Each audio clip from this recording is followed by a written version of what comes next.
news update, my brother Tunto Spoon. You want to know what is happening, Moravia Tunto Spoon.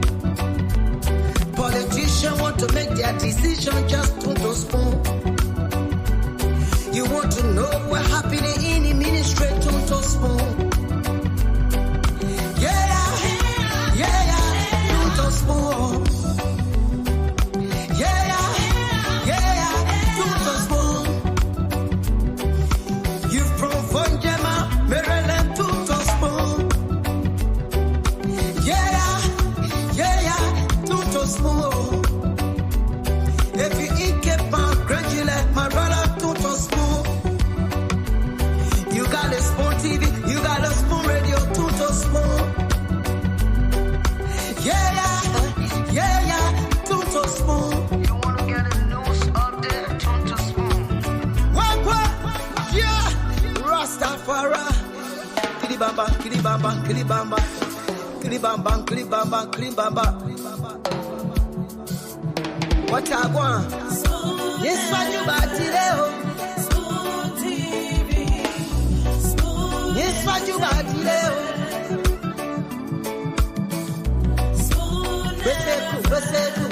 Spoon TV. Spoon. Bada. Skidibidi dabado. Spoon TV. Spoon Entertainment. Kua.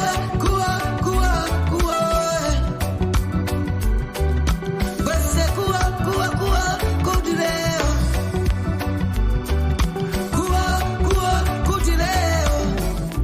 Tunto Spoon. To get your information. Tunto Spoon. To be part of our discussion. Spoon Television. Spoon Radio Station. Spoon Television.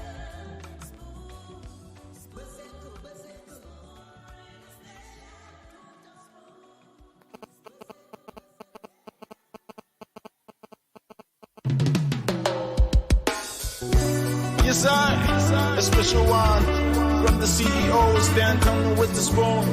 And your boy, Friday the Southern Band, Charges on the beat. Tunto Spoon. To get your information. Tunto Spoon. To be part of our discussion. Spoon Television. Spoon Radio Station. Spoon gonna tell you what is happening in Liberia. Spoon gonna tell you what is happening in Moravia. Spoon gonna tell you what is happening in Africa. Just Tunto Spoon, you ain't know. If the children crying for starvation, just Tunto Spoon. You want to get a news update, my brother Tunto Spoon. You want to know what is happening, Moravia Tunto Spoon. Politicians want to make their decision, just Tunto Spoon. You want to know what happening in the ministry, Tunto Spoon. Tunto Spoon. Tunto Spoon. You've from Jema, Maryland, Tunto Spoon. Tunto Spoon. If you eat keep on congratulate my brother Tunto Spoon. You got a Spoon TV, you got a Spoon Radio, Tunto Spoon. Tunto Spoon. You wanna get a news update, Tunto Spoon. What? Yeah, Rastafari. Kilibamba, kilibamba, kilibamba, kilibamba, kilibamba, kilibamba. What I want? Yes, what you about today? Spoon TV. Spoon. Yes, what you about today? Spoon. Bese Você tu. Spoon TV, Spoon Para ba de ba de ba. Spoon Skibidi bidi da ba do. Spoon TV, Spoon Entertainment. Kua, kua, kua, kua. Você kua, kua, kua, kudileo. Kua, kua, kudileo. Todo Spoon to get Yes, I your do. information. Kua, Todo Spoon to be yes, I do. Batile, batileo. Spoon, Spoon Television. Yes, I do. Batileo. Spoon, Spoon Radio Station. Yeah. Spoon Television.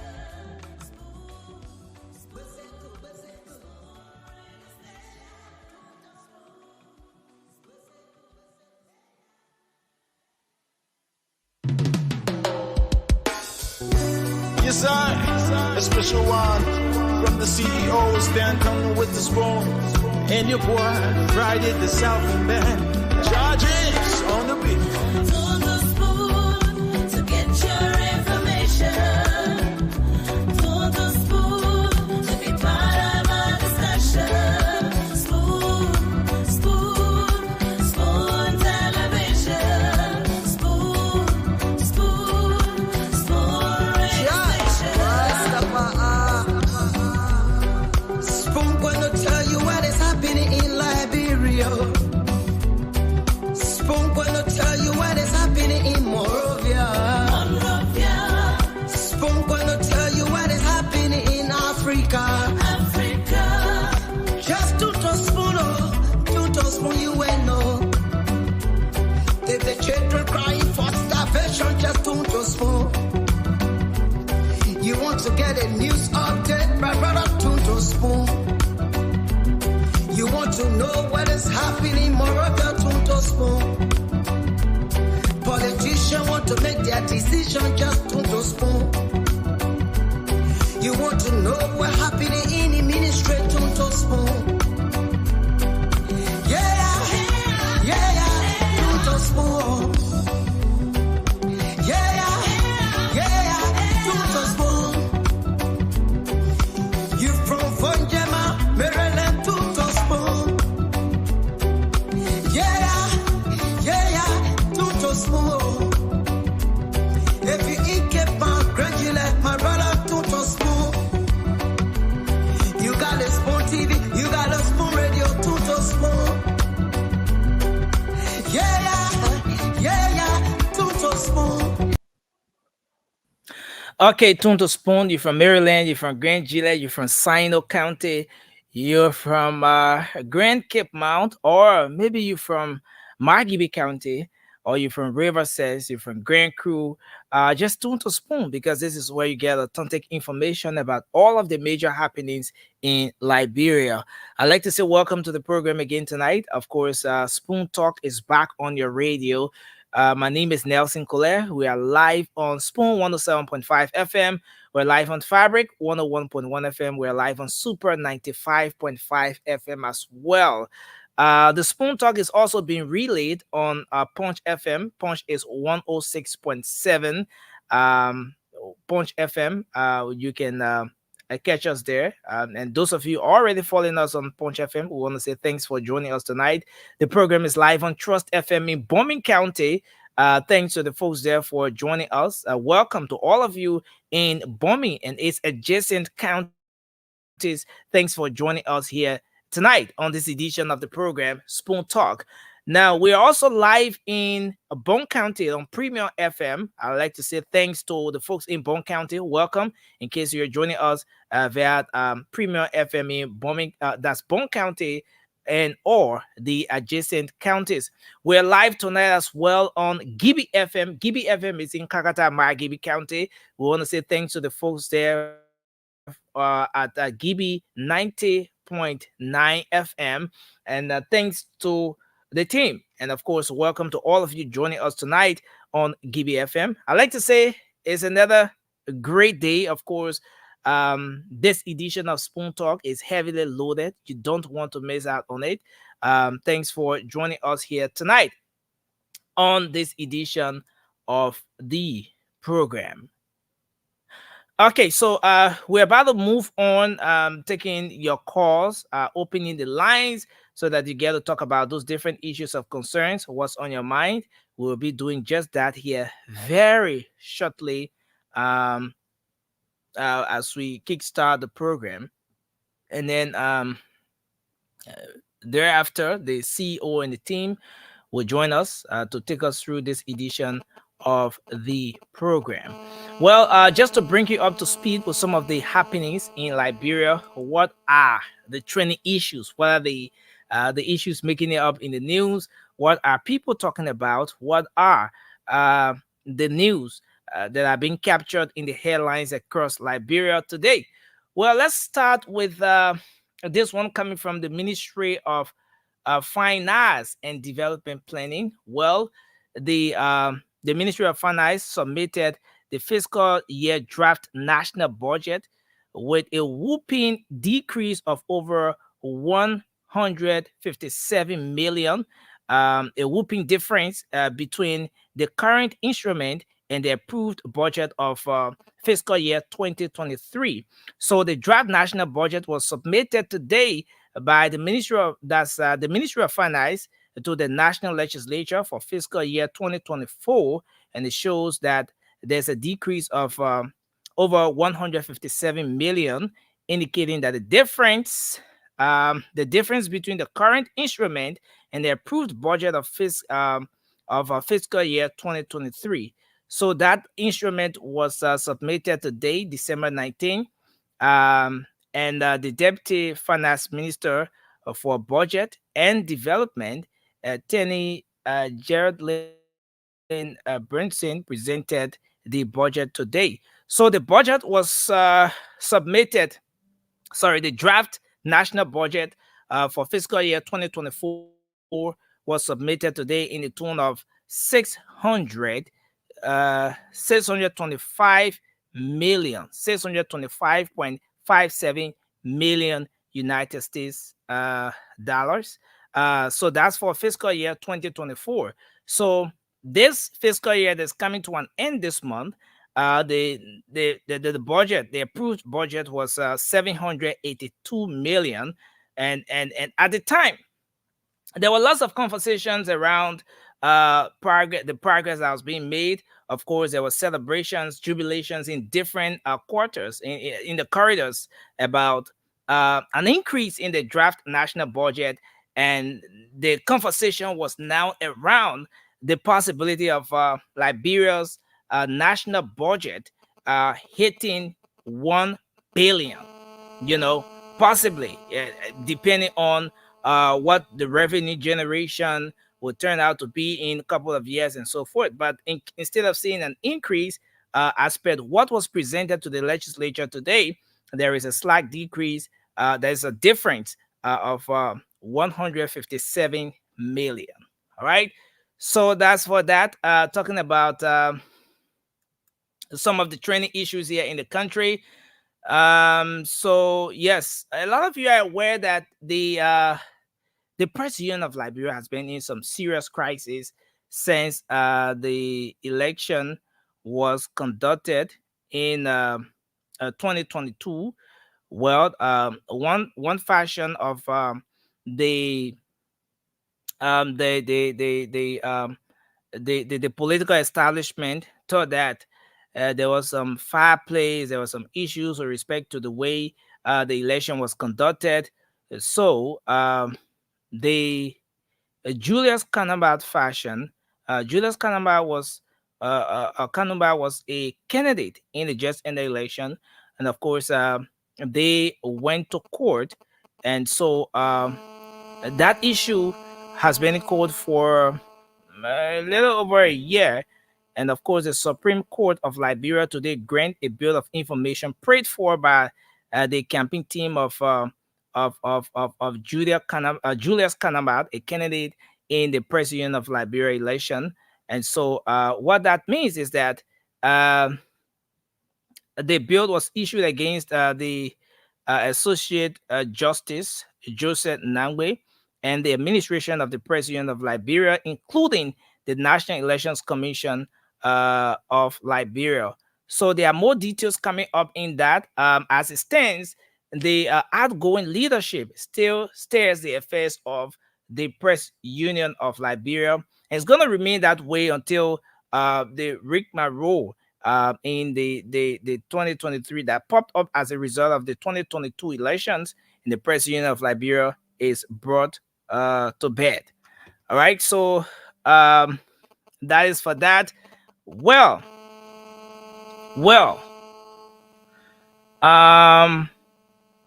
we're gonna hold it at that to move on and take your calls. Now let me just put this one in very quick. A lot of you are aware that sometime last year there was this case involving a lady called Vivian, a lady by the name of Vivian. And this video circulated on social media about how Vivian went to see her longtime spouse. You know, some at a point she said it was the guy was her husband and so forth. Long story short, Vivian beat on the individual, and she was taken to court. And based on the situation, someone stood in place of Vivian in the court. They say they bond, and that person, took whatever responsibility that if Vivian, Vivian can be released, but if anything goes wrong in the case where Vivian escaped or whatever, I would be liable. I would be held responsible. Well, information is that Vivian has escaped. So the guy who stood her bond has now gone in cell, replacing Vivian, who beat mercilessly on Naomi some time ago. So Vivian escaped, and the Good Samaritan, of course, the guy who thought to be kind enough, is now behind bars, serving some time for Vivian, while maybe those out can try to get her coming through. Well, on the flip side, let me just get this one in very quick. Then we're going to move on.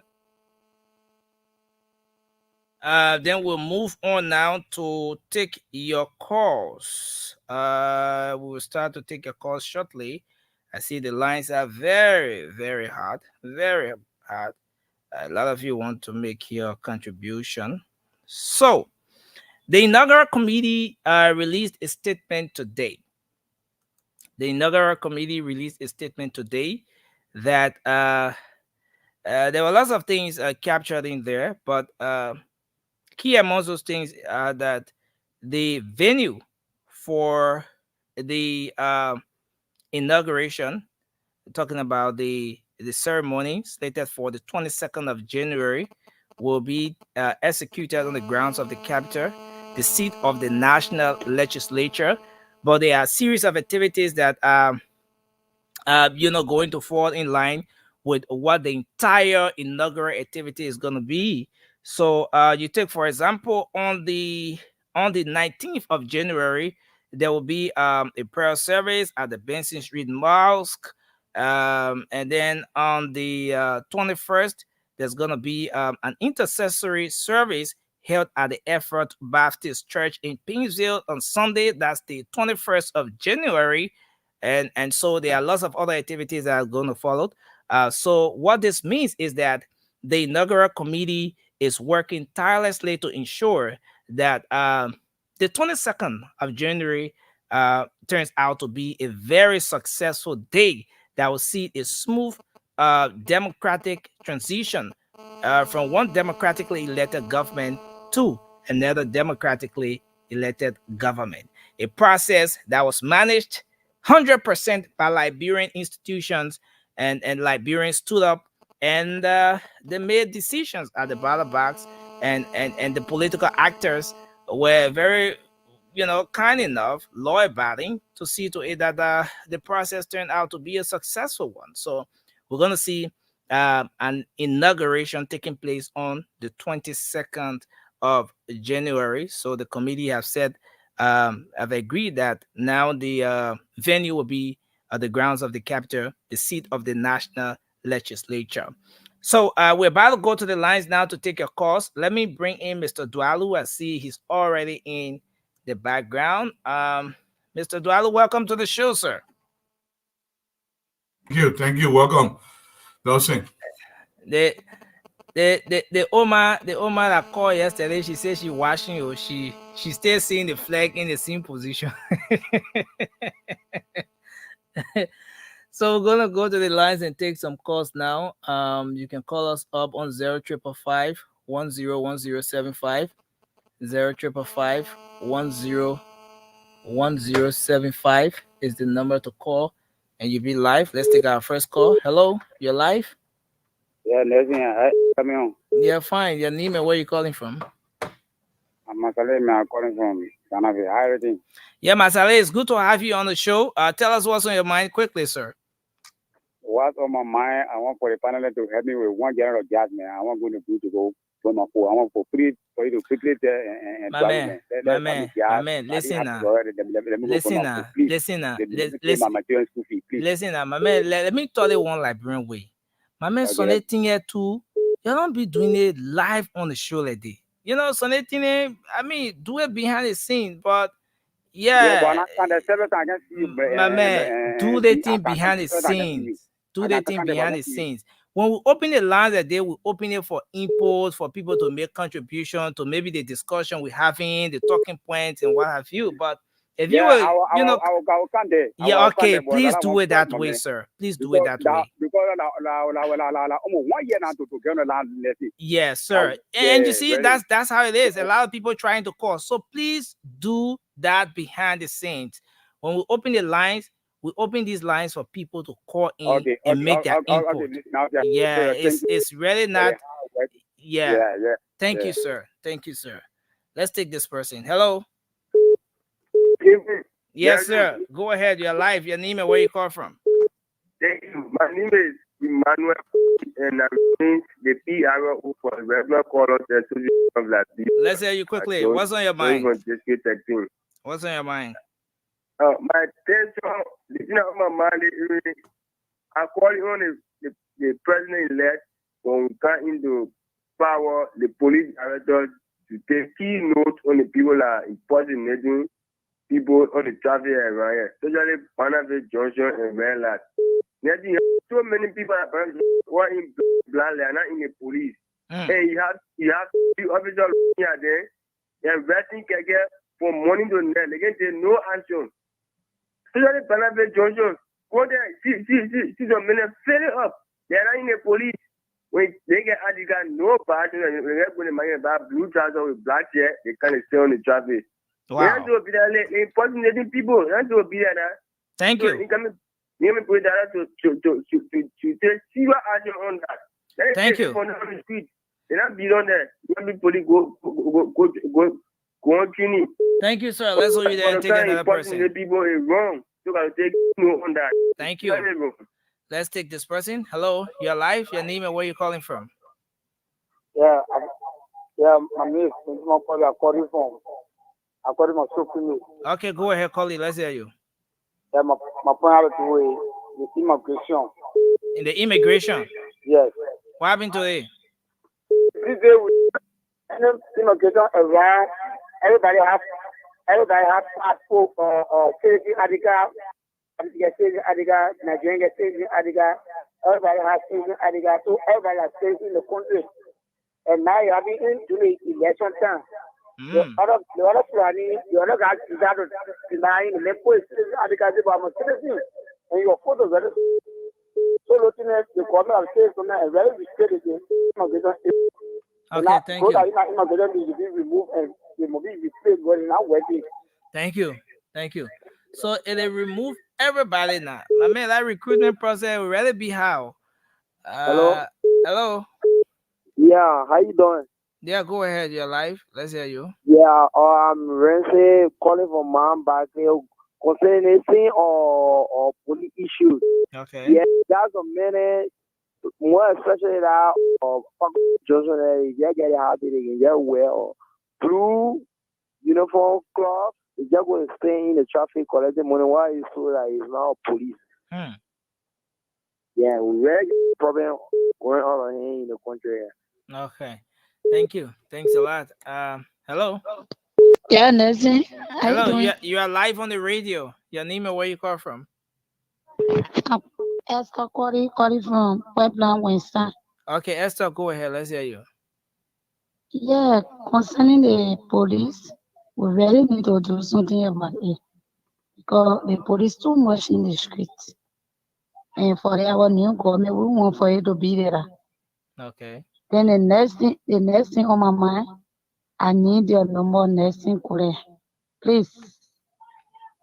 Okay. Okay. Thank you. Thanks a whole lot. Thank you. Okay. All right. Hello. Your life, your name and where you call from? Thank you to you, my friend and brother. This is your friend and brother Mohammed Mkanen from Barata Community Connect, 16. Go ahead, Mohammed. Let's hear you. Member of the defense of the incoming defense team from the West Commission Party. You know. So wait. Before you go, that you're the one from the responding defense team. That responding and defending for 6 years. You're coming from another team again, Chief. You know, you get the outgoing purple man there. The even anyone thing they are quote unquote 419 CDC rule, they will defend it. Because these are some of the things that they are made. Most of that they are outgoing government official there. And let me have a special name. Okay. So thank you. Now we are coming on to defend our government within a rightful direction, not to defend the government in anyone doing. No. Okay. Thank you, sir. Thank you. Why is on my mind? Nothing. I have no problem with Sakawa Square. I don't really know. Sakawa Square that did that people then they are more frustrated because they were depending on President Weah that if he's coming to win the election for a second time, even come up here too, we know that when I if he's coming to win, definitely for him to get space again, maybe to go either South Africa or different country again to go marry them for him to go marry them for a second time, for the third time. Because I don't really know when I can't say get to not stand out when you know that or Senator John is qualified for the candidate is of Puerto is a killer. Today they for now CDC people get to know that Senator Johnson. Okay. Senator Johnson is a killer. Thank you. Thank you. The president who made it, they will definitely go on the ground by force. Thank you. Let's hold you there. Hello. Hello. You're live. Your name and where you calling from? You're live on the radio. I'm Beatrice calling tomorrow. Okay. Let's hear you. What is on my mind this evening is the 12 spaces. We live on the old road. They got a substation, the police station at the part-time police station on the old road here. Right, if when there's also drop our children, you put the time of their leg there, you're sleeping with their leg, the boys, the girls, and they sitting right in front when you tell them, they say they are not DA officer. Wow. So how what do you want to tell in your country here? All our children just falling on a daily basis. When you go there, we can our children the rehabilitation center, they run away, they're living there day and night. They're sleeping, you see some of them sick, but they're dead. So we know whether to a weather pattern or we. Thank you. Thanks a lot. Let's take you. Hello. Hello. Hello. Yes, you're live. Your name and where you calling from? Yeah, my name is Joseph Peter calling for Duburu. Okay, let's hear you. What's on your mind? What my mind is about this NASCO. NASCO? Yeah, NASCO. I don't know the rule of NASCO into civil service. When you working in service, you fall sick on duty. They can't take care of you. Only waiting for you to die first. They want to be my civil service. 3 or 7 teachers. Yeah, in a few stroke. Don't everything. They can't come to my ear. For me to do anything. What's the rule of civil service? What's that's called civil service? I want to know. Wow. Thank you. Thank you, sir. Thank you very much. Hello. Hello. Hello. Hello. Yeah, please go ahead. Your name and where you're calling from. I'm Eric Saki calling from Banabon County. Go ahead. Let's hear you. Yeah, that's it. I want to commend the entire staff of Spoon FM for the beautiful work you are doing for Mama Liberia. Actually, I'm a regular listener of the radio, and I'm very, very proud of you. But there is something on my mind I want you to help me with. I want your CEO number. I want to talk to him personally. Thank you very much. Thank you. Thank you, sir. Thanks a lot. Hello. Oh? Yes, sir. What? Yeah, thank you very much. Sure. This is Ibrahim Kona calling from the Kingsville Bill. Yeah, Kona, please go ahead. What's on your mind? The issue about the inaugural team, I call to commend them because I believe that if they are choosing to carry the inaugural program to APS or SKD, they are going to be the wrong direction. They are taking exact place because we are a politician, not a football player. So I commend them for the decision they took. Thank you very much for the show. Thank you. Thank you, sir. Mr. Dwalu? Yeah, Mr. Colette. It's a great day again today. I think today is the 18th of December, right? Christmas is almost near here. No, you carry our month behind. That's all right. We're waiting for me. You guys are 5 hours ahead of me. But we want to say today is the 19th. Yeah, today's actually the 19th. Yeah, today's the 19th. I'm sorry. Yeah, you're right. Today's the 19th. And to our people, man, you're welcome to the show. Let me recognize a few people. My 2-minute intro today. Other people will whip me. Some people will get fair with me.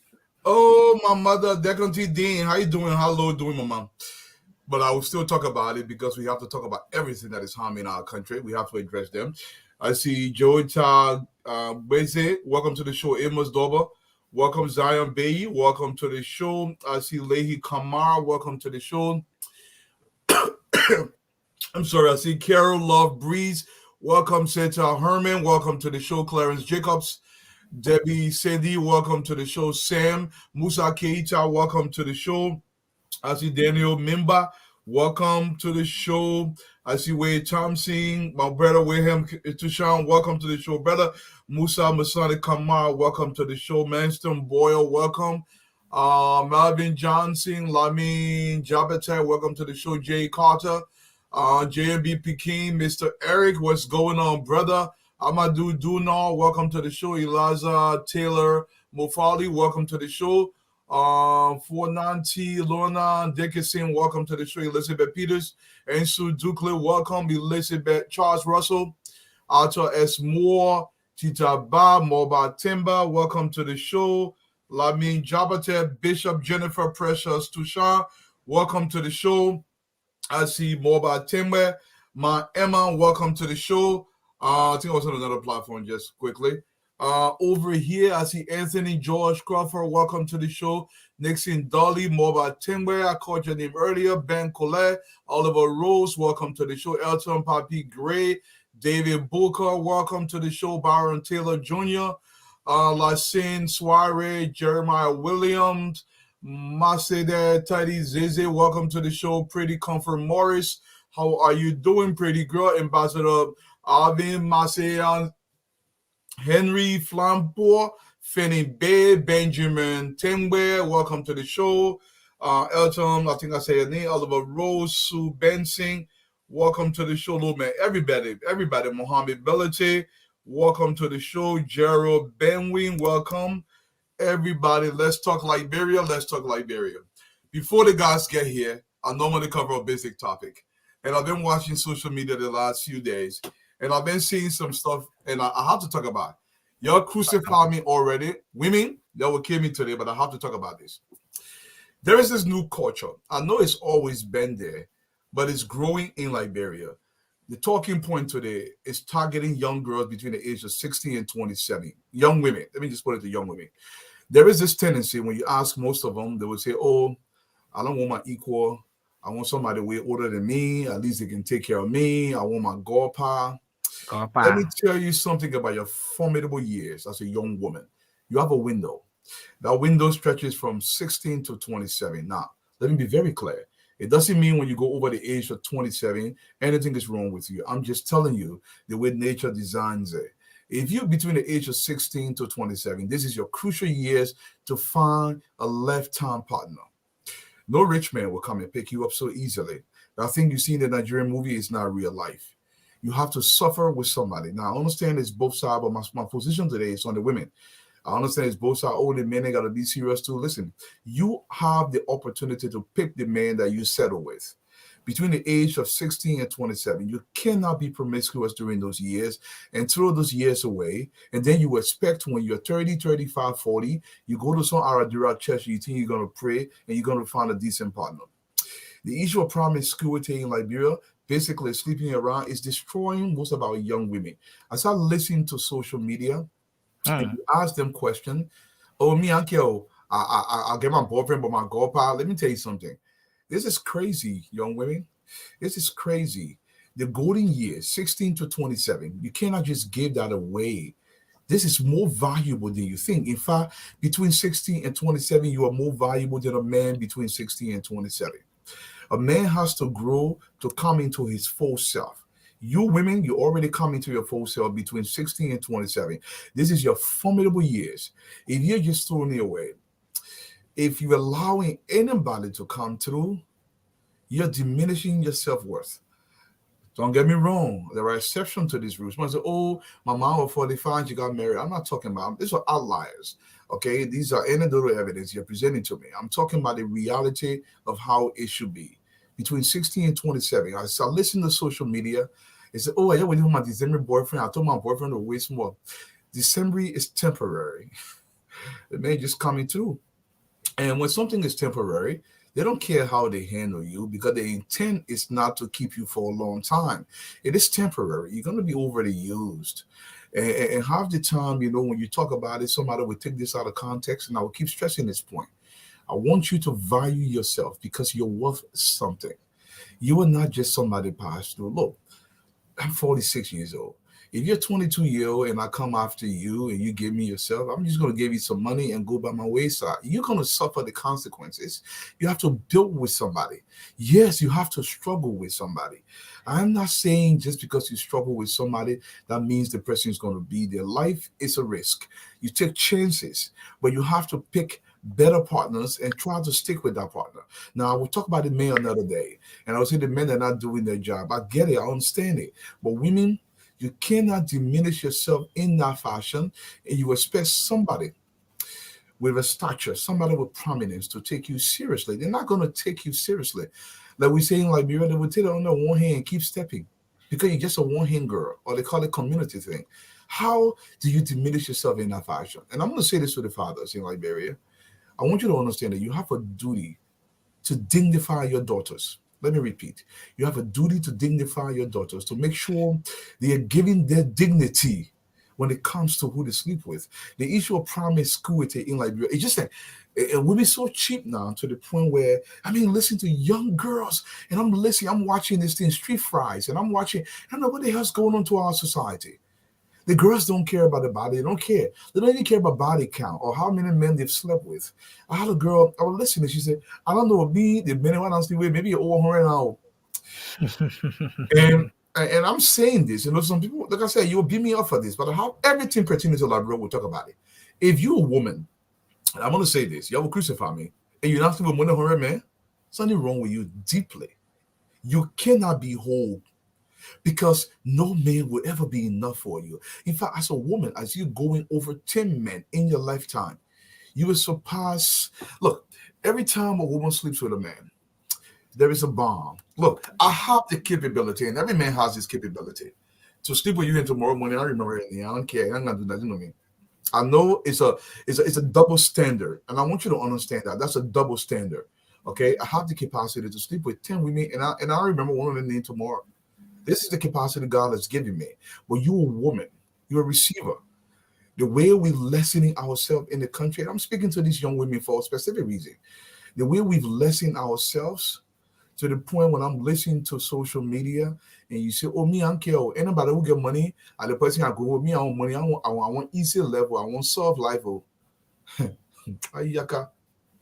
You want soft life? Let me tell you something. There is no such thing as a soft life that you've not earned.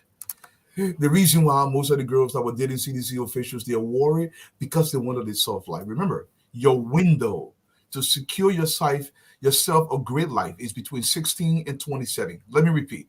Your window is between 16 and 27. You should not even be dating at age 16. So between 21 and 27 is the real age. But the reason why I'm saying 16 is because most of the young girls in Liberia are dating as low as 14, 15, 16 years old. So I want to cover that space. But it's actually between 21 and 27. You literally have 10 years. Between 20 to 30, you have 10 years to secure a decent life for yourself, to work with somebody, to build together. Now, I understand sometimes you build with a man, you for 60. I understand all that portion. But you have to pick better. You're the woman. No woman, I'm not with the exception of Rib, no woman selects a man that she did not pick. No woman sleeps with a man that she did not pick, with the exception of Rib. Every single man or woman sleeps with, she selects him. She decides, she opens up to him. So she has 100% discretion on who she sleeps with. And we continue to sit and we continue to see the entire society. And you go ahead and you diminish yourself in that fashion. When you turn 30, 35, and you say, 40, now I'm ready to settle down. There is this, it's almost called a spirit. They are hunting you because now your one got 15 ex-boyfriend in the community. No man wants that. I don't want to know who my wife slept with. Especially that everybody now say, oh, the person, a man, the way we think is extremely selfish. Women, you got to understand the people you're dealing with. We cannot continue to do ourselves like the young women. You have dignity. I understand the difficulties associated with that, and I understand the gold park can get you more money, but the gold park is draining you. It's like replenishing your oil, okay? Because he's much older than you, there is not much you can give to him with the exception of sex. He can give you absolutely nothing. Look, every time a man who has some means, he gives you money, he's giving you nothing. Let me repeat. I know it's hard to believe when you're in a poor country. When a man gives you money, like I come to Liberia and I give you $100 and I sleep with you, I'm giving you nothing because I'm almost losing nothing. You're losing a whole lot. You're losing the opportunity to bond with the man that you're supposed to spend the rest of your life with. You're losing the opportunity to have this closeness because you're so promiscuous, you have no more closeness with any man. You're losing the opportunity to have all your children by one man. You're losing the opportunity to be a dignified woman. You're losing the opportunity to stay upright and not feel dirty about yourself. You're losing the opportunity. Young women in the country, I want you to understand. You go on social media, listen, I am not telling you how to live your life. These are recommendations. You can take them or you don't take them. They're your business. But what I'm trying to say is, you can't do yourself like this. And then you expect dignity to find you. No man of substance is going to pick you up. Because what you're doing to you is destroying you, but by extension, is destroying our country. Do you know you are our country? You birthed the new set of Liberians. If you are destroyed, by extension, Liberia is destroyed. I don't want you to be destroyed. Now, let me put this disclaimer because some idiot will come here and say, oh, but Dwalu, you want to tell me, say, you never had a girlfriend? I'm guilty of this as well. I'm not excluding myself. But what I'm trying to say to young women, they have the total discretion to pick who they sleep with. If that choice is entirely dependent on what this person can give them, aka money, they are diminishing themselves. Now, I understand the difficulty in the country, but by the same token, you got to fight and build a life with one man. It is important. I know, some other friends will kill me for that. I will say, I want 3 wives. Look, listen, if I can get 3 wives and my wife will approve this, I probably will get 3 wives. But they will be my wives. My wife says she will come and hear from there. But that's a whole nother story. But what I'm trying to say is, young women, your dignity matters more than you will ever imagine. As I'm listening to Facebook and I'm seeing these young women, I want no man when you get money. I'd rather get 2 gopa than you're killing yourself. This is an issue for us as a society. Once again, man, you're crucifying me after the facts, but I will say that Dr. Francine, welcome to the show. And you can chime me as it relates to that. I don't know if you heard the topic. Actually, I just got in Okay. So let's give you a quick overview. Okay. There is this culture in Liberia, and it's all over social media.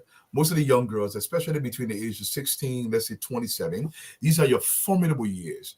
A woman life in that space, this is when you are your highest value. It doesn't mean you're diminishing value, but we're talking about your sexual marketplace value. This is when you find your husband. This is when you bond with somebody. But what we've done in the country is the girls say, oh, me at 25, I want my go back and take care of me. I don't want somebody way around my age. They ain't get nothing. If you're not building with somebody and you get a girl is not going to take you anyway. I'm not going to leave my wife for you. If I came and slept with you, you're wasting your time. I may throw some money your way. The point I'm trying to make is young ladies are diminishing themselves. How can they understand that this does not help them? They have to find an alternative. Pick a better partner. Pick a partner in your age group where you can build something together. You can have all your children by one father, because this is the only way we strengthen the Liberian family. This is the context of the conversation, Dr. Francie.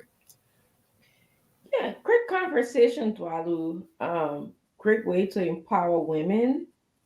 But I want us to have this conversation both ways. I want to speak to the godfathers as well, the people who are, basically destroying our young women because they're not providing them hope. I assume that these godfathers are older than these women, more perhaps worldly experience than them, not the other experience, perhaps.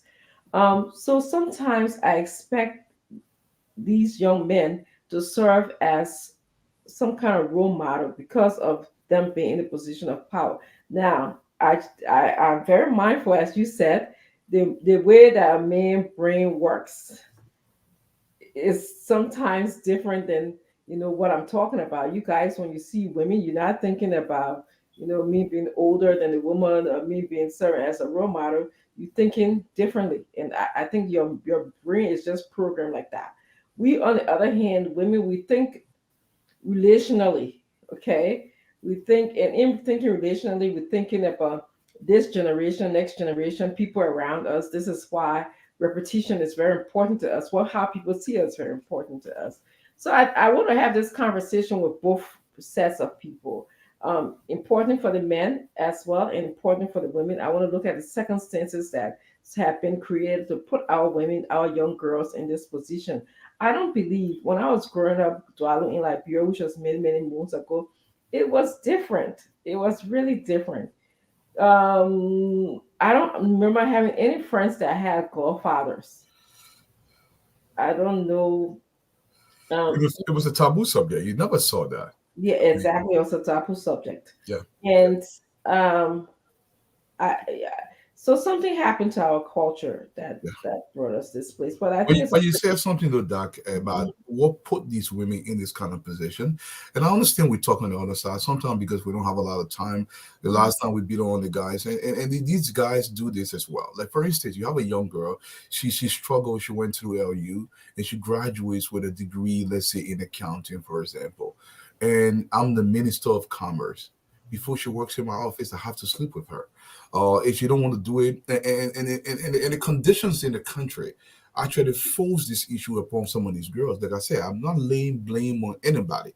But what I'm trying to say is we are cultivating this culture in Liberia that is taken away from the establishment of the Liberian family. This is where my concern is. Now, the men are trying to promote this because it's to our benefit. Like I said, no, I'm not spared from this. We all are guilty of some fashion in what we do. But by the same token, I put a lot of onus on the women to some extent where they have a choice to pick.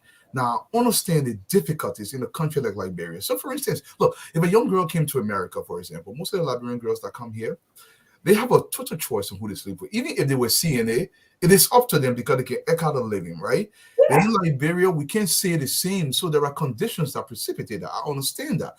But my argument is, it's being promoted in a way where the girls say, oh, me, I won't go up out. I want soft level. There is no such thing as a soft life that you have not earned, ladies and gentlemen. And we got to find a way to especially shame those men where it's, listen, my man, you can't do this. This girl should be given an opportunity to find her own husband. What would be there? Because you're not going to, even men, you're not going to always look that good. So while you're looking good at your optimal point, maximize it with somebody of your age group, of your school level, and you're trying to build something together. But the culture of self-life is killing the country. Yes, yes. And Dwalu, yes, your point is well taken about, empowering our young girls to see themselves as someone valuable, not someone who can be I don't know, baby daddy's girlfriend on the side chick or whatever they want to call the word is, okay? Because there's some value in that. The fact that you can take pride in who you are as a person. You, even if you didn't go to school, the fact that you see your body as your own temple, okay? As your body shouldn't have, I usually say, my daughter showed me a new word to say body counts. Yes. You should have a lot of body counts on your body because it's your temple. You should have the power to say, yes, I want this person because I like them. I love them. We got some commonality together. I mean, don't even use the word love because after a while, if you really understand love, it goes beyond that. I think love can last for a couple of maybe months, days, and then there's something more substantial that comes, which is that genuine friendship. I always say to people, somebody that you can have more good days with than bad days, somebody that you can communicate with, somebody that you can have goals and dreams. You can have no goals and dreams with a gopa. No, you have can't. goals and dreams with his wife and his family, that his priorities are in. So if you're a young girl, you can have goals and dreams with somebody who you consider a good friend, somebody who would trust you, somebody who you wouldn't be embarrassed walking the street with you, because your godpa is not going to take you into public. He's not going to be in the street with you. Okay, so that's the kind of society that we want you to uphold, because if you don't value yourself, it breaks our society down. This is what Dwalu was saying, because if all the girls, 50% of women in our country want godpa, then, or don't want to struggle for a man, some people can say, then where are we as a society? Well, all this there, Doc. All this there. The godpa will have a child with you. Now we had the derogatory term in Liberia with the Osacha thing, right? Mm-hmm. But you mentioned something about love. I used to have this when my colonel want to give up motivation or speak, sometimes he will come. He used to always say this: you cannot love a woman after the age of 25. He used to be joking around. He said, listen, you can only let her at that point. Because if she's not a righteous woman, if she's not a virtuous woman, because she has so many boyfriends before you, the way we think, that's what friends saying, it's primitive.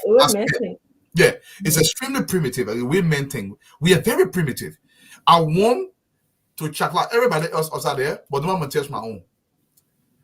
It's selfish, but it's parochial in a sense, but by the same token, it's very primitive. It's primal. And the reason why we're saying this is like, the concept of love, because if I love you, even if I get value you, there are so many things I will still do, despite being, because you got to establish that, and it's done in your youthful years. Godpa can love you. Godpa may extend some gratuities towards you, spoil you for a season or two. Look, even here in America, they got godpas, but these godpa pay hefty sum. The girls are smarter. I'm sorry, Dwalu, that Amy Ryder here telling me godpa sweet. Wow, I know about godpa sweet.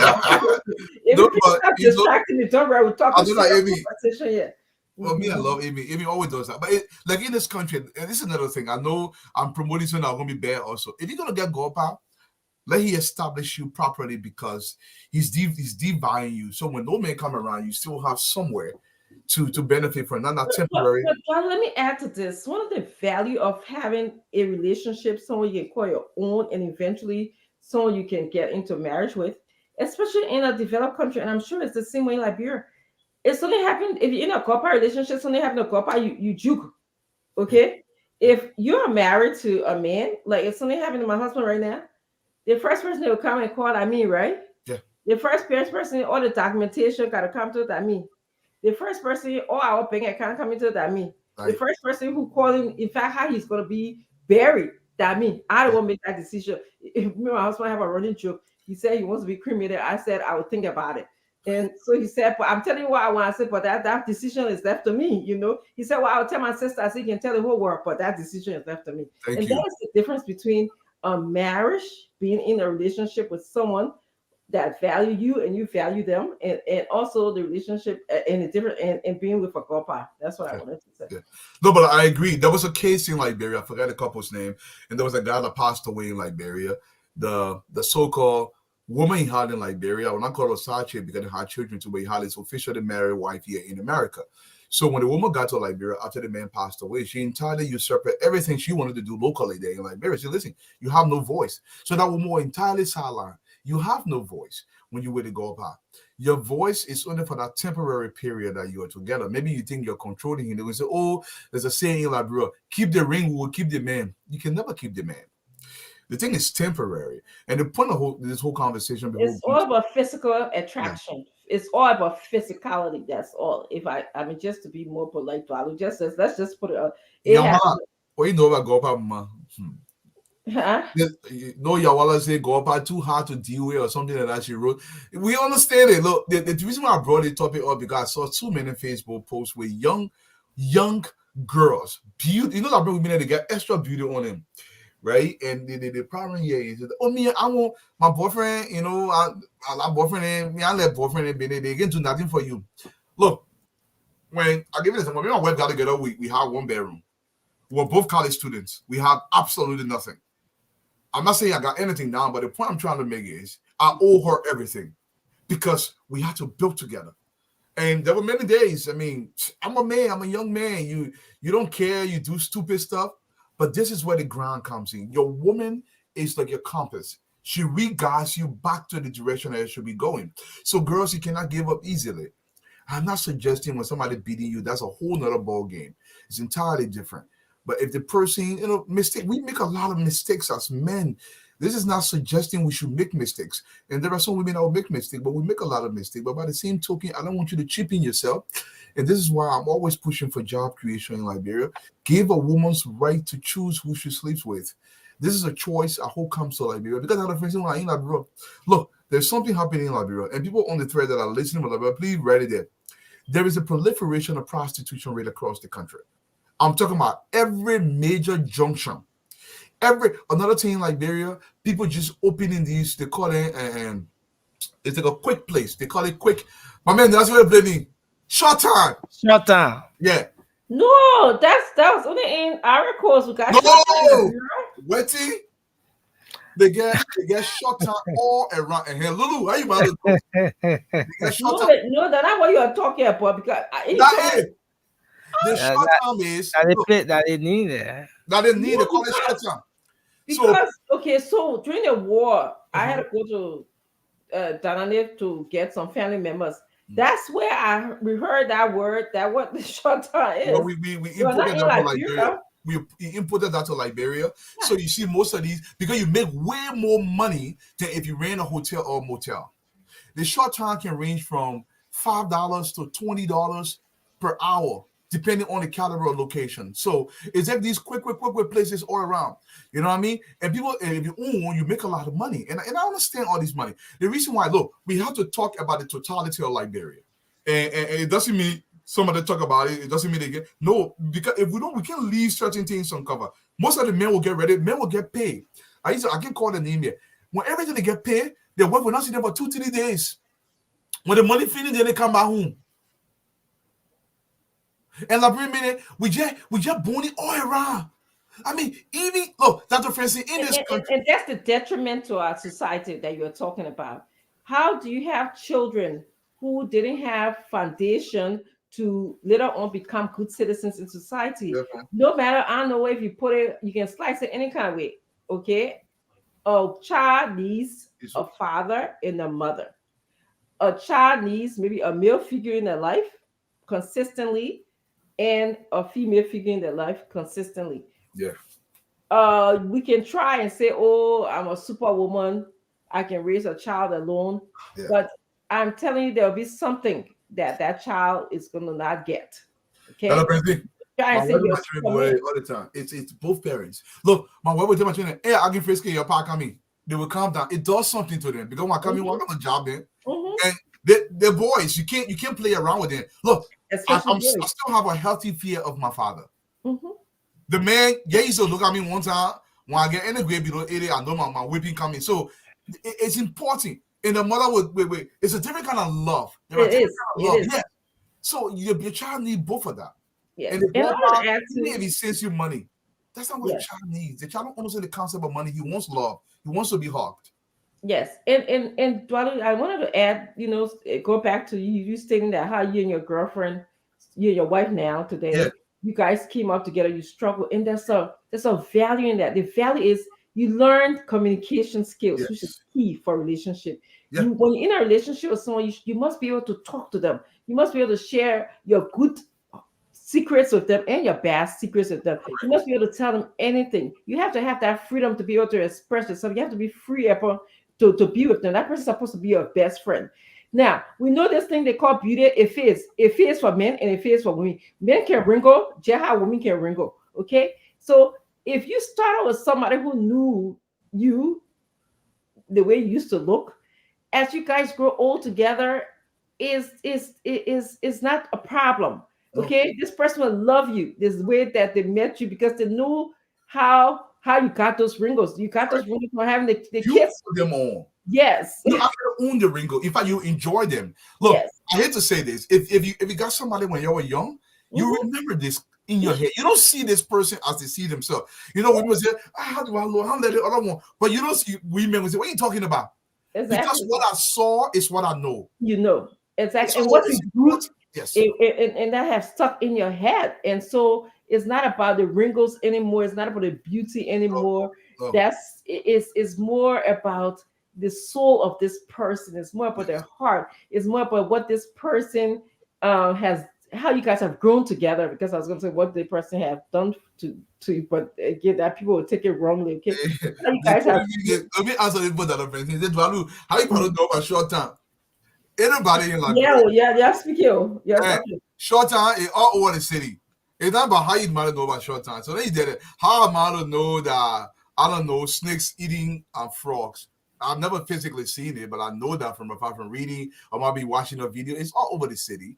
You know, like I said, from the internet. Yeah, from the internet. Got to know from like internet. Short time, you know about it. It's all over the city. People talk about it. Look, guys, nobody is claiming a higher ground. What I'm claiming here is let's get better as a society. This is the claim that I'm making. And how do we get better as a society? We have to economically empower every single citizen so they can make a choice. Full discretion of that choice can be theirs. I don't want a woman to make a choice because she has to make that choice out of survival. That's a horrible choice. And this is also true for a man. You can't make that. There are claims across the city. For example, they would say, oh, there were some men in the country that turned into homosexual because the people gave them money. All those things will come out. When people get jobs, they make their own decision. And this is what we want for our society. Yes. And before we transition, and I just wanted to respond to Sophia. Rabina Vince Femeta is watching. Rabina Louise is watching. She said, like, you and Abby are special. You know, Rabina, I know that Abby grew up in Pomai, so did I. So it's a different ball game. Yeah. And then my other friend, Aquila James, is watching. She said, how in the world that many like Brooke can have 25 to 30 children? How do you do that? And it's true what she's saying. How do you support these children? How do you give them firm foundation? How do you model what a father is supposed to be like to these children? And that is the issue that we're talking about right now. Somebody mentioned when the girls care about the money, you know. Money can come and go. Money can't stay long. It can't be able to. You have the money, but then would you have that peace in your heart, that joy, that way of communicating or relating to people? You can have all the money and live in a big old empty house all by yourself with nothing there. You can have all the money and live in a big old empty space. It's not going to bring you happiness and joy or fulfillment in life, because sometimes happiness is overrated. We talk about fulfillment in life, contentment with yourself. Money cannot buy that, no matter how much money you have. Money can buy laughter that you laugh with somebody who there with you all the time. Money will not be when you're sick and you need somebody to be in the hospital with you to hold your hands. Money will not do that. You cannot buy nobody to do that for you. When you don't pass that test and you get sad, when you don't come home, that way you talk to the pot of money. No, when I come home, I need to talk to Abraham, my husband, and say, listen, Abraham, this I didn't do well today, or this student acted this way, or the job didn't go well. If I have money, it can't do anything for me. It can't make you tea. So money will not help. You know, I mean, you're right, Dr. Francine. You're right. Look, I mean, I want to kind of take into the LMB, but the problem here is money will not help. Here's the thing: if somebody truly cares about you, and the reason why I'm stressing this point, because if you're developed together, look, when my wife was pregnant with the twins, she wouldn't want no bread around here. She would send me 1 hour and a half away, some kind of Portuguese bread. They call it Clarice. And the only bread I'm gonna go buy. I will be damn fair, but I know that's what she wanted. Sure. Yeah. So what I'm trying to say is, there was not bringing. She said, "I don't eat that bread no more." I damn fair. So setting down, I used to soak her. I would buy 3 4 the bread. I stored it in the fridge. But you see, she will catch it. She know when I'm fresh. So when you're pregnant, you can be so sensitive. So everything. What I'm trying to say is supposed to be joyful. This is the person you can get angry at. You call them. It's not about money. You were being like Barry. Like my wife be ready. Sundays will call me. I'll be like, bro, honey, how you spell this? I'll be like, really? You got phone in your hand? But it's a conversation on peace. So I want our girls to have that. I want them to have more. Okay, let's diminish the young women. I mean, I understand this. So you would believe this. I'm decorating my Christmas tree. Of course, I'm late, right? And I forgot to get the little, the little pin that you put, the metal that you put the ornaments on. I went to Walmart yesterday. All day for it. I went to Walmart. I bought it. I can't find where. I don't know if my grandson put it somewhere, whatever. So Abraham will not work 8 hour shift. He coming home. I said, babe, can you please stop to CVS and bring it? Like, you are home all day today. Right? You go. You know, you need to have somebody who can have that kind of conversation. I mean, he eventually brought it, but of course, we fussing. But he brought it home because he knows that I want it. Okay. I mean, I don't always get my way, but those kind of things, that's the kind of conversation we're talking to. Can you have that kind of conversation with Gopa? But the thing is, look, let's be frank. Gopa only calls you for that to scratch that itch. He's not calling to have a conversation with you or like that different. He said, make plans with you because you need plan. Lady, there is no shortcut to prominence. I want you to understand that there is no shortcut to a long-term relationship. There is no shortcut to that. It's something that you built over time. And this concept that, when I rock this person's world, they will leave their wife or they will leave the husband. My beginning. Nope. There's nothing else that's new. That is already. Let me tell you right now. Alhamdulillah, welcome to the show, man. Guys, thank you guys so much. It was a pleasure talking about this topic. Let's get you're talking today. No, we're talking about Gopa. I will leave 2 a.m. for 10 minutes. I gotta go drop my son to go play basketball. You saw the message I put in the chat room for you yesterday. You ignored that message. Said that yes, that Gopa was talking about. No, but you can just unfairly judge Gopa and that. So Gopa can have plans. I mean, we talk both sides. We talk both sides. What kind of plan Gopa can have? I mean, why Dwalu would just conclude that Gopa don't have plan? I mean, it's. But what kind of plan Gopa have with side chick? I mean, sometimes you see side chick, get house, side chick, get car, side chick, get business. And I mean, wait for me, please. Oh, sorry. Sometimes you see side chick, get a car, side chick, get a house, side chick got a business running, side chick is in school, side chick get a child, the child is in school. I mean, all those things that happen as a result of the plan with the Gopa. Okay, I'll put you in school. I'll give you a business. I know you're struggling to move around. I'll give you a car. Those are things that Gopa can support. So to just root it as a new Gopa don't get no plan, I think it's being unfair to Gopas. Okay, thank you for saying you can be laughing about this topic. I really think you're kind of defense of Gopa. At the end of the day, mommy, you can have the businesses, you can have the child, you can have all the things, the car and everything. At the end of the day, when you don't feel good, when you need to send somebody to the store, Gopa will not be there for you. And those are the important things that I'm talking about. We need to discipline that child. If that Gopa child now, okay, and that child is not listening to mommy, who are you going to turn to?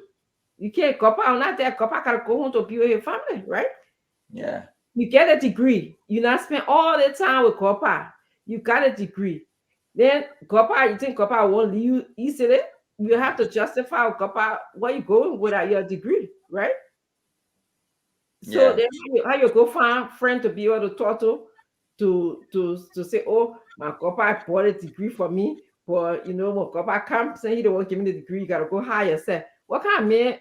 I don't see the man yet that will want to be hiring yourself because copper coming. It's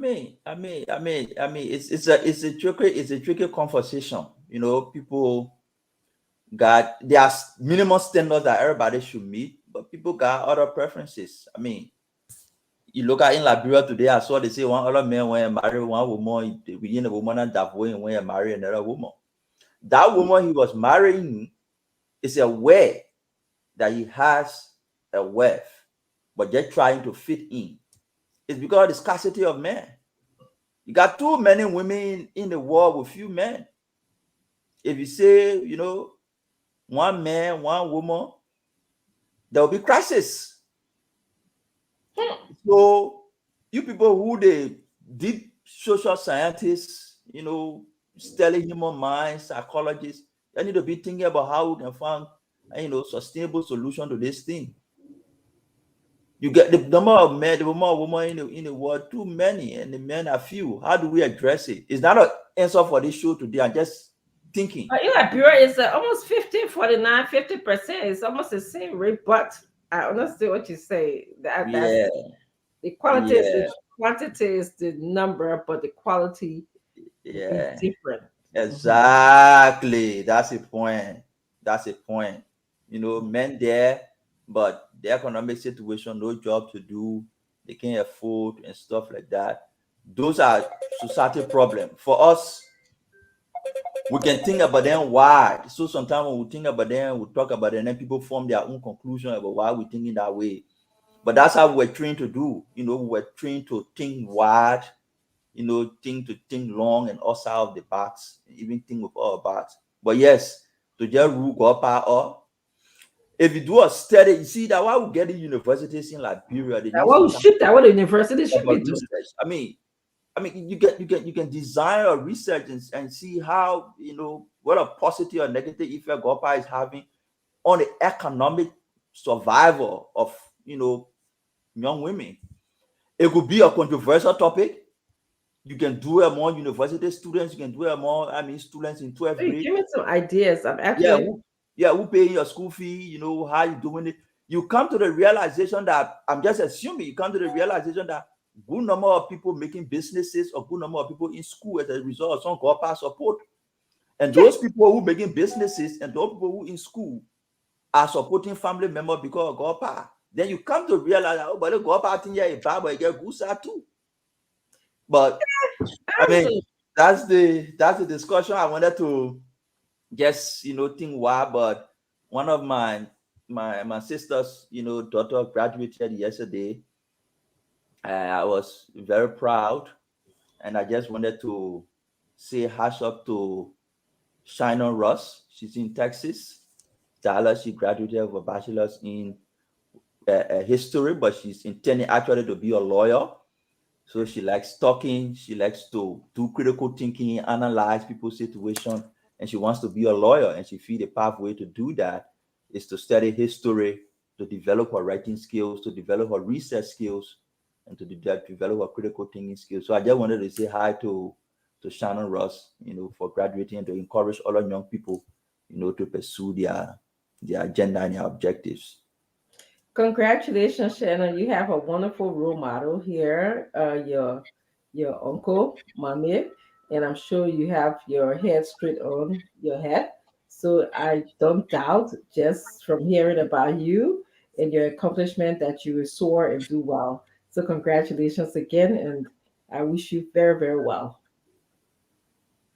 Yeah. So, what, Mommy, I depend on you to bring out the current event, the topic today, the GOPA issue. We'll come back to that, but let's talk about Liberian people's business. I know GOPA is actually their business and an integral part of Liberia as well. But we'll come back to it. After I do that research, we'll come back. I'm working on rape right now in Liberia. That's what I'm doing. Okay. Interesting. I just realized that we had a Research and Ethics Review Board that was established by Johns Hopkins University in Liberia strictly related to Ebola, very scientific oriented, not social science oriented. So I think I'm creating the RERB, the Research and Ethic Review, so that it can look at it from a social science perspective right now. So that's kind of what I'm working on. But yes, that's an excellent point. Let's see the impact that COPPA is having on our society. the positive effect of COPPA on the social economic level. I won't put no, I'll just say impact. I won't put no direction. Okay, yeah. The impact of COPPA on I'm not going to skew the result. Major trending things are happening in the country. I mean, I got my own opinion on some of them. One, the legislature is going for the speakership position, deputy speakership, and also the pro tem. I wanted to call on the Unity Party Alliance. It's not a popular opinion to not fight for all.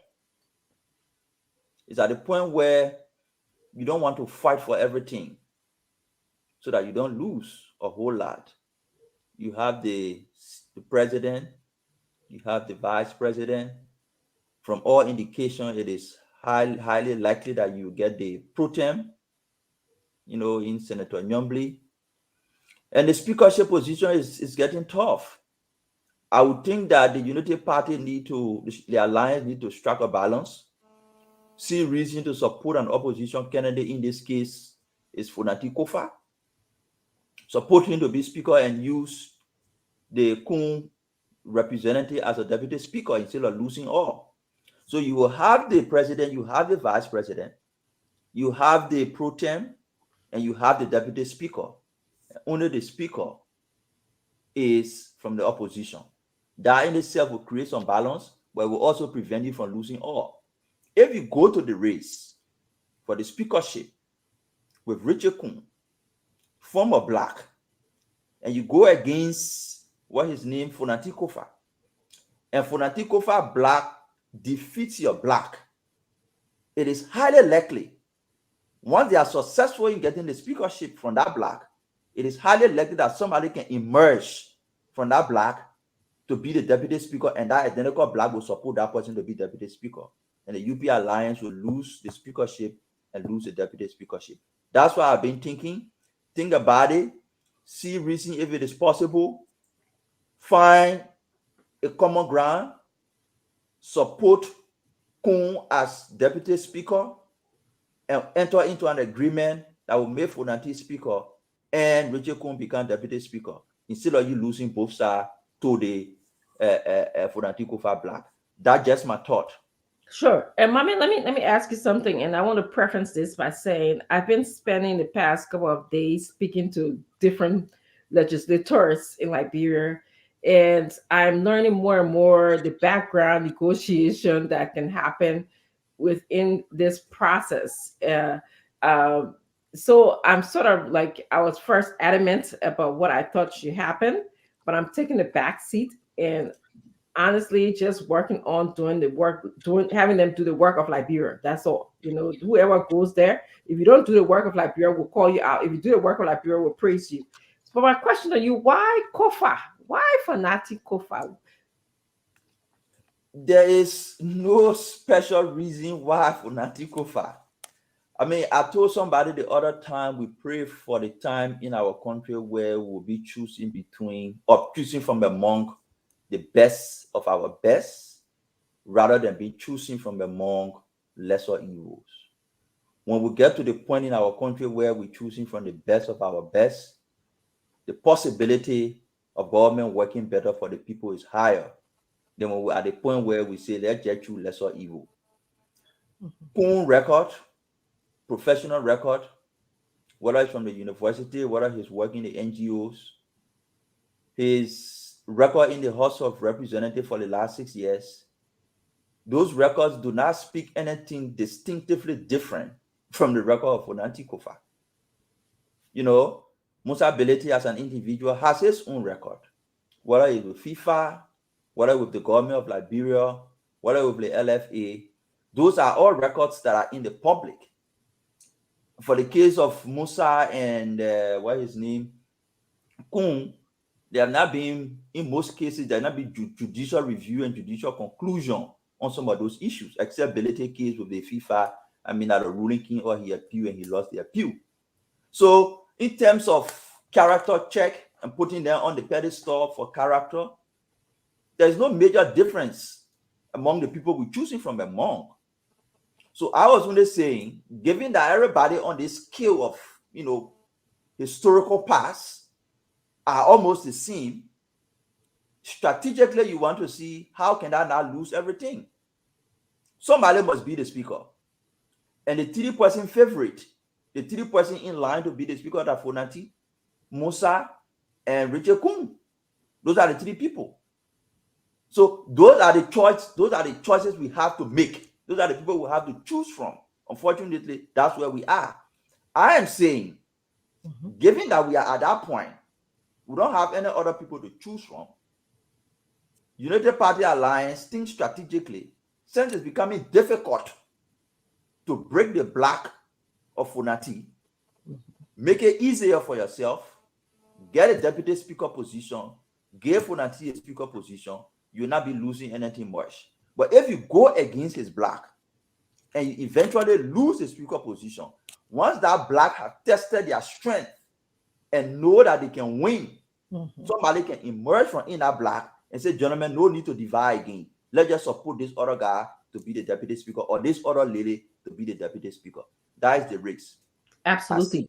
So your point is about winnability and about numbers, which is kind of the kind of negotiation that is happening in the legislature, because that's kind of what I learned, is about the number of what block that you have or not. We know the biggest block is the independent block.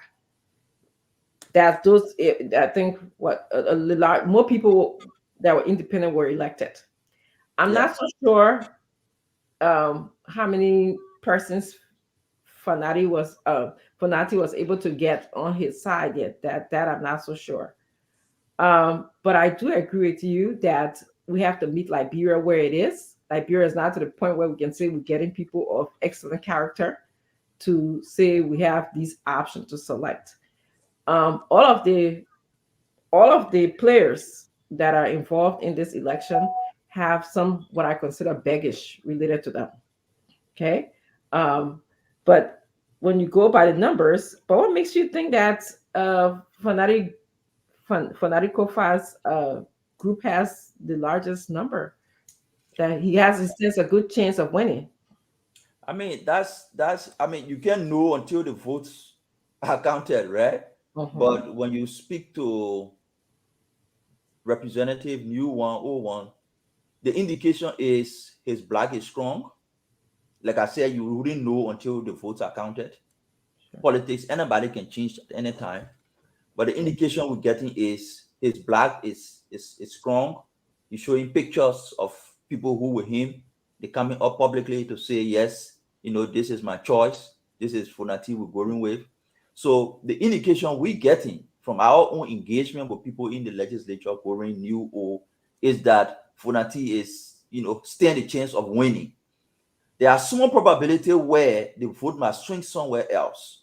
Now, my point is, if the vote is swinging to that place, the negotiation power of the people on the other side, like the Richard Kung, is not as strong as the negotiation power from the Fonati. So there's a little independent block that everybody fighting over.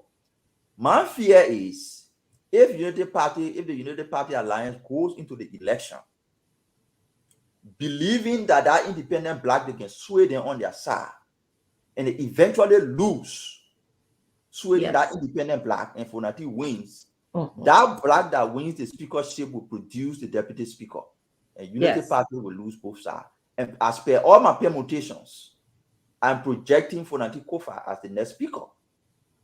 Unfortunately, under normal circumstance, that wouldn't be my preference for the speaker of my country. But look at the choice I have. Look at what options I have to choose from. I'm choosing between Fonati, Richard Kung, and Belete. And I am saying, you put all on the character pedestal, they all come with excess baggages. The chances of winning based on negotiation, and what I know, is higher for Fonati then it is for Richard Coon. To save Unity Party Alliance from losing all, allow Richard Coon to be the Deputy Speaker under Funati Kofa, and let's see how it goes. It even creates a sense of, political balance in the legislature. That's my thought. I could be wrong, I could be right, but let's wait and see how Sure. they vote. Sure, and like I said, having conversation with these legislators, there's all this negotiation that I'm going to play the wait and see a little bit approach. But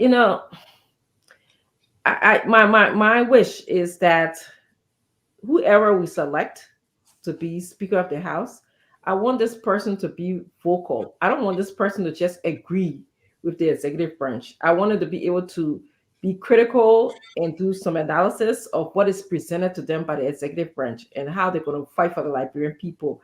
In the past, I'm deeply troubled by the fact that CDC had control of the Speaker of the House and the pro tem and the executive branch. So whatever CDC said is almost was like so say one, so say all kind of policy. So if we get, I don't know, Funati started as, some people say he's Liberty Party, some people say he's CDC. So I'm not sure exactly what party he aligns with. But do you think that he's going to be able to check in a good way and a bad way the executive branch? Sorry, I missed on your question. No, I was asking you. My reference was to how CDC controlled everything in the past. In this past government, CDC had Speaker of the House, pro tem, they had executive branch. Do you think that if Funati Kofa is selected as Speaker of the House, will he be able to check the executive branch in a good way and in a bad way? If the executive branch brought paper that, are we just going to sign a budget like how they did in the past, or are they just going to say, hold up, let's put a break, let's see how this is in the interest of the Liberian people? I don't know Funati to be a hardliner. I have not I've not seen his record of pushing real progressive agenda. I've seen him more as a transactional lawyer, working for clients, making sure clients are satisfied, whether that satisfaction is against, the public good, but it's in line with his profession and his law. Those are things he do. He managed to get some money and do goodwill around for people, which is good. I mean, our culture allows that. That's how we survive in our country. You help people, but we're getting to the point where doing those things are proven to not be sustainable. You can continue to do it, but the way to solve our problem is to allow these institutions to work, to empower them through progressive ideas and progressive solutions. So I don't see Funati like that. He needs to prove me wrong. I don't see him as a progressive character pushing change, wanting to see systems work, following up on issues.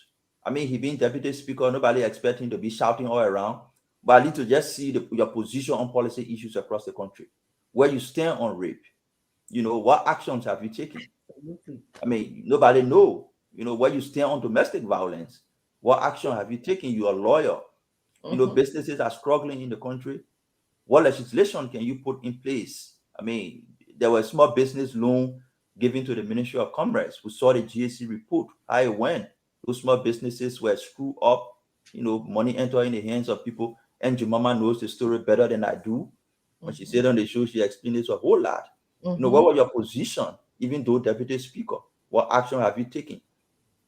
Exactly. The laws in the country cause that, the legislature should review audit reports and submit those audit reports for, recommendations for prosecution. You being deputy speaker, what action have you taken to ensure that, proper review of those audit reports are available for, action and corrective measures? Not necessarily to catch criminals, but even if you catch criminals, then it's fine. But to put in place corrective measures to avoid the reoccurrence of some of those things. So he's more of a bleak person, he's more of a transactional person, and you can say the same thing about Coon. You can say the same thing about Coon. Kun been there 6 years. Everybody know him to be this accounting guy. I mean, he knows finance, he knows budgeting. What has been his position? He never asked any questions about the budget, Exactly. And mommy, to that point, when they come on this show or when they go other places and speak, they always say like, yeah, I was talking, I said this about rape, but who heard you? Why don't you make a loud enough noise to go to different stations or put something in the newspaper where Front Page Africa or the New Dawn or whatever the paper in Liberia, but we never heard you cry out for rape. We never heard you cry out for the budget. Now you say you did, so that this is what they tell us. But I mean, we're talking about HPX here today. Yes. Right? Yes. No concession with the government. No ratification. No ratification included in the budget. It was Darius DeLong. It was Darius DeLong who stood up and said, why are we taking money from these people when we don't have a concession with them? When we've not rectified our concession with them. Yes. Where was Kun? Where was Funati? I mean, you can spare ability from this because you were not there. Nowhere. They were right there, but they could not speak. Not that they didn't know. Funati knows that before you can take money from a foreign company for a concession process, there must be a concession rectified, especially with that volume of money. It has to be rectified by the legislature. He knows that. He's a lawyer, he knows. Richard Kun knows that. But all of them remain quiet and silent on the issue. For what reason, they can explain better. But it was DeLong who spoke out. And today he's on record for being the person who did so. So, as I was saying, Funati, Richard Kun, no major difference. Ability, no major difference. Unfortunately, we find ourselves where we're not choosing from the best of our best, but we're choosing from lesser of evils. And in this case, politically and strategically, I'm saying Unity Party looking at the numbers. If they are sure they can win, that's fine. But from my assessment, I'm not sure they can win. And not to lose everything, give in to Funati, take the deputy speaker position, and move forward. Yes. Balu, welcome back again. I want us to just segue into this conversation with a lot of knowledge and be more informative to Liberia. Let's start with the HPX to the extent that you know what it is and what is involved, okay? Because there's this ongoing argument between Amarcone and Twit, and of course we saw Dylan highlighting in a video today. I don't know if Nelson has that video already that you can prepare to play so you can sort of show what Mama is talking about. Can you guys explain this HPX deal to the extent that you know it? So the issue with the HPX, let's just go back a little bit. Most people who don't know what this is. The Guinean company out of Guinea, well, actually, I think it's a European. Canadian American. They're one of mine on the Guinea side. And they're trying to use the railroad between Yekepa and all the way to the port of Buchanan. Because if they try to build a rail line from the Guinea side all the way to Conakry, it's a long rail line. It could take years to build, could cost billions of dollars. They don't want to do that. Meta Steel doesn't want them to use the rail line. Meta Steel doesn't want to share the rail line. However, Amarcone is making an argument that Honorable Samuel Tuet took money from HPX without legislative approval. Honorable Minister. How much money are we talking about now? I think that's important. Yeah, $37 million. 37 million. Like, we remember that it was $37 million. Now, Samuel Tuet is making the counter argument. He's saying, well, we can take that money. You don't have to go through legislative process. There are other means you can go through that, which I don't entirely. I don't agree with that entirely, because when it comes to concession, there are different rules that apply. Now, Honorable Samuel Tuet trying to make the argument that I took this money. Now, remember now, this money was not spoken about at any time. According to them, they took this money and they infused the money to pay salary or for budget or whatever. Normally, that's not what the concession money should be used for. Now, my question, I have several questions. Why would Samuel Tuet do an agreement with HPX considering that Meta still have full control of the rail line, and they were not willing to concede that point. Were they trying to bypass? Why didn't they go back to the legislature for this kind of approval? Now, Amara Collins' argument is that the first thing. Now, I was going to just briefly add that HPX even threatened to take Liberia government to court because we were kind of accepting the money, knowing very well that we didn't have control over who can determine how the railroad. Exactly. And Samuel Twe is arguing I read his post today. He said, well, we also agree if the deal doesn't go through, Liberia will pay damages. And he put damages in quotation. Y'all see that? First of all, Liberia will pay damages. Now, he put that in quotation. So the damages will be only the 37 million, but it's not just going to be, if you look at the legal context of it, because when somebody commits money, they're committing something far more greater than money. They're going to ask for their time. They're going to ask for commitments. They're going to ask for so many more, which could possibly be in the hundreds of millions of dollars, because they can sue Liberia to the international court and say, listen, we have an agreement with Liberia. Liberia is reneging on this. And because they are reneging on this, it costs us X, Y, and Z. So those damages could be far more outreaching out there. Now, the main question is, why weren't they now willing to go back through legislation openly so this can be approved? Considering that Meta still had control of the rail line for a certain period of time. And I will have Mimi coming. Mm-hmm. My understanding is not really different from Dualu. HPS wants to use the railroad. The railroad is under a concession with Mita. To be able to use it, Mita should agree. Because as per the agreement, the railroad is, under their concession. Mm-hmm. HPS engaged the government. Instead of the government convincing Mita first, mm-hmm. Instead of the government convincing Mita, mm-hmm. Instead of the government convincing Mita and bringing HPS to the table, set a multi-user agreement. There's a multi-user agreement that Mita, I think, have not signed up to. Mm-hmm. And in that process, they took money. There's this narrative we're receiving that the money was a bribe. And it is up to the government to disprove that. There is question about when the money was paid to the government's consolidated account. And Samuel Twe has been refusing to provide that, even though he promised in one of his posts that he will provide all the pieces of evidence to show how the financial process went through.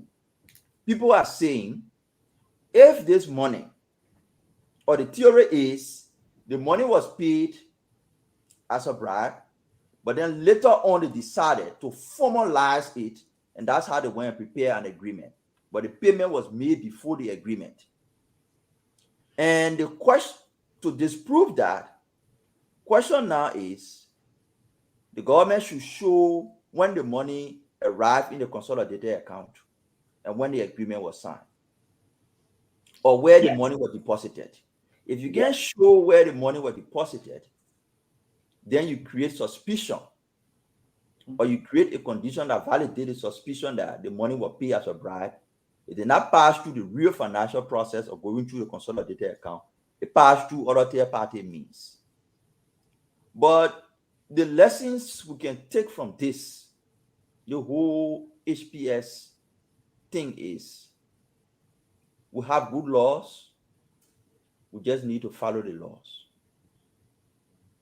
We have good regulations. Over time, you can always upgrade these laws and regulations. But what we have, once we can live by them, once we can follow them, we wouldn't have this situation. You cannot, Samuel Twe is making argument that, we signed an MOU, we signed a framework agreement. The PPCC went through the process. But that's not what the law says.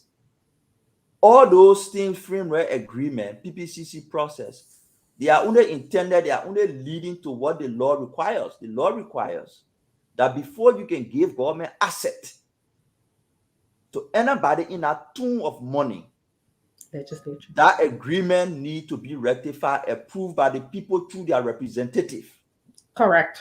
The fundamental question is, what payment mechanism you use to determine that these people are supposed to pay 37 million?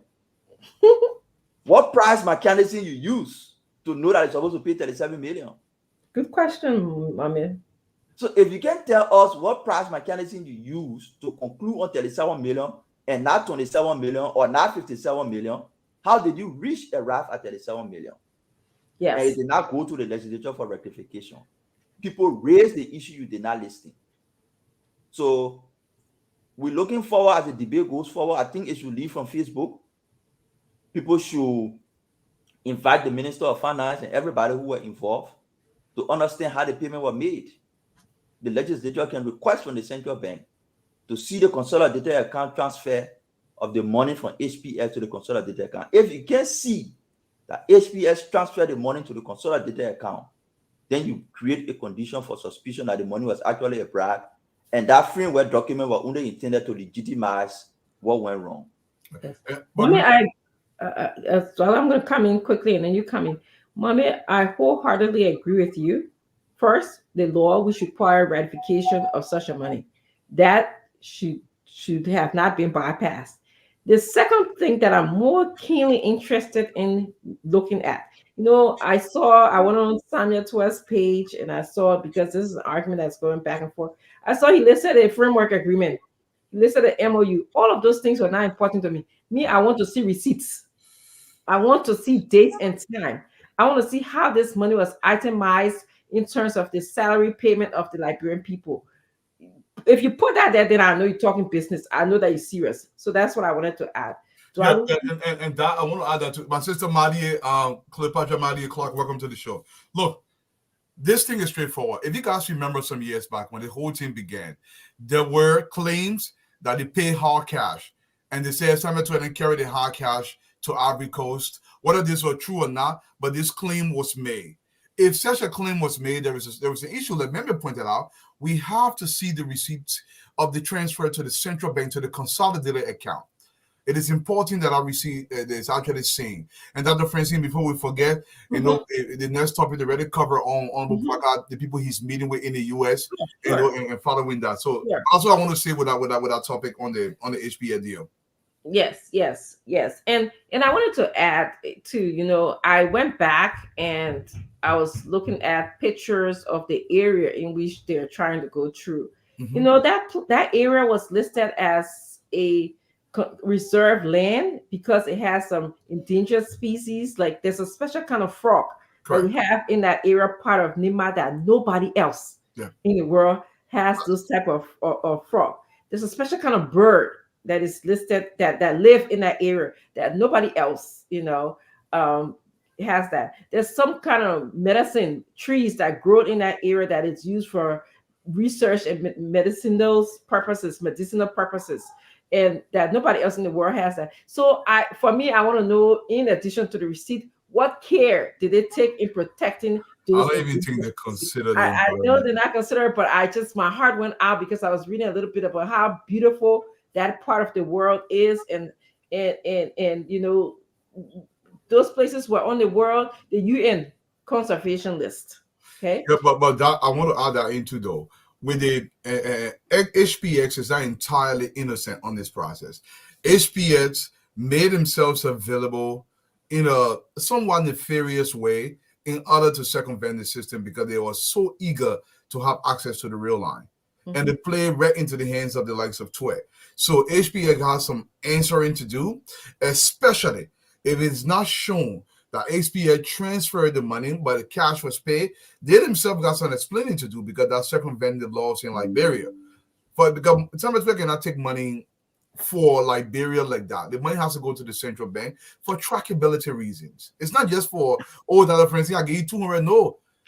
Cash up it to me. I don't care. Sell it to me. That's some, there's no dollar. You don't give me 500. You don't give me 200. You have to receive it.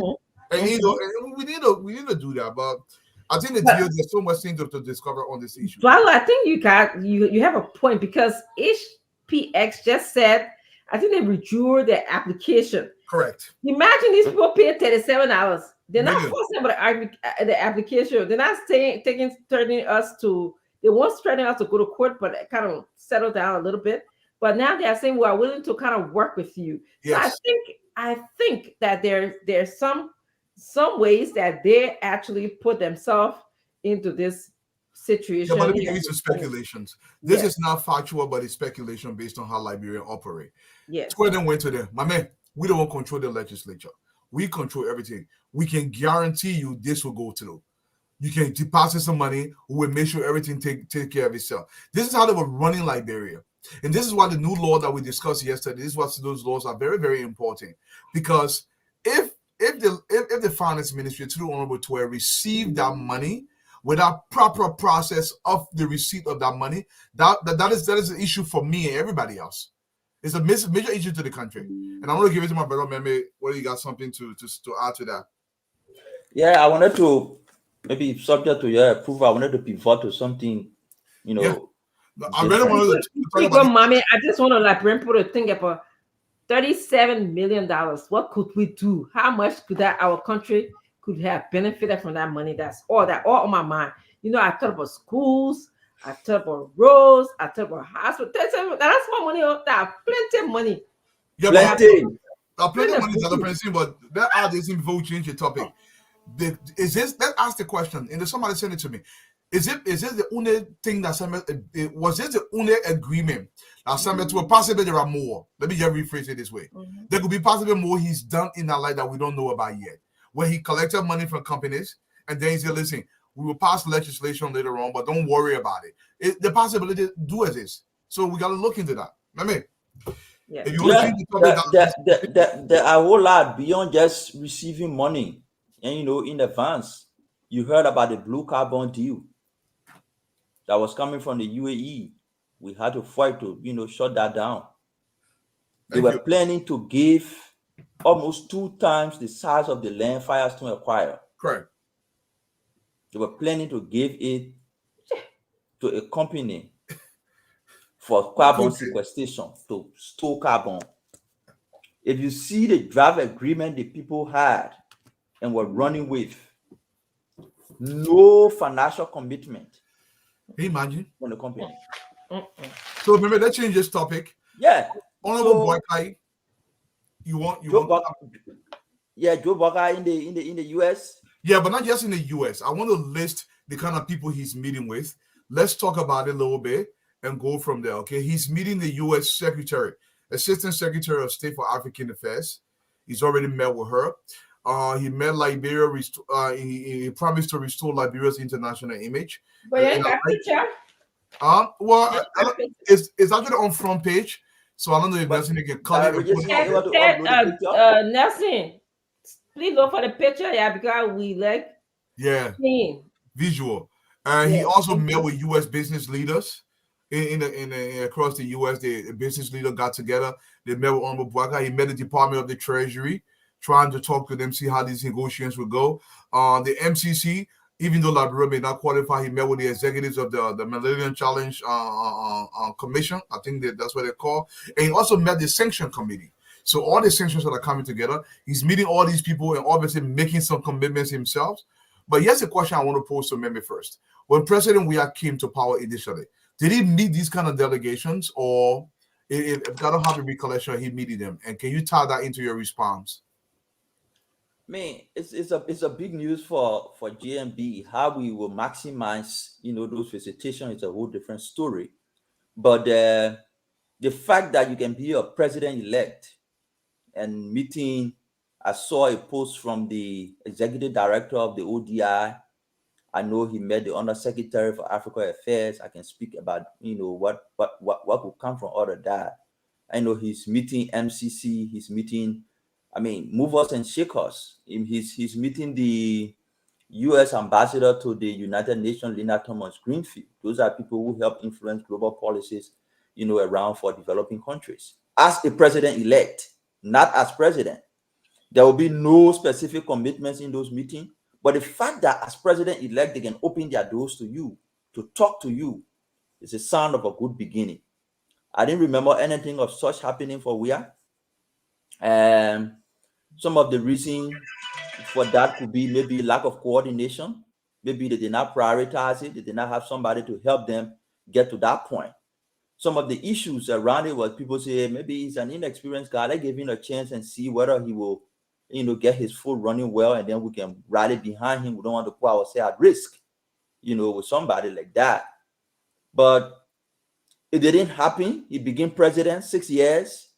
He never had the time to meet the caliber of people that Vice President Boakai, as president-elect, is meeting. So it's a very good news. It's a big news for us. I will say I hope and I pray that we can maximize the opportunity that we getting for governance. Yeah, but this may be speculative, but I want you to speak to, because he met the sanction committee. So most of the guys that are sanctioned in Liberia, he did meet with a committee that sanctioned them. What do you think they were talking about? Just to have what do you think was being discussed? On that, before to the sanction committee, let me answer you straightforward. Look, the U.S. policy to Liberia on anti-corruption will not change because George Weah is no longer president. It remains consistent. So what I think was going on in that meeting was, hey, we have these laws to work with your country for corruption. We managed to investigate, and we have pieces of evidence on people with sanction. If you ask us and officially request those pieces of evidence, we will provide it to help you prosecute them. I imagine that was some of the conversation that was going on. But I also imagine that they were telling Vice President and President-elect Boakai and his delegation that our policy has not changed. That we're telling you today we have pieces of evidence against people who we found to be corrupt under George Weah, and we sanction them. We're also telling you that when you form your government, we are very willing, we have all the capacity to continue to do what we did with the George Weah administration. So in as much as they were telling him, that's my assumption, in as much as they were telling him that we have pieces of evidence of people who allegedly stole under George Weah that we can present to you if you officially request, they were also telling him that our policy for anti-corruption has not changed. America will remain committed to supporting Liberia for corruption. Even under your administration, sanction will be effective. And if we find individuals who are culpable, who are liable for state corruption, we'll sanction them. So I think those were the conversations. Yeah. One about George Weah, two about the future. And for me as an individual, I'm interested more in the future. So that it serves as a deterrence. You make a lot of sense. And I will imagine that's the conversation that was being held. To let President Boakai know, listen, we're serious about this. The way we view your government will be determined based on how you address these sanction issues. I think that was discussed. But that's the friend saying. One thing I want to bring up too, Honorable Boakai also did meet with U.S. business leaders, right? We know there was a period under President Weah where he said the country was open for business, but he only say in his mouth there was no effort made to meet serious business people. So he met tycoons of business here in the U.S. who were willing to give him an audience. What does that say, or what hope does that give to our people with the possibility of creating jobs in the country? You're muted. I'm very hopeful, and I'm sure that many Liberians watching the president-elect meet these business tycoons should feel hopeful. I hope that the right conversations about, what conditions that we need in our country to encourage these business leaders to come to Liberia. I hope that President Boakai was having these conversations, like, while I'm a leader of Liberia, I will make sure that security issues are addressed. I will make sure that Liberians get a fair share of the economy. They won't be spectators, as the last president said, in their own economy. And so I'm sure they were having those kind of conversations, which I think is a good thing for Liberians. I would love for JNP, the president-elect, to also meet with other African counterparts as well, that he can learn from, or from their mistakes and also from their successes. So I think it was a good meeting, based on what you're saying, Dwalu. This is this is a way that you should start your government. Yeah, and another thing that was discussed, Dr. Francine, and Meme, I'm going to come to you. Even though Liberia made a score for the MCC, Liberia is not eligible for the grant money. I don't know how we're going to address that. I want you to speak to that very briefly as to why we may not be entirely eligible, even though we made the cut. And sometimes this is what happens. Making the cut is not automatically mean you're going to get the money. Meme, can you speak to that very briefly? There's a gap period. There's a gap period between the time the data collection for the MCC process is concluded, the time the report produced, and the time the decision, the time the board sits to make the decision. So usually what countries can do, I mean, when they know the period of time the MCC will be collecting data around transparency, accountability, and the different regulations you need to put in place, they try to meet those conditions during those periods. They try to adhere to rule of law. They try to uphold if somebody want to demonstrate during that period, they will allow you to demonstrate and put a good statement. I mean, they will do things during that period of data collection. Now, when the data is collected and analyzed, the report submitted, it takes time for the board to sit. So the period between the time the data collected and the time the board sits, new data are collected and analyzed. And if the new data collected and analyzed show contrary to what was conducted prior to the board sitting, you will pass the MCC, but you will not get a grant. So that lag period between the time data collected and the time the board sits, a lot of things happen in between there that would deny you the opportunity to get an MCC grant. Because those reforms that you institute need to take action. People need to see how they are sustained over the period of time to know that they are not just superficial, to know that they are not just smoke screen, to know that you genuinely wanting to change and putting in place systems that the MCC grant will not be easily exploited. So that lag period is where most countries can fall short. The data collection period, you succeed, but from the time the data collection ends to the time the decision is made between that period, countries can blunder. Like in the case of Liberia, you can point to different instances of things that might have happened that led to us not receiving the MCC grant. I've not confirmed that, but if that's the case, then it's because new information emerged during that lag period, during that gap period that led to the denial. Brother Prince and Sis Fatima, welcome to the show. Prince. Oh, Fatima, yeah. Fatima, yeah. You call it hair off. But anyways, Prince, let me come to you. President-elect Honorable Boakai did meet several people in the U.S. The U.S. Assistant Secretary of State for African Affairs. He promised to restore Liberia international image, something you would love. You met U.S. business leaders. You met people from the Department of the Treasury, Executive MCC, Sanction Committee. What does that say about the country that he's able to do this even before his inauguration? And what does that speak to our country, and what should we expect knowing that he's meeting these high-powered delegations? Well, I mean, yesterday, I said it here yesterday. I said there are three pillars under which a president comes into power, and he has to pay attention to seriously. Right, his domestic, his foreign, and his judiciary. We see that already. The president-elect Boakai has hit the ground running in terms of sharpening his foreign policy. These are multilateral and bilateral institutions that he's already engaging with. So that goes to tell me that he's collecting as much information, creating awareness, building relationships, strengthening old and new areas of cooperations that his administration, in terms of policy, both domestic and foreign, will hear that they would like to pursue. So I think the Boakai administration has done the best thing. I was listening to Mame when Mame said that he doesn't think that the George Weah administration pursues such pathway to enabling Liberia's domestic policy under his regime to flourish. And I do agree with him clearly that the George Weah administration did not do that.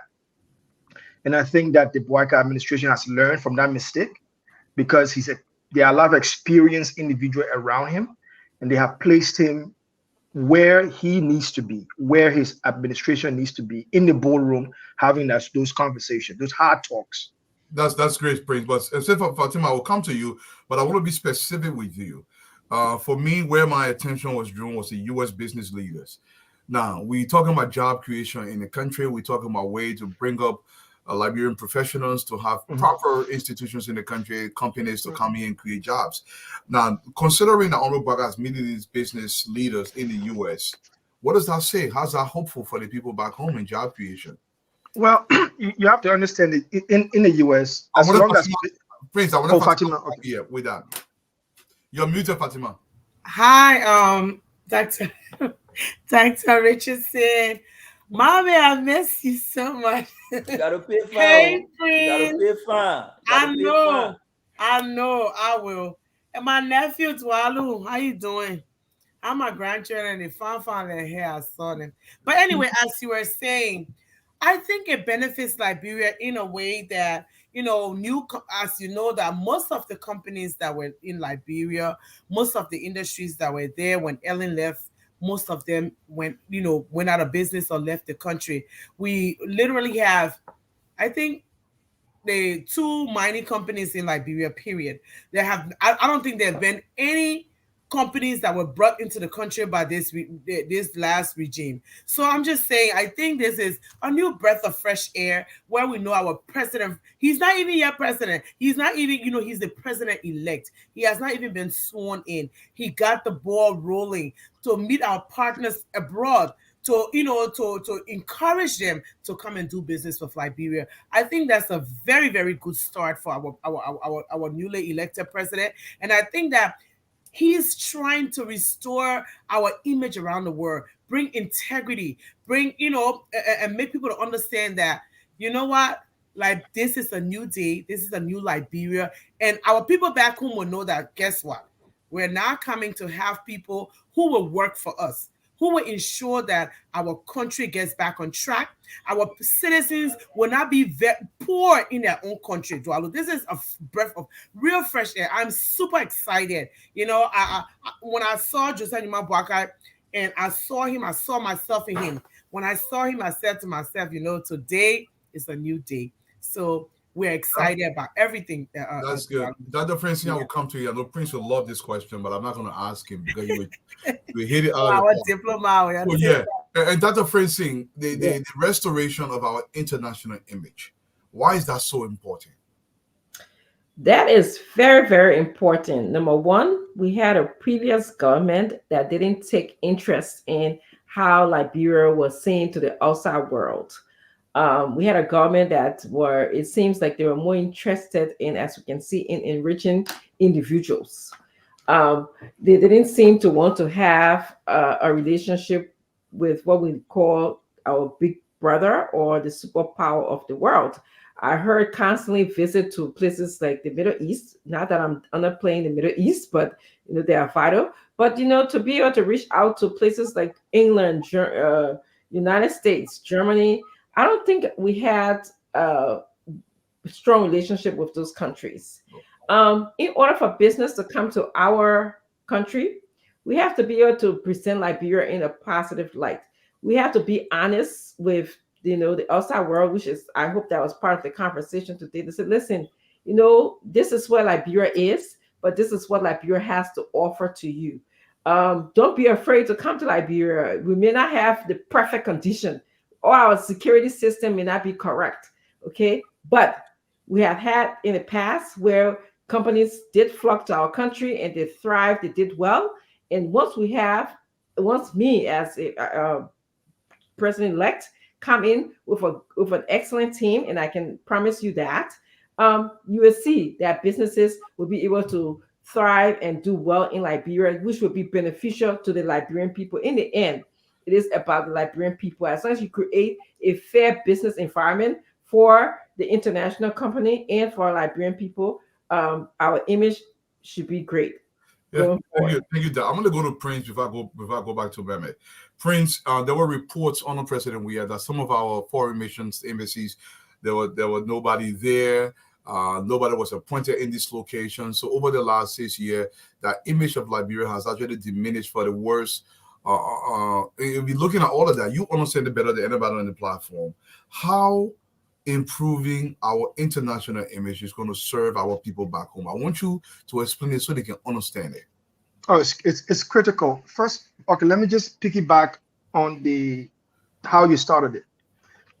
You asked the question concerning, president-elect meeting all these people. What does that mean? In our line of work, we call that getting the feel of the team. And what does that do? It put faces and interest together in the same boardroom. Now, what comes out of that? Reassurance and the definition of the way forward. In international relations and international field, diplomacy is very jealous. They don't like new faces and new people because it's about relationship building. So we see in the first instance here, the Boakai administration is trying to build relationships right now as quickly as possible because that is crucial to Boakai domestic politics. I mean, politics and policy. Now, in international relations, there is something called domestic determinants. What are they? They are the Liberian people. And domestic determinants speak about what the Liberian people will want. The Liberian people determine what they want. They want jobs, they want everything else. Now, coming back to your important question. Strengthening our frontline defense, because our embassies, our diplomats, and everybody else they are our frontline defense. They are out there selling the narrative of Liberia, defending Liberia's image, and encouraging a sense of security and comfortability for Liberians and international interests. That is very, very important. We saw that in the George Weah administration, one critical aspect that was lacking was the consistency of the narrative that stated that no investor was coming to the country. Now, you can pinpoint where that was coming from. It was coming directly from not just only the Ministry of Foreign Affairs or the National Investment Commission, but most importantly, our diplomatic missions. Because as you said correctly, most of our diplomatic missions were understaffed, incorrectly staffed, and at the same time, poorly staffed. So there are three critical downsides that we had. If you go back to the Ellen Johnson Sirleaf administration, you will realize that she emphasized and put more emphasis on having staff diplomats, paid diplomats, and diplomats that were very curious enough to want to go out, to reach out to people, to move in and bring in the interest to develop and invest in Liberia. So yes, I think very much that as long as the president-elect Boakai is engaging our international partners, and I know the Americans will not be the only people that they will speak to. I'm sure they'll also be speaking to development partners that are in America and academic partners that are also in America. They'll be speaking to those people. I'm sure they will create this attraction for Liberia, and our diplomats that will come post inauguration will only cement that for better investment to come to Liberia. Thank you, Prince. Mehmet, I'm going to have you close up on this topic before I go to the budget that was just submitted. But I want to go to you like this. Okay, for instance, U.S. Assistant Secretary for African Affairs. These are not just meeting anybody. These are targeted positions. For example, the Sanction Committee, people that sanction in people in Liberia. What would be Boakai's interest there? Because we know we've been plagued by these sanctions. The Department of the Treasury is very important for Liberia, especially for our reserve, etc. Now, he's not just meeting anybody. What does that say about Honorable Boakai? Knowing he's setting up meeting with people that could be, department that Liberia already need. Part of the question. So go ahead, Mary. So the thing you need to understand about the Department of African Affairs, I was just doing my background research. They focus on advancing trade between Africa and America. There are different programs they have to do that, including the AGOA. They focus on African women entrepreneurship.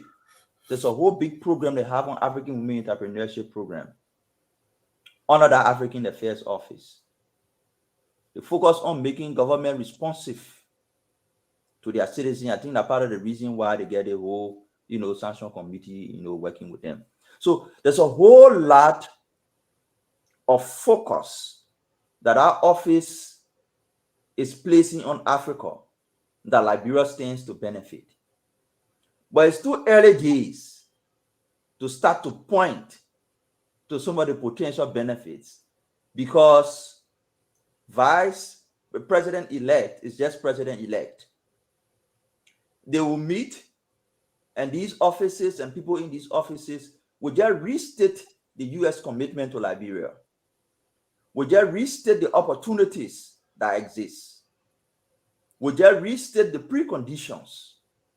It is now up to us to come and work domestically to see how best we can leverage these initial meetings, have additional meetings, and be able to attract the support and the resources we need. So to your question, the African office is, very critical to Africa around trade, around women entrepreneurship, around business development, around making government effective to serve a citizen. So having these initial meetings are good. Like I said, it's early days to begin to pinpoint what could potentially be the blessings or the dividend of those meetings. But they are very good steps to take. Unfortunately, George, they didn't do it. But I can always tell my colleagues who I can talk to in the Unity Party, if we begin to measure our performance on George Weah, we are doomed for failure. If you benchmark your performance on George Weah, you're doomed to fail. Yeah. You need to benchmark your performance on governance, your performance on the economy, your performance on jobs. You need to benchmark it at least during President Salih's first term, those policies reforms she took. If you don't want to use international standard or regional standard, if you want to use any benchmark, think about some of those things. George Weah's performance was far below the belt. You don't want to use it as a benchmark to determine your performance. If you use it to determine your performance, you'll be failing. So set high benchmark and pursue them strategically. The meetings are good, but too early days to point to success. We look forward to seeing additional meetings and how things will go going forward. Okay, let me thank you. And we're just going to do one round on this one. It's just a few people been talking about this, and I'm going to Fatima on this one. Fatima, some people talking about having LU offer a PhD. We're just going to do 1 minute on it. And now, I'll make Dr. Francine last for a specific reason. Now, we know what LU going through. Some people say, and other people offering PhD, LU should be offering PhD too. And what field they're going to offer. I don't really care about the field because I believe in a PhD level, we involve so much research. So if LU is intending to offer PhD, Fatima, is that a good idea about? It's a bad idea. Okay, elaborate. Okay, first and foremost, I'm gonna tell it as it is. Our educational system, there are people graduating with master's degrees in Liberia who cannot even express themselves. I'm sorry to say. I think the whole entire education system needs a whole overhaul. Then you go put PhD program in there for who to teach it? For whom, let's try to restructure, overhaul the education system, try to make it better first before they talk about PhD, because at that level, if you come from there and your English is twisted backwards and your ideas are foreign, for real, how would they see our country? I remember one time when Liberia used to be a beacon of hope for people used to leave other West African nations to come to our country to learn. I mean, the last time I heard in the president's inaugural speech, the soon-to-be, transition president, he said he was going to bring, I don't know how many 100,000 teachers from Nigeria. That is ridiculous. Am I wrong? I think I heard that. He said he was going to bring teachers. That never happened. Please, I beg you, Dwalu, let's work on, from even elementary, from preschool to middle school to high school to teach the basics. Because sometimes when some of the people be speaking English, I can worry. Even in Liberian English, the subject, the verbs don't agree. They fight. They be jumping like palm butter and kasali mix, and you can mix it too. So I'm just begging you, we should not. I don't think this is the right time to start any PhD program at all. Let's try to work on the graduate and undergraduate schools first. Please, Jefferson Koji got his degree. I heard he was an honored student. But when he speaks, you got to look for words. You got to look for meanings of what he's saying. He is not understood by the common person at all. Nothing agrees with him. So I'm begging you guys, that one will tell our president, let it hold off on that. We do not agree. Let me go to Prince. Prince, on the issue of because there's a discussion going on that LU is considering a PhD. I don't know why we rush these things. First of all, the undergraduate and the graduate program, we have now strengthened them. If you look at the ranking in Africa, anybody can Google it. Look at the university ranking in Africa and look where LU ranks. On the very bottom, way down at people rank. So we have a lot of work to do on the undergraduate and the graduate level. We can create better graduate. PhD is not a rush. If you go into the level of the PhD, only a few people make it up there anyways. They can always go out and get it until we can build a better system. Remember, Brother Prince, I want you to hit on that and see where you stand with this. Well, my position is clear by the first statement. Every progressive society is built on sound and productive education, hence the production of the human capacity in the country. I mean, let's look at this. Mommy always love to bring everything back to earth. So let us bring this conversation back to earth, and let us look at it from a change perspective. I don't think we need, for now, at least for the short to medium term, I don't think we need a PhD program. I think what we need at the University of Liberia is a comprehensive reform of the University of Liberia, whereby we are able strategically and from an educational policy perspective to relocate first the Louis Attergren School of Law and to rebuild it. We've had that school for so many years, and we've never first and foremost improved on it. The second to that would be the Dr. Yadi College of Medicine. We also need to relocate that school and improve on it. And then we need to improve on the science and technology aspect of the university. So by this definition of the conversation we're having, we haven't even moved to the PhD level yet. We're still talking about the restructuring of the policy and the relocation of this institution, because the Liberian population is no longer in the 1970s. Our population has grown.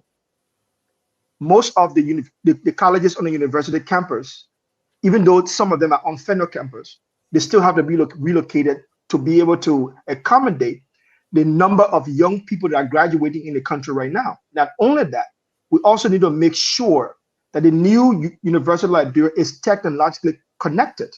Most of the students, they don't even know how to use computers. And 110% of the work that they are going to be doing outside of the university will be computer-based work. So we haven't even started talking about a PhD program yet. As long as we focus on that, we start to build the university and bring these things that are actually needed within the university, students will pick up. Also, you're going to talk about the University of Liberia partnership that they've established in the 1960s and 1970s with Harvard, Cambridge, and all of the other universities around the world that we have to go back to reestablish, renew, before we even think about stepping forward. Okay. Thank you, Prince. Remember, let me twist the question a little bit. You've been to graduate school. You don't have a PhD, but you know the kind of rigor it takes to go through the graduate process. Currently, even at the undergraduate level at LU, we are not giving our people, our children, the young Liberian, the best possible outcome. Will a PhD program help or hurt them? It will hurt us. I mean, most of my education acquired in Liberia. I mean, I only spent 2 years out of Liberia in graduate school. So most of what you see I do, the foundation was built in Liberia. I'm saying this to say that the school system is not the best. It's not the way it should be. I don't want to call it best way. I feel like it's so good and it's going to work best. But when you invest your time and commit yourself, you can learn in Liberia.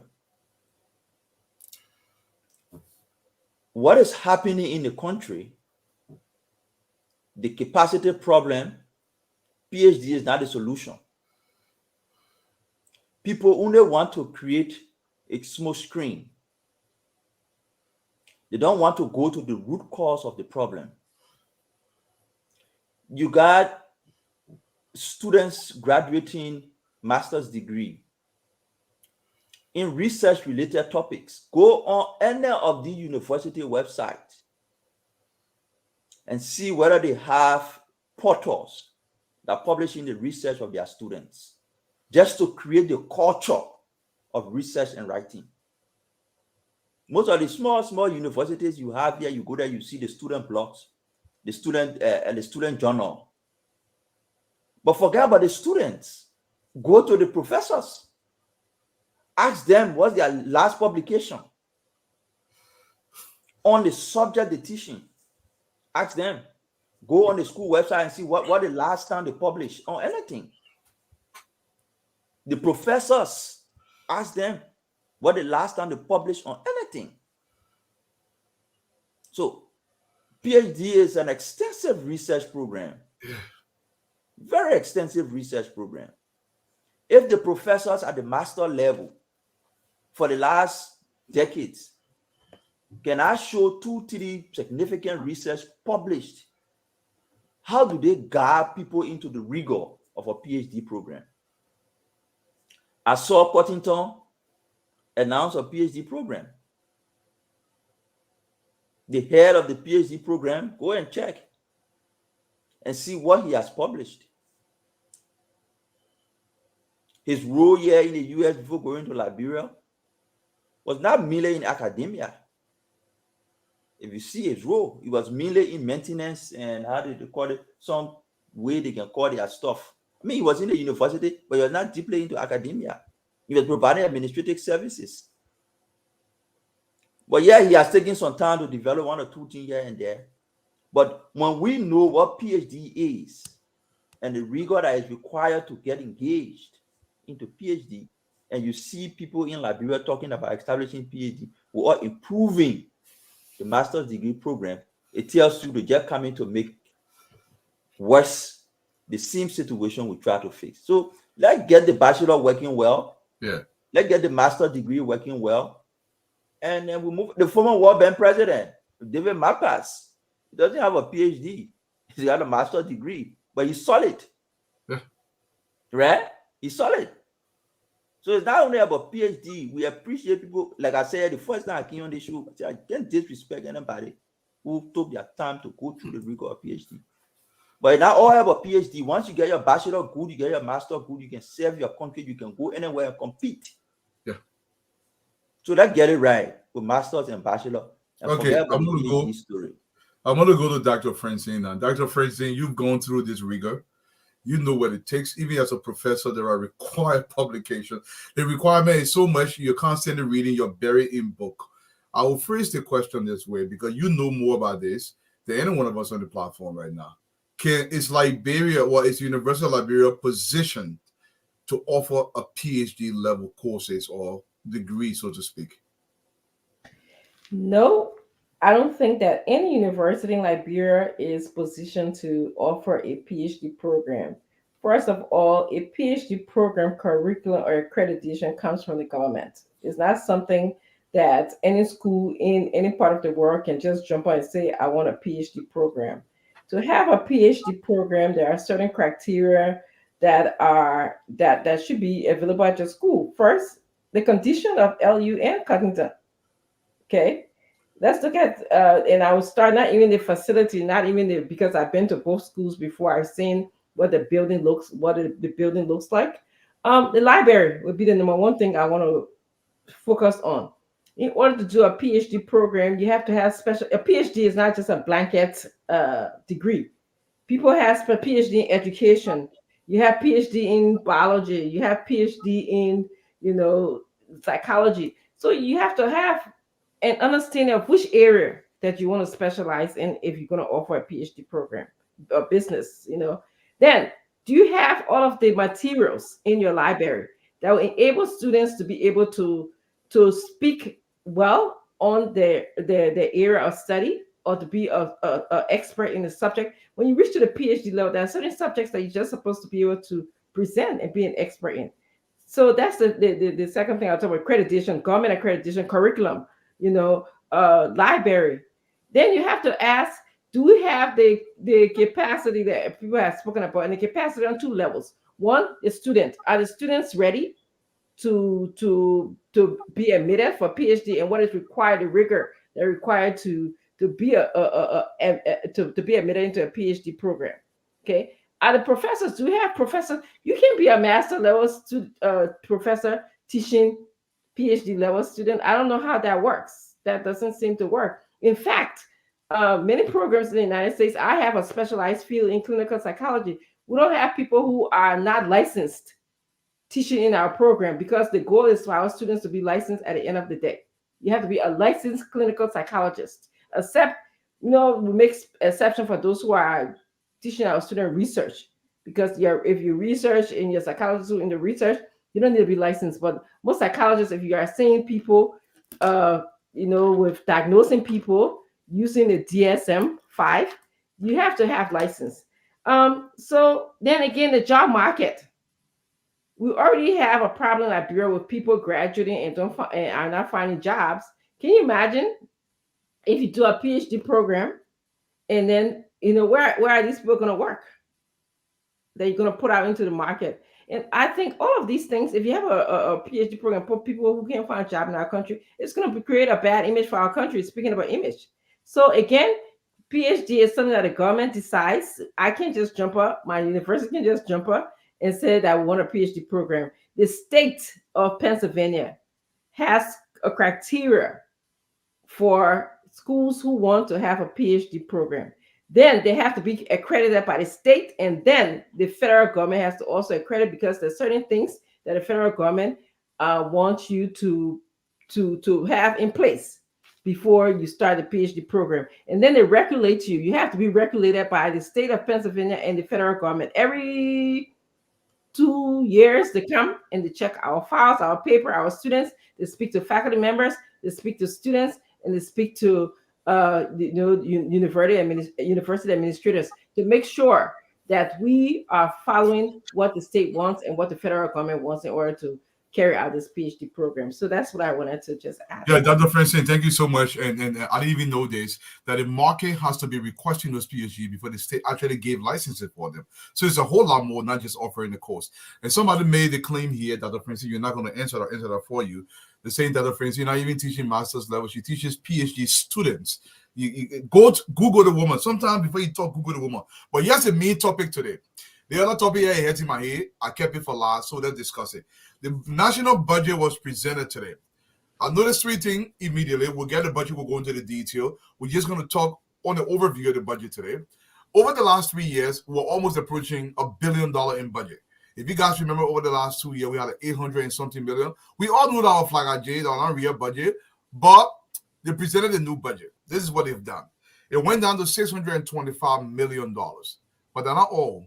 95% of that budget, that's $594 million, will go towards running the government. Only $31 million will go to any kind of development of interest. And I hope Honorable Braga recasts that budget and readdresses that budget. Let me repeat, 95% of the $625 million budget that was presented 2 days ago to Honorable Buffer Chambers, 95% of the budget will go towards running the government, paying salary, buying vehicle, foreign trips, etc. Nothing to develop the country. They will only take 5%, which is $31 million. That's what they said they will use to develop the country. Now, I'm going to go to Fatima. What do you mean we're hitting our own self for? Now, the question there, Fatima. For the whole thing on Dualu, I mean, these people, the people we have, the powers that be, that's why we're so grateful that this government was removed. And these people, if they think they will actually bring that budget in front of this president, because this president is talking about, first of all, he put his foot into his mouth from the early start. He said he wants roads in the first 90 days. You will be driving on some smooth roads. Okay, if you're taking how much did you say for payments of salaries and 594 million. The total budget is 625 million. 500. So almost 600 million go to paying themselves. Yeah. So they're not even talking about improving schools, improving the healthcare system, improving, the quality of lives of our people, the common rules. So the arrest plan is out the window if he approves this budget. Oh, yeah. Because he talk about agriculture. You want people to go back to the farm? The people don't have no money. You got to give the people incentives. You got to give them, money, loans or grants to go back to the soil. You talk about roads. One of the major things we need when you go from the airport to just ERW, the road, if your tire is not good, will break down. So if they're not even considering the roads, I mean, at least what about the sanitation? The country, thank God, these couple of weeks, the people have been taking initiative to clean around themselves. What is the vision that these people actually have for Liberia? Do they want this country to be improved? Do they want anything better for this nation? How could you take just a percentile of the total percent for developing the country itself? And Fatima, and speak on this, because even the $31 million that they have set aside for so-called projects, people will still eat inside of $31 million. That's true. All will not go to. So if you really look at the real total year, we're looking around 98% of this money is going to a recurring cost. Yes. And please, let me come to you. Now, you have a national budget. Most responsible countries around the world, what they do it, they cap the amount of money within the budget that the Ghanaians will do, no more than 35% to run the government. So if you want more money for government, you have to strategize to find more ways to raise the revenue. So as the revenue get higher, but you cannot exceed 35%. So some countries say 60% of the national budget has to go to capital investment, education, road, bridges, new network, etc., something that will improve the revenue generating capacity of the country. We don't do that. Can you speak to that as it relates to this budget, Prince? Well, I'll just sum it up in simple terms. The budget, I just got the budget today and I started to look over it. One of the first things I realized that budget is not policy focused. It's not policy focused. And as you said correctly, the budget is all about recurring cost. So the Weah administration didn't understand, for many years, they've struggled to properly cast a budget that reflected the social economic tendencies of the Liberian people. Hence, the reason why the Pro-Poor agenda was a miserable failure. Now that the president-elect Bouakai is coming into the government, one of the challenges that they will have to face will be this visual cycle of a massive amount going into civil service salary. Because we do know that under the Ellen Johnson-led administration, that was reduced. And under the George Weah administration, that was increased. That is something that they will have to figure out how to go around that. Just recently, a few months ago, we were all talking about the increase in civil servant and how that increase has diminished the quality of work that they have been doing. Anyway, today, Senator Dillon was in the Senate and he was asking fundamental questions about the budget. And some of the questions that he was asking pointed to the fact that right now, this current budget has to be slowly and meticulously picked apart and reviewed before passage. Because the budget instrument right now should serve the Bouakai administration. and every other social program, social and economic program that they will have. At present, it doesn't address that. At present, it doesn't serve that. And that would be a fundamental problem for the incoming president-elect.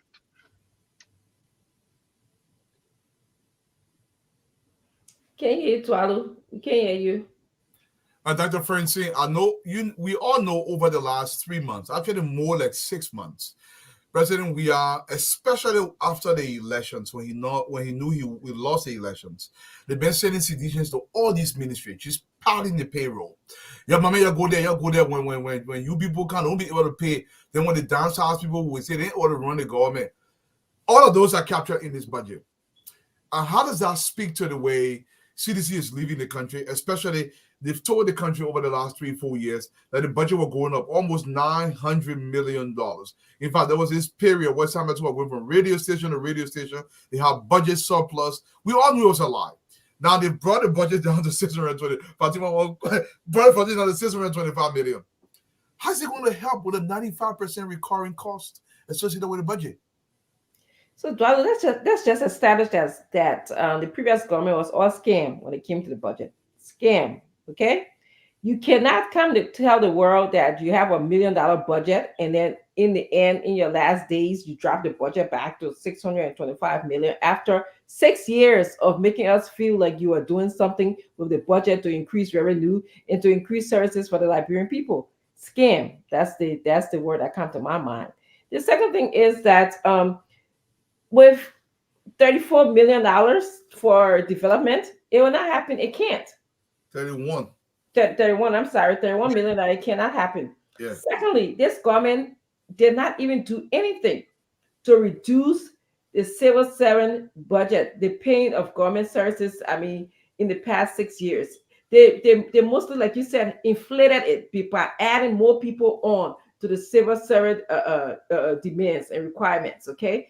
What we want a country to do, what we want a person in our country to do, is to go and cut all of those waste, okay?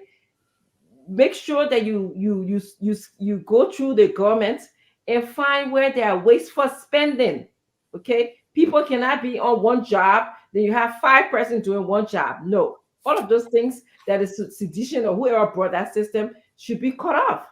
And then when we cut that off, we have to look for where we can reinvest that money that the Liberian people would benefit. $31 million for development, that's not going to work. That's why I call this a scam. It's hurting my head right now, Dwalo. I can't even fathom. You know what I heard today, that the budget dropped to 600 for 6 years. Yeah. You know, that's why I didn't even pay attention to it, because this is the first lie that they told us. Yes. I feel very, very disappointed in Samuel Twe and whoever developed this budget. I want him to come and explain to us why was he going around telling us for 6 years $1 million? Wow, every day, recast. Yes. Recast. Everything was $1 billion. Yeah. Fatima, Samuel Twe told this lie that the budget was climbing, seditions were passing around, the best finance minister since God created heaven and earth. All this nonsense. Samuel Twe told the country that he harmonized people's pay. Now, I hate that word. He dropped the board and pay. That is. Okay. When you drop pay, that means the amount of money that going outside is supposed to drop, right? Yes. So how come they are going opposite direction in terms of the cost to government if you harmonize the pay of everybody in the country? That means that somebody said nobody in the country is making more than $7,000. Let go with his logic, because previously they said, Ellen Johnson was paying people $15,000, $20,000. And he brought it down. That means the government cost should have gone down. How come they increasing, Fatima? Scam. Francine just explain it here. That scam. That big scam.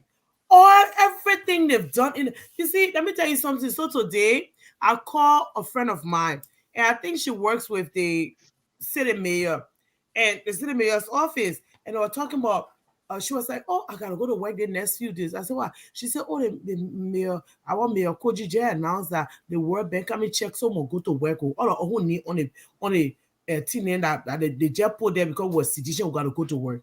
Can you imagine that? So they just had people names on payroll because they were from their party. It's a scam, Dwado. Because if you harmonize people pay and you reduce salary, you should reduce costs. You should even improve the private sector by creating jobs. Like if you give contract to someone to fix the road, you employ more Liberians to help that one person, right? You could be creating jobs because you've reduced costs. No, Dwalo, that's scam. And Dwalo, the thing caught up with them because this next 6 years were that year to lake it. They didn't, all that thing you're thinking, they didn't take enough. All that thing they did, you know, the kind of lifestyle that people can live. So when they think a hating bad way because they can't lick it. We swallow it from underneath them. And the fact that all of these things that they did, they were depending on these next 6 years. So this was their plan. I'm telling you, a staunch city. You know, my brother there in their party. Yeah. Our plan was now to take money, change all of the legislatures, the independent people in the next session, make sure that all of them are sedition, and then amend the constitution to make Judge Weah a lifetime president. So we cut them with their pens down because this thing was all a lie. The boys really destroyed the country. Period. The depth of the destruction. Honorable Vaga is inheriting a massive hole. Please, let me say this to you. Yeah. I want us to focus on the impact of these kind of economic lies that came from Summit Where the so-called $1 billion budget that we were approaching, and the implication to health, education allocations, the implication of real infrastructural development. What Summit Where and his likes, on President Weah, what it actually did to the country, the way the budget was allocated. Okay, but let me just go over this quickly. First and foremost, we have many challenges in our fiscal policy space. And one of those challenges that the Boakai administration will be inheriting will be to use a fine comb to go over the entire budget. Because now they have to reorganize our budget process and our budget psychology, how we allocate our budget, where those areas our budget will have to be allocated, directed to, will have to all be fine-combed so as to shift the developmental perspective of the country. Now, because the developmental perspective of the country has not been shifted for a while, the impact that you're talking about is this. You just spoke of one impact.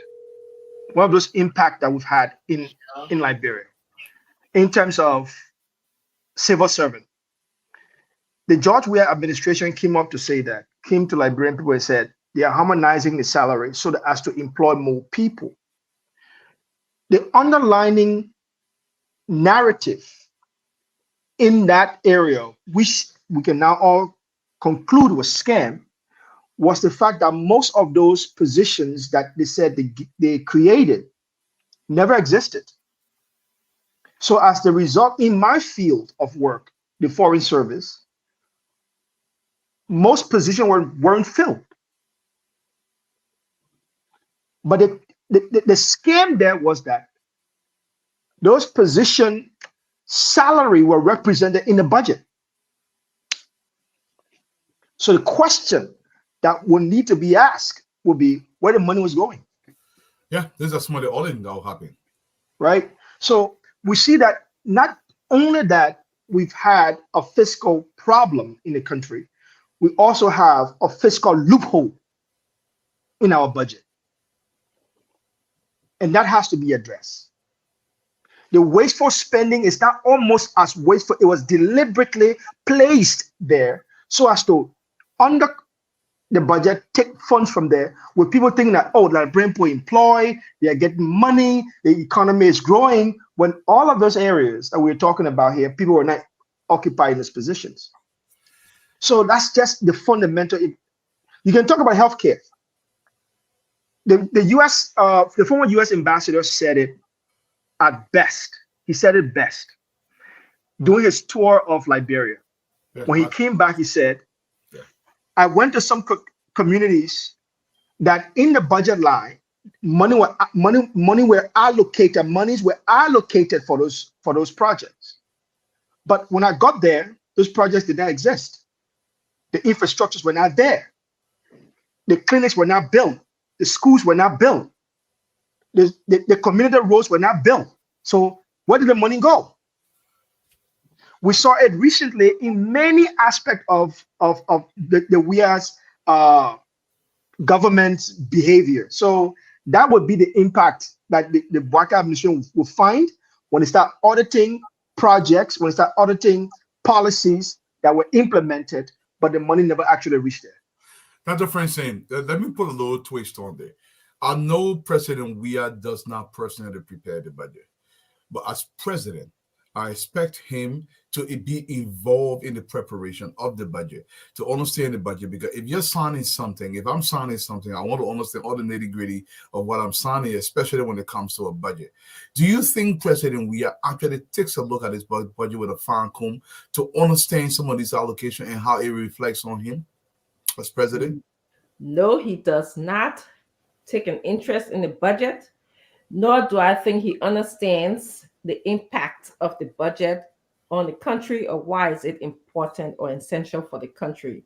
And the reason why I say that, let's look at yesterday we were talking about how the president said that he was unaware of how Liberia voted at the United Nations. It's another important thing that he should be, on top of.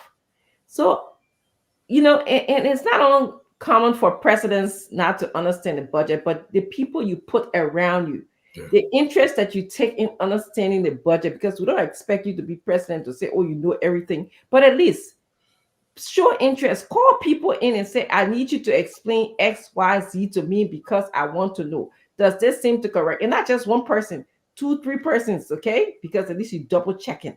Okay. Now, you are talking about the danger of these economic lies that they told our people. And I jot down a few things. One, it makes the legislature look very bad because they sign on the budget and we don't even know. I mean, a few of them have some arguments. So it makes them look bad. It makes our government look bad. 2, as Prince Maxwell said, it builds hope for the people. All right. Like, oh, the economy is good. Oh, rice will come into the country. Just relax. Things will be okay.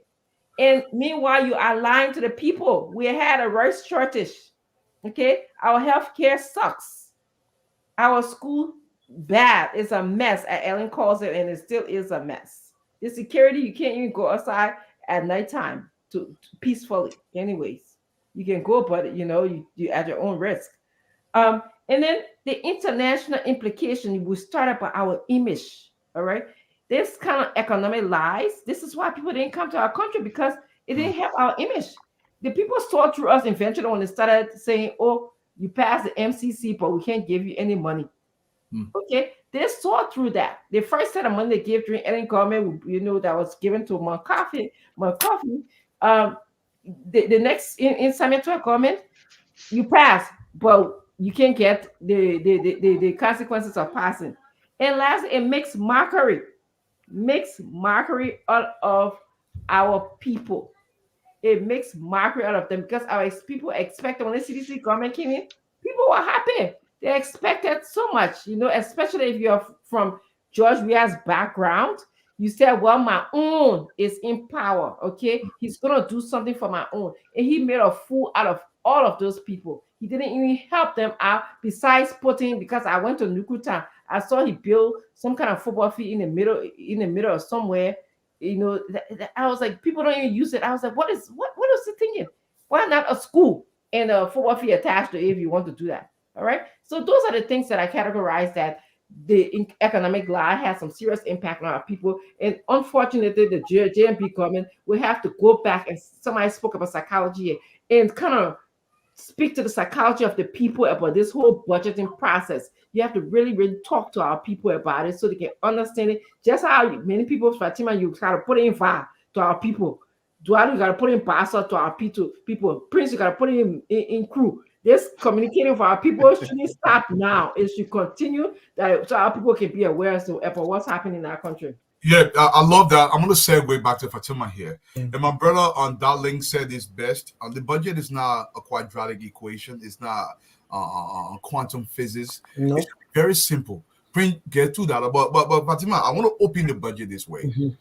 Grand Cape County have, I don't know how many representatives in the legislature. I think 3 or 4. Okay, they have 3, right? Okay, they have 2 senators, so that's 5 people. 3. Yeah. Okay, 5 people to get over to the legislative representative, right? 5 people. Yeah. Fatima Salif represent the people of Grand Cape County. Open the budget. You don't see nothing inside for people of Cape County. What do you want me to sign our budget, Fatima? No way, I'm not signing it. I'm not signing it because that is same team. You see, Dualo, what Dr. Francine said was true. The 5 people, when I went to speak to them, when I went to Liberia for this November 14 election, when I went, we had to transport a lot of them back to go and vote. And when I met with them to how to call up a VOA, they asked me something. They said to me, you know that from the time we voted for this man, he brought a greater. And you know what I mean by greater, right? To the junction, he brought it over there. He never came back until the few election day that he came back. Something you said that does the president know? I don't think he's up there where he knows, but he knows to get his cut in everything, though. He knows to get his cut. The president was sitting in Liberia when Francine mentioned some stuff that when there was no rice in the country, and they would lie about it. Who suffers? Those very poor people that went and voted for him. He neglected the people. The people believe that this boy suffered before. He lied down on the bare floor before. He will do well for our people. He knows what it means to suffer. He knows what it means to have. He didn't have it before, so he will have the people's interest. He fooled the people, yeah. The man had a lifestyle. Someone who wants to do his nails for $20,000. Is that the kind of person? Our 5 people will not sign our budget. Our people should not. I think you know what, Eduardo? We need to also hold our lawmakers accountable. Thank you. There is massive education that needs to go on. If I have to go to Liberia to do anything in Liberia, I'm going to start talking to the people because our people, they need a lot of education. They don't understand because I go back to the Princeton and my cousin, what her name said, Grace election. Yeah. How can you give people $20? Yes. Take them from Cape Man, bring them to vote in an election that is not theirs. That's not that. Because of the poverty. If I had not gone there that morning, Gray were going to win that election. He barely lost by more than 200 votes. Yes. He was going to. Because that's the thing. We need to change the mindset of our people. Like, look, this is your future. This is your children's future. If you vote for these people that will not speak for you, but you know what, daughter, I must admit to you that our people are getting it little by little. They took a lot of them out there, right, Dr. Francine? Yep. They are getting it. That if you put somebody there, they don't come back. When they boo George, we are people in Bomi County. That's when I knew this thing was over. I knew that this man was hailed by our people. Our people loved him. They respected him. But he did absolutely nothing for our people. And I realized that there is 2 Liberians. Like when I see the people talking, this is the best president since 1847. A man who does not look at the budget. A man who will say that a foreign mission person voted a way that he did not approve, but God will punish. Fire the person. Right? That the first thing is not the right thing. If the person do something you are not in agreement, fire the person. That's your motto because he's gonna be out, and the Arabs will not let him go because the Arabs are upset of what is happening. I don't care what happened in the Middle East. This is wrong. And Arabs wanted Liberia to vote with them because they support Liberia. And he knew that. He told them, just say yeah with the American people. And now he's going back to now. This man is inept, and I'm glad that this is a new Liberia. Period. No, I agree. Prince, let's do this. For our people to understand, the budget, our man cook. Everybody paying so be saying that on the table. When no rain your bowl, that problem. The old man used to sit down, they will sit down in the middle, they sue the rest. So everybody paying chocolate in front of it. That's how the budget look here. If Nima can't on a bowl, they don't put GB inside, then that problem. The people when you're sent to make sure your own bowl rest inside, they're not making sure rest inside. What they can do when they carry their own bowl, when the bowl for Nima can't sit down there, they will hold on the bowl. When they put Nima can't in the rent, they dump it in the own bowl, Nima can't bowl stay empty. Please let me ask you a question. $31 million. $594 million go to government officials. They can ride BB car, they can travel first class, they can go to Turkey for medical treatment. The end of training, enjoy the said, they will say, oh, I have money before. If it's money, they don't have a part to pay him before coming to government.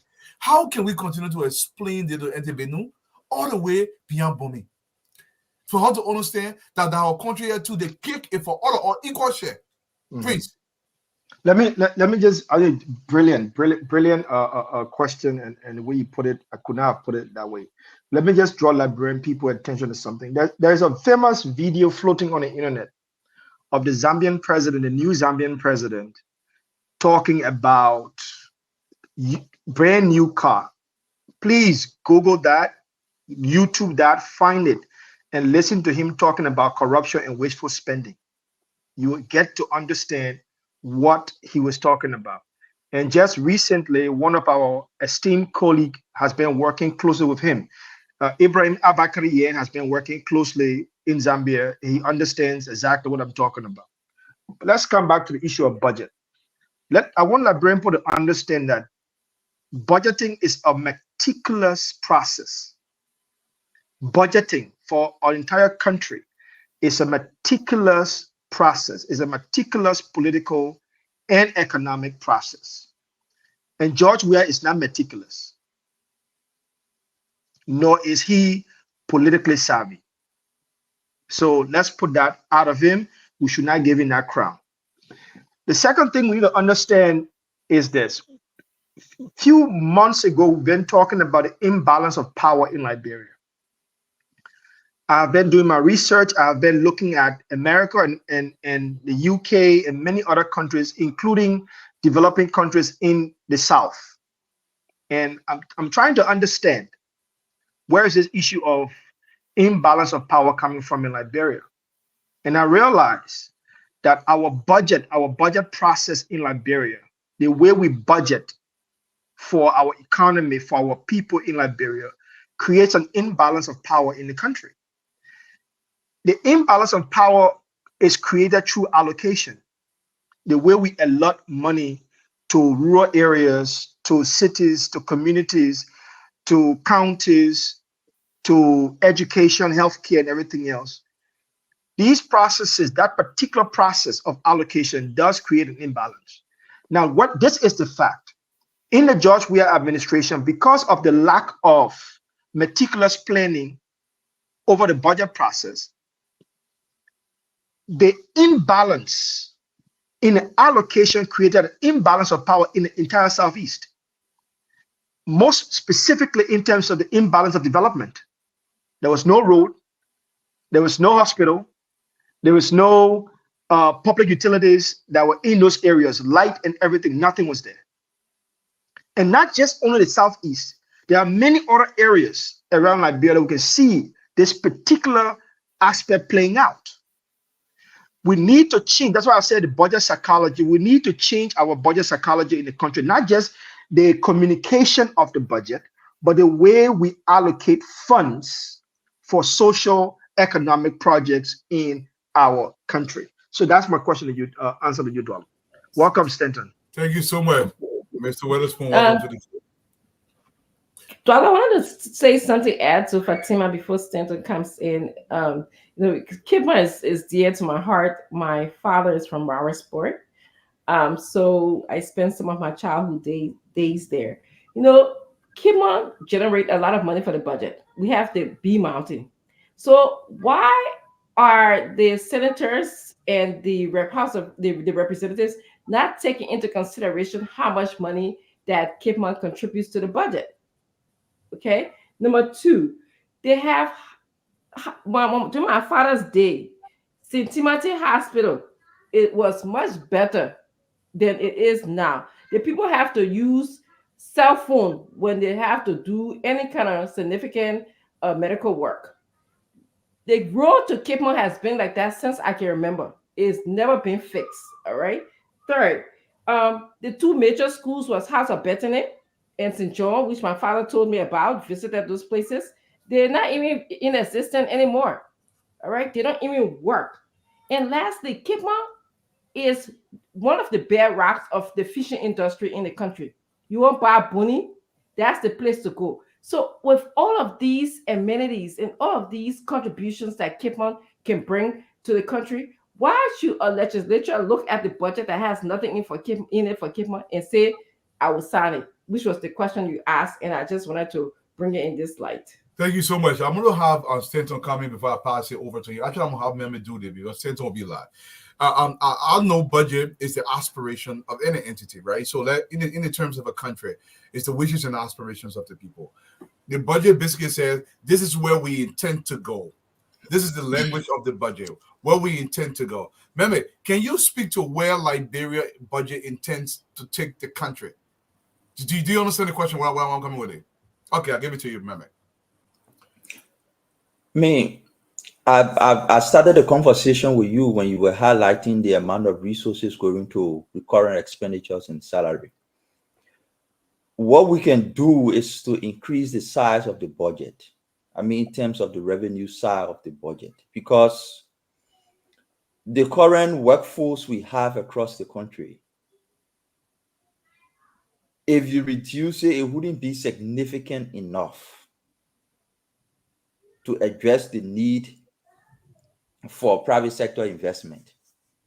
So what we can do, what the Joe Barker administration would do, and a part of the reason why we ran a narrative here and say people should manage their expectation.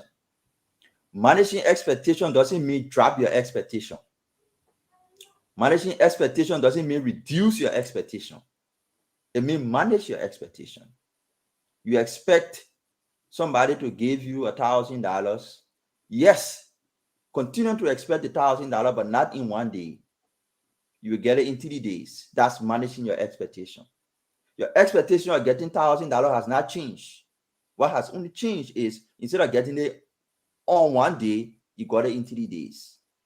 But you still achieve what you're supposed to. So Vice President Barker would not be able to change that budget immediately. What he can do is how he can bring in additional resources to the budget. And to Dwalu's question, what direction it will go. So that those additional resources he will bring to the budget can be used to invest in areas, what we call growth corridors, to be able to invest in areas that can spark immediate growth. That's one way you can do. Another way you can do with that is you can also cut waste within the budget. You can cut waste. Most of the resources you see people directed to procurement, people directed to goods and services, those resources can be streamlined, and that recurrent cost on the budget can reduce. Mehmet, I'm going to go to Stanton before I give this to Stanton. Stanton, in this country, in most developed countries, Fatima gets a paycheck. Fatima can do whatever she wants with a paycheck. Fatima's job is not responsible for her cell phone. They don't buy Fatima a car. They don't repair Fatima's car. They don't pay Fatima's rent while she's living in her own house. They don't give Fatima extra security guard. Even U.S. congressmen men in this country don't get security guard. Why don't we cut this out of our budget? Pay Stanton his $4,000 a month. Whatever he does at that point, it's up to him. That will cut the budget by almost 50% of the recurring cost. Why aren't we doing that, Stanton? Well, let's just again, hi to everyone. I was babysitting. I was sitting in the back watching you guys babysitting. This is very, very hard of a work. But you know, I got to do as a grandfather. Unlike Prince Maxwell, he's not a grandfather. Mama is not.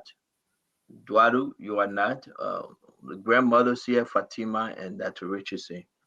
Fatima is a grandmother from her stepdaughter from AB, and you know Dr. Richardson. But I want to say welcome again. Thank God I'm here. You asked a good question, a beautiful question. Oh, man, your expectation.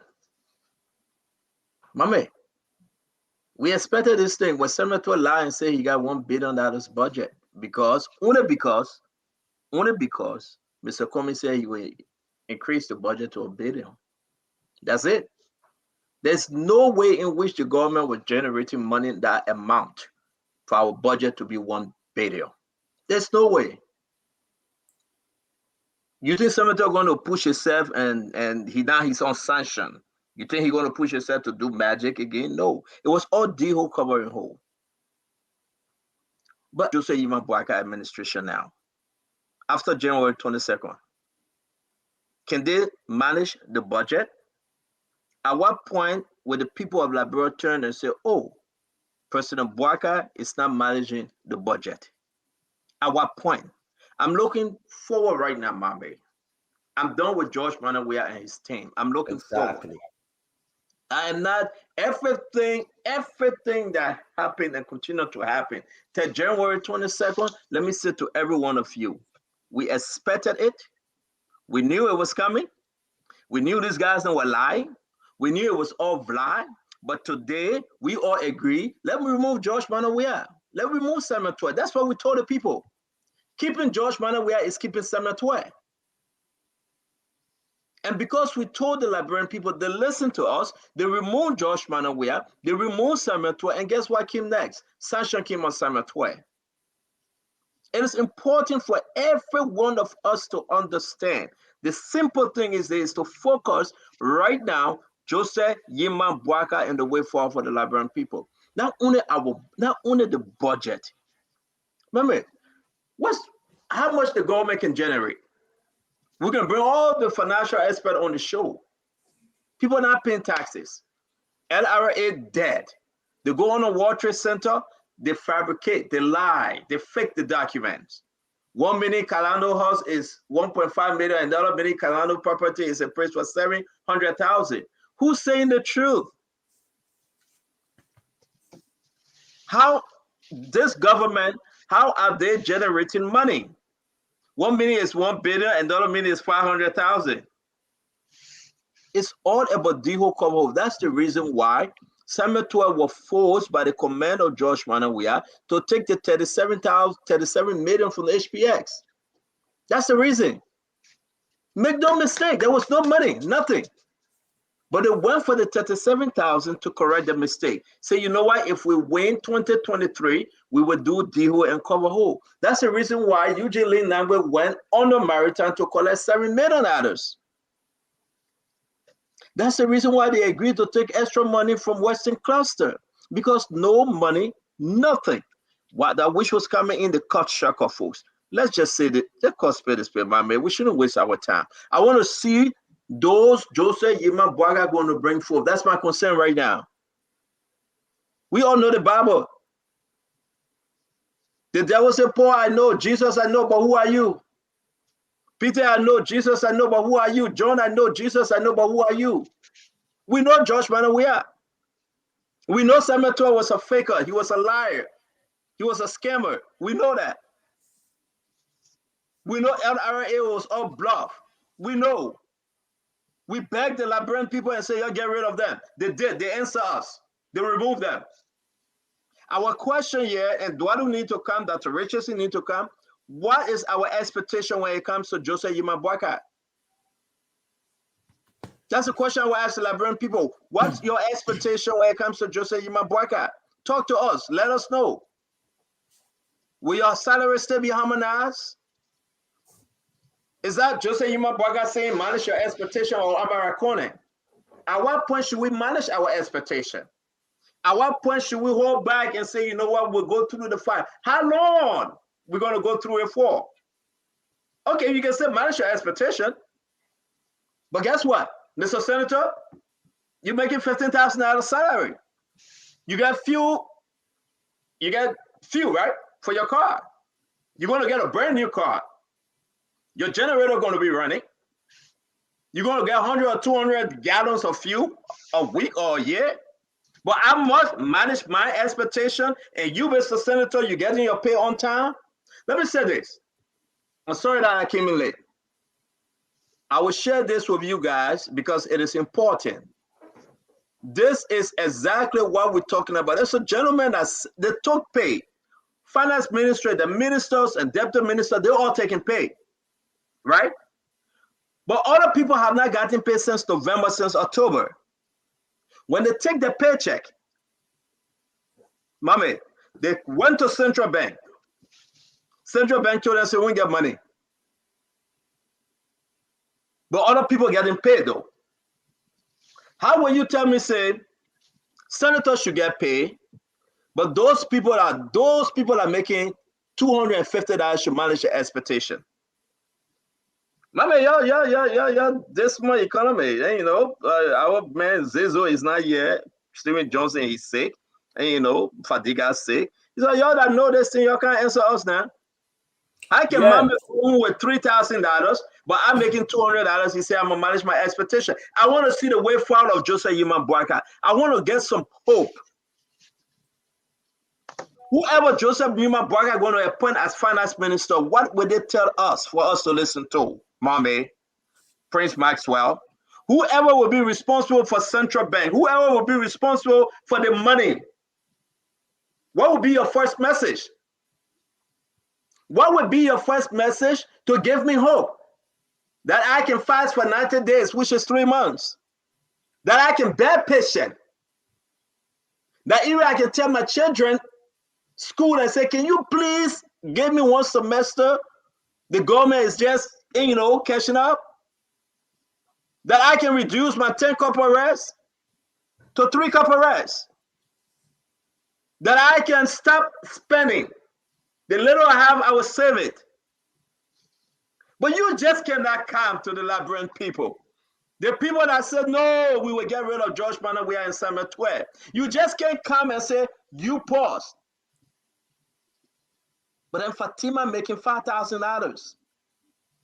Fatima getting what? 250 gallon of fuel. Fatima getting a brand new car. But no. You working the Boulevard Palace making $150. The man said, listen, business now, go sit down. No. You are there to finance minister way down the line as office boy. You cannot take pay. No. Let's talk about labor department. No way the government cannot take pay because you know what? No money in the bank. Then the minister telling me, Mommy, testing them with a spoon to manage his expectation. We can't. The Liberian people will not settle for that. Who's going to be the finance minister? Who's going to whisper in Joseph Yuma Boyka ear? Mama, y'all forgive me, Akim Lee. So give me some more time. I beg you, Prince Maxwell. Don't look at me bad way. Please. Who's going to whisper in Joseph Yuma Boyka ear and say, oh, JMB, you know what? Da. What mess with Joseph Yuma Boyka break? Look at the puppet. From Rhode Island, Washington, D.C., Delaware, New Jersey. He can't rest. He can't sleep. He hustling. Look at the meeting today. MCC. He won that money. That money will help Liberia greatly. Imagine the people expectation very high, folks. Liberian expectation very high. So I come to you with this message, that nonsense of a budget, that foolishness of a budget. You know they don't have the money. But let me get back to you, Mommy, Prince, Maxwell, Fatima. Let me find this check and share it with us. It's very important because the reason why we are sharing this check, the guy went to the bank. All week, the bank going to the bank. The bank man tell you and say, manage your expectation, we get money. All week. The people needed the check. I will share it. I'm sorry, who need on the check? I must share it for the people to see. Ask someone to have you gotten paid for October, November, and December? Yeah, you do pay. Ask the senators, have they gotten paid? But the people that are making 500 and 300, they can't pay them. And that's why the people say, don't give us your Tom Plenty talking again. That's why we remove them. Don't give us that Tabata. We know Samatua is a rogue. That's why the American government brought sanction on him. We know Joe Manawia. That's why Joe Manawia under sanction coming. But let's talk about Joseph Yuma Boyka. But let's talk about the next finance minister. Let's talk about the bank governor. Let's talk about the chief of staff. Let's talk about the minister of state. Let's talk about the labor minister. Let's talk about the foreign minister. Let's talk about the justice. Let's talk about the way forward. That is our hope. These guys are not coming back. No matter what they do, they will never ever come back to take power again. They have destroyed our country. They have destroyed our children. The future is doomed. So let's talk about the way forward. What's happening? Guys, go ahead, man. Somebody talk to me, man. I agree. We should. I don't know whether that's the direction you're taking the show going forward, but it will be very good. We do that. We take ourselves from the campaign mood from George Weah and focus on governance and holding people accountable going forward. Campaign has ended. We can highlight in passing the excesses, the mistakes, the challenges the Joe Barker administration is inheriting from George Weah. I saw a group of contractors at Labrador Agency for Community Empowerment Lease protesting for their money. They said they've completed contracts, construction projects across different places, and they've not paid them. Joe Barker will have to pay that money. Employees who have not taken pay, you will have to pay them. But I want, like you said, Stanton, let's look at what's going forward. And when I said here on the first day about managing expectation, there's something I said that's missing link. I said managing expectation is not only words. And I managed to find the budget of George Weah inauguration. It was, I think, 900,000. I said Vice President-elect Joseph Boakai will send a message of expectation management with the cost of his inauguration. That is where you know, that is how you communicate to your people that things are not okay. And there's a need for us to be careful on how we spend resources. If you're telling the people that you're inheriting a broke country, an indebted country, and you're spending 1.5 million on inauguration, then they get concerned that you're not telling them the truth. So managing expectation is not words to say manage your expectation. It's more of action. How much you spend on your inauguration, the number of people you put in your delegation to travel with, whether you bring in private jet to ride like we did. Once you're not doing those things, you carry reasonable people with you, then people say, oh yeah, the government is really struggling. And there's a need for us to give them a chance to get their feet on the ground to pick up. So I agree with you. Let's direct towards the future and let's have conversation. Let's talk about, without calling names, we all here got opinions on what the characteristic Vice President Boakai should be looking for in a finance minister. Without calling names, what he should be looking for in a health minister, what he should be looking for in a foreign minister. Let's start to have those conversations. They will influence opinions and they will influence actions. We're all calling names. Let's talk about what we expect, given the current state of affairs in the economy, what we expect the finance minister to do, what are the characteristics, what background we think is important for someone to serve as finance minister, for health minister, defense minister, and foreign minister. We need to have those conversations going forward. You are absolutely correct. And I think we will do our people the most honest thing for us to sit down and talk about the forward march of our country. So that's Mohammed talking right now. You know why? This is what we always do. We learned this, right, Prince Johnson? The past is my heritage. We always say this for what you know in Liberia. The present is my responsibility. Yeah. The future is our challenge. Yeah. Well, listen, look at this. I know you're going to come and Prince, and we'll go to our sister. Look at this. Look at this thing. Look at this check. I want people to pay attention to that check. I felt bad this morning. I felt so bad when people came up to me and said, you know what? We have not gotten our pay. Look at the amount. Human Rights Commission, Republic of Liberia, Minister of Finance and Development Planning, payroll account. I want everybody to take a look at this. Look at the amount. $50,656.78. I want everybody to take a picture of this. Shay, look at the date. You know what happened with the check? We're not stupid here, folks. The bank going to central bank, central bank telling them, say, we'll get money. So the check bounce.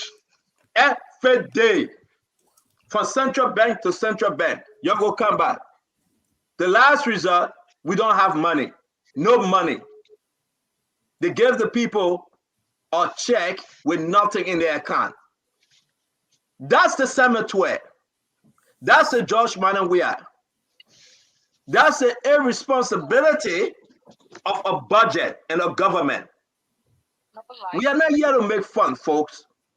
Take your fun somewhere else, talk your sweet talk, and do what you want to do. We are here to tell the Liberian people a new day has come, and we will hold. And we will hold folks responsible because it's the best thing we can do. Look at the name on the check, Human Rights Commission. $50,656.78. Imagine they cannot cash this check for that Human Rights Commission. The people cannot take pay. The people must go to bed hungry. Christmas, but 1 week to come. The children will get no Christmas, no food, nothing. Central Bank, Yimane Pearson, and the governor proper, they are telling the people we do not have money. They are telling them we do not have money. But every ministers, everybody, they have gotten a pay.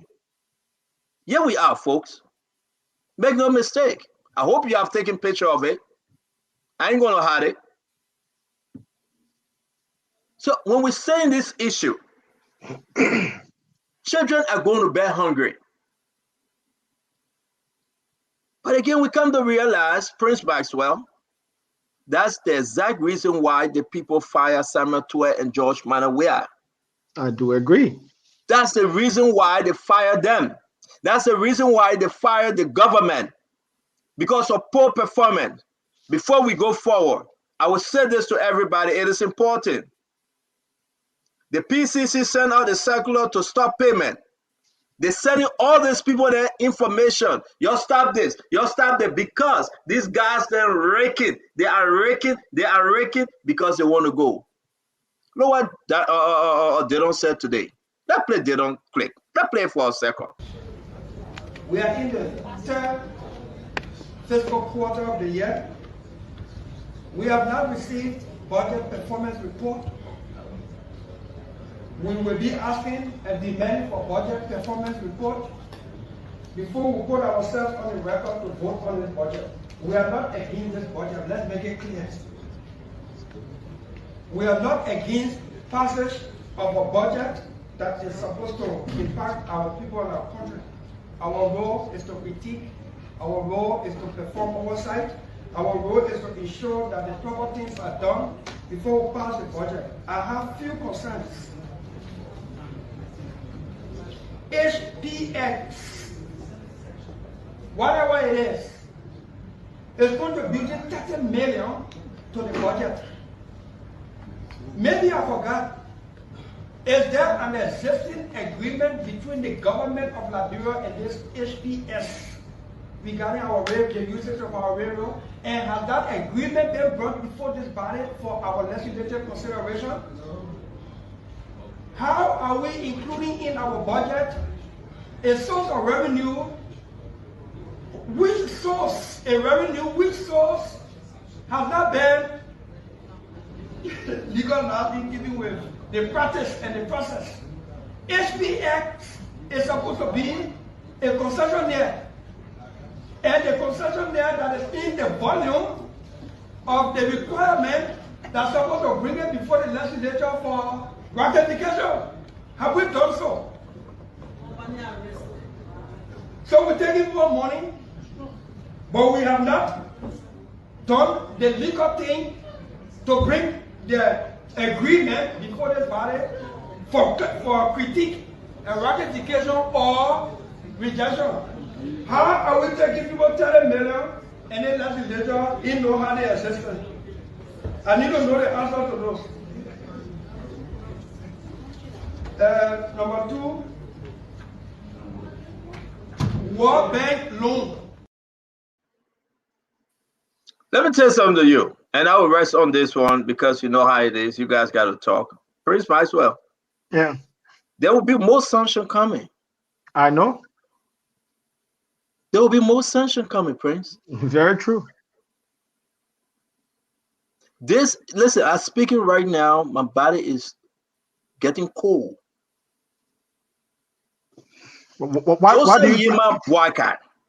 Joseph Yema Boakai, the president-elect, he got a lot to do.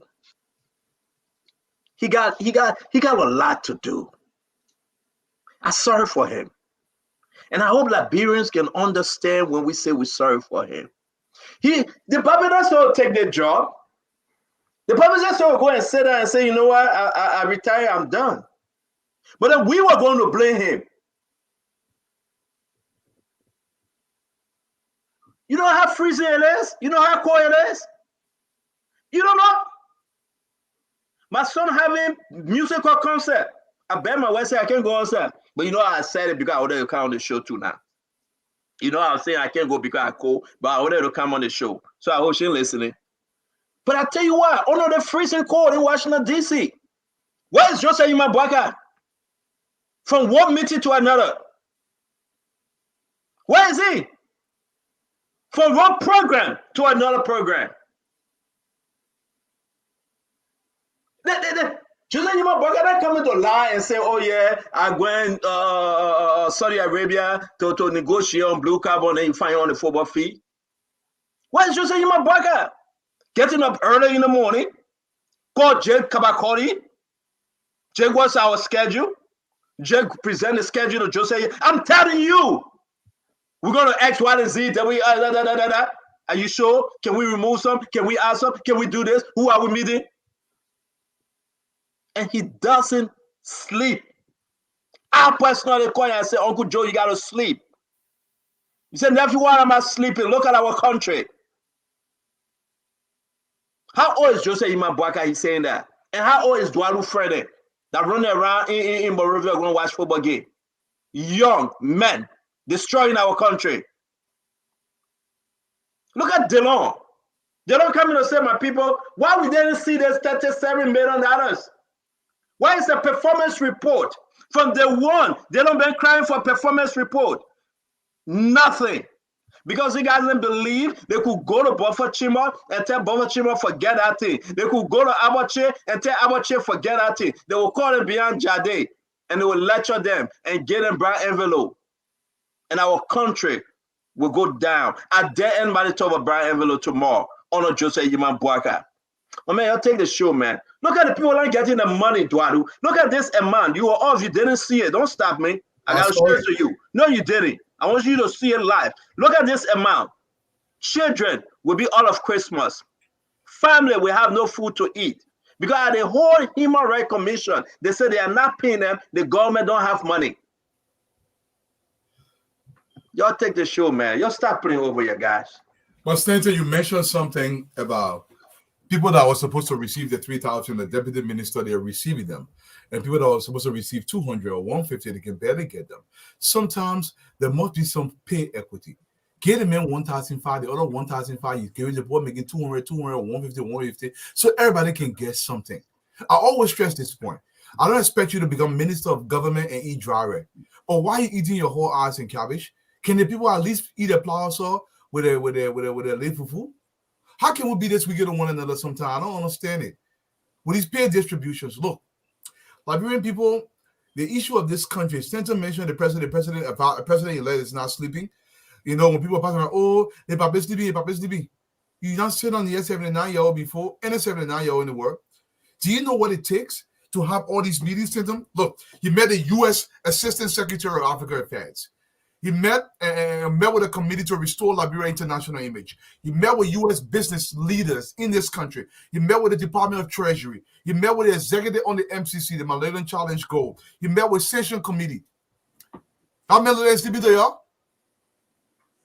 The president, we have need one person when he became inaugurated. Substantial level in the U.S., in Britain, in France, the countries that truly matter. This issue about fixing Liberia, it is near and dear to our hearts. Dr. Francine said it's best. We don't love Liberia because, oh, that place was born, because Liberia runs through it. It literally does. Look, when I don't care if you're in Philadelphia, you go to Pepe and Tabagi. I'm joking. You can be in Denmark and you might well more. You go.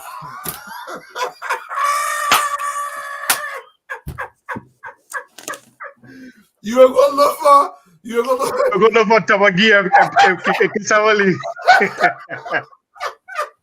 Pretty sorry about it. Man, sometimes. That'll be prison. You're right.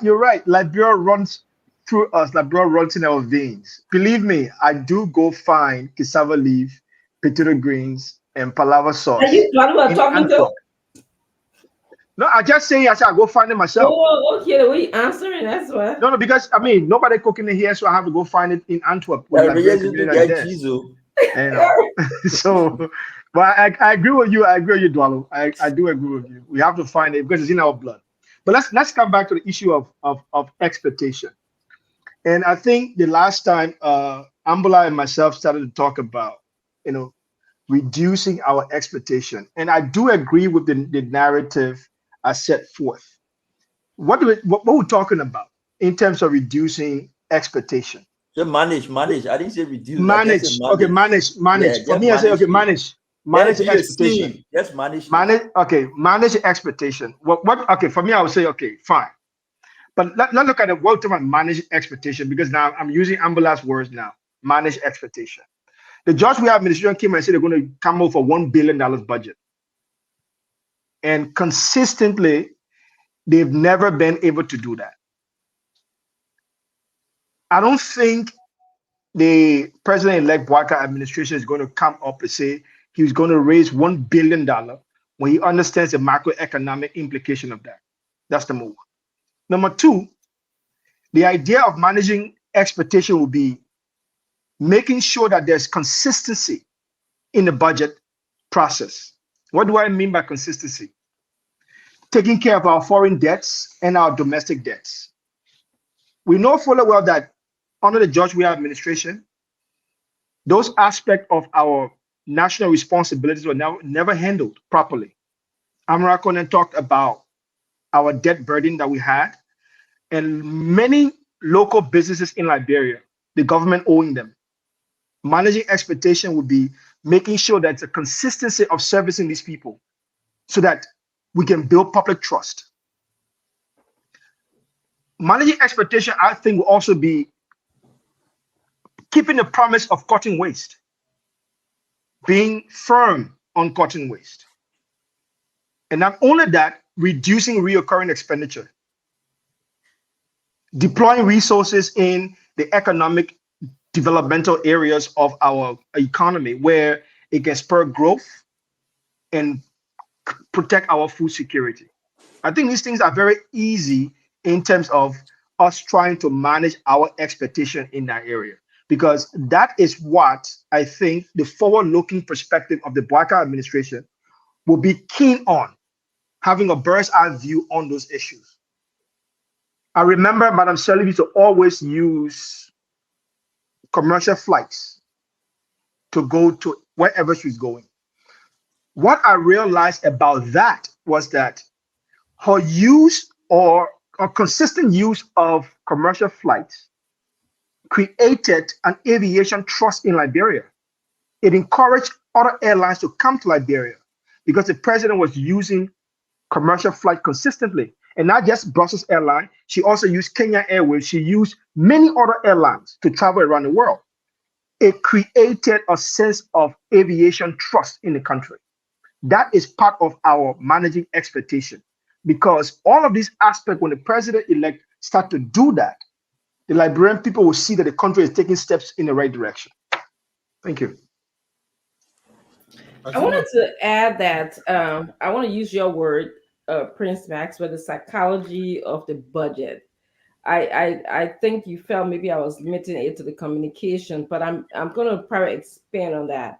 I believe that the Liberian people need to know about the budget. They need to actually be taught about the budget in simple language and in standard language. With the things that you're saying, I want to capture that in austerity measure. I speak about austerity measures all the time on this show.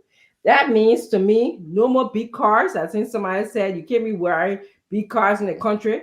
something like I don't know about cars, but a Toyota will suffice. It's good enough, it's hard enough to go on our bad road. No more agriculture bricks, and then you taking money and all of that stuff that you can go in agriculture bricks, but you shouldn't be paid for your agriculture bricks or for your housing that you use on your agriculture bricks.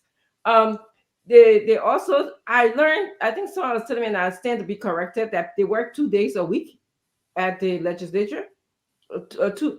Tuesday and Thursday. Tuesday and Thursday, and making $15,000. Yeah. A month. What a gig. What a gig. Yeah. So to me, that salary needs to be less than 50,000 now. When you put all the perks together, that money claim you. Mm-hmm. No more per diems. When you take this huge trip, these people travel for the per diems. I understand, and I know people who have been in government before. That needs to be measurable. I'm sorry. Well, those are the things to me that this incoming government should look at, should study when we talk about wasteful spending in the government, a austerity measure. That's the kind of psychology that I'm talking about. To me, the budget is everybody's business. That's why our people need to learn. We need to get started making the budget everybody's business. Jingles got to be set up around the budget. Conversation have to be held around the budget. And lastly, this idea of a public servant eating first, I believe that public servants should eat last. If librarian people, I saw that check that Stenson put up. If librarian people are not getting their resources like healthcare, education upgraded, then why should our public servants be getting paid regularly or get their paycheck regularly? So I'm not understanding that, and that's why I wanted to add the psychology of the budget, like in Prince Max's words, have to be changed. Yeah, Fatima, I agree with you. I mean, and we'll go to Fatima real quick. Here's the thing, though, Dr. Francine, do what most responsible companies do here in the U.S. If Dr. Francine travel on our down, bring your receipts, we justify them, and we reimburse you. Correct. Don't get a bunch of money up front because you found reason to go. For no damn reason. Fatima. Yes, I agree. I agree with that, and I agree with everything that Dr. Francine Richardson said. I think Liberian people, I think I'm waiting, but I believe that this new president is going to put measures in place where people are held accountable. If you do not want accountability, I don't think this is the government for you, because for too long, for the last 6 years, our people have just been sidelined. Our people have been financially abused. The counties, like our Cape Mount County, I mean, would you imagine people in Cape Mount living in poverty when they have resources from that county? Liberia is not a poor nation. It's just that her wealth is being distributed by the only top 1%.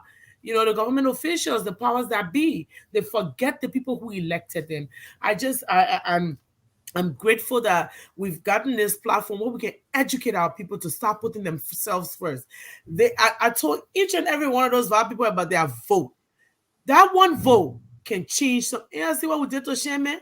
I qualified people. I told him, I said he never came there when he came him a lot of door. He came there to put a lot of door in front of him, and he never went. This is what we're going to start doing to them, because these people are taking the Liberian people for granted. Our people are living in abject poverty. We have no roads. The oldest republic, we have absolutely nothing to show for it. And then they want to sit there, use our monies to better their lives, building other nations, going to other foreign countries. And CEO are not even exposed. Some of them who know they have homes in South Africa, in Ghana, all those other places, and leaving Liberia undone, but stealing off of our resources. I think it's about time that we hold them accountable. We hold each and every one of them accountable from the door.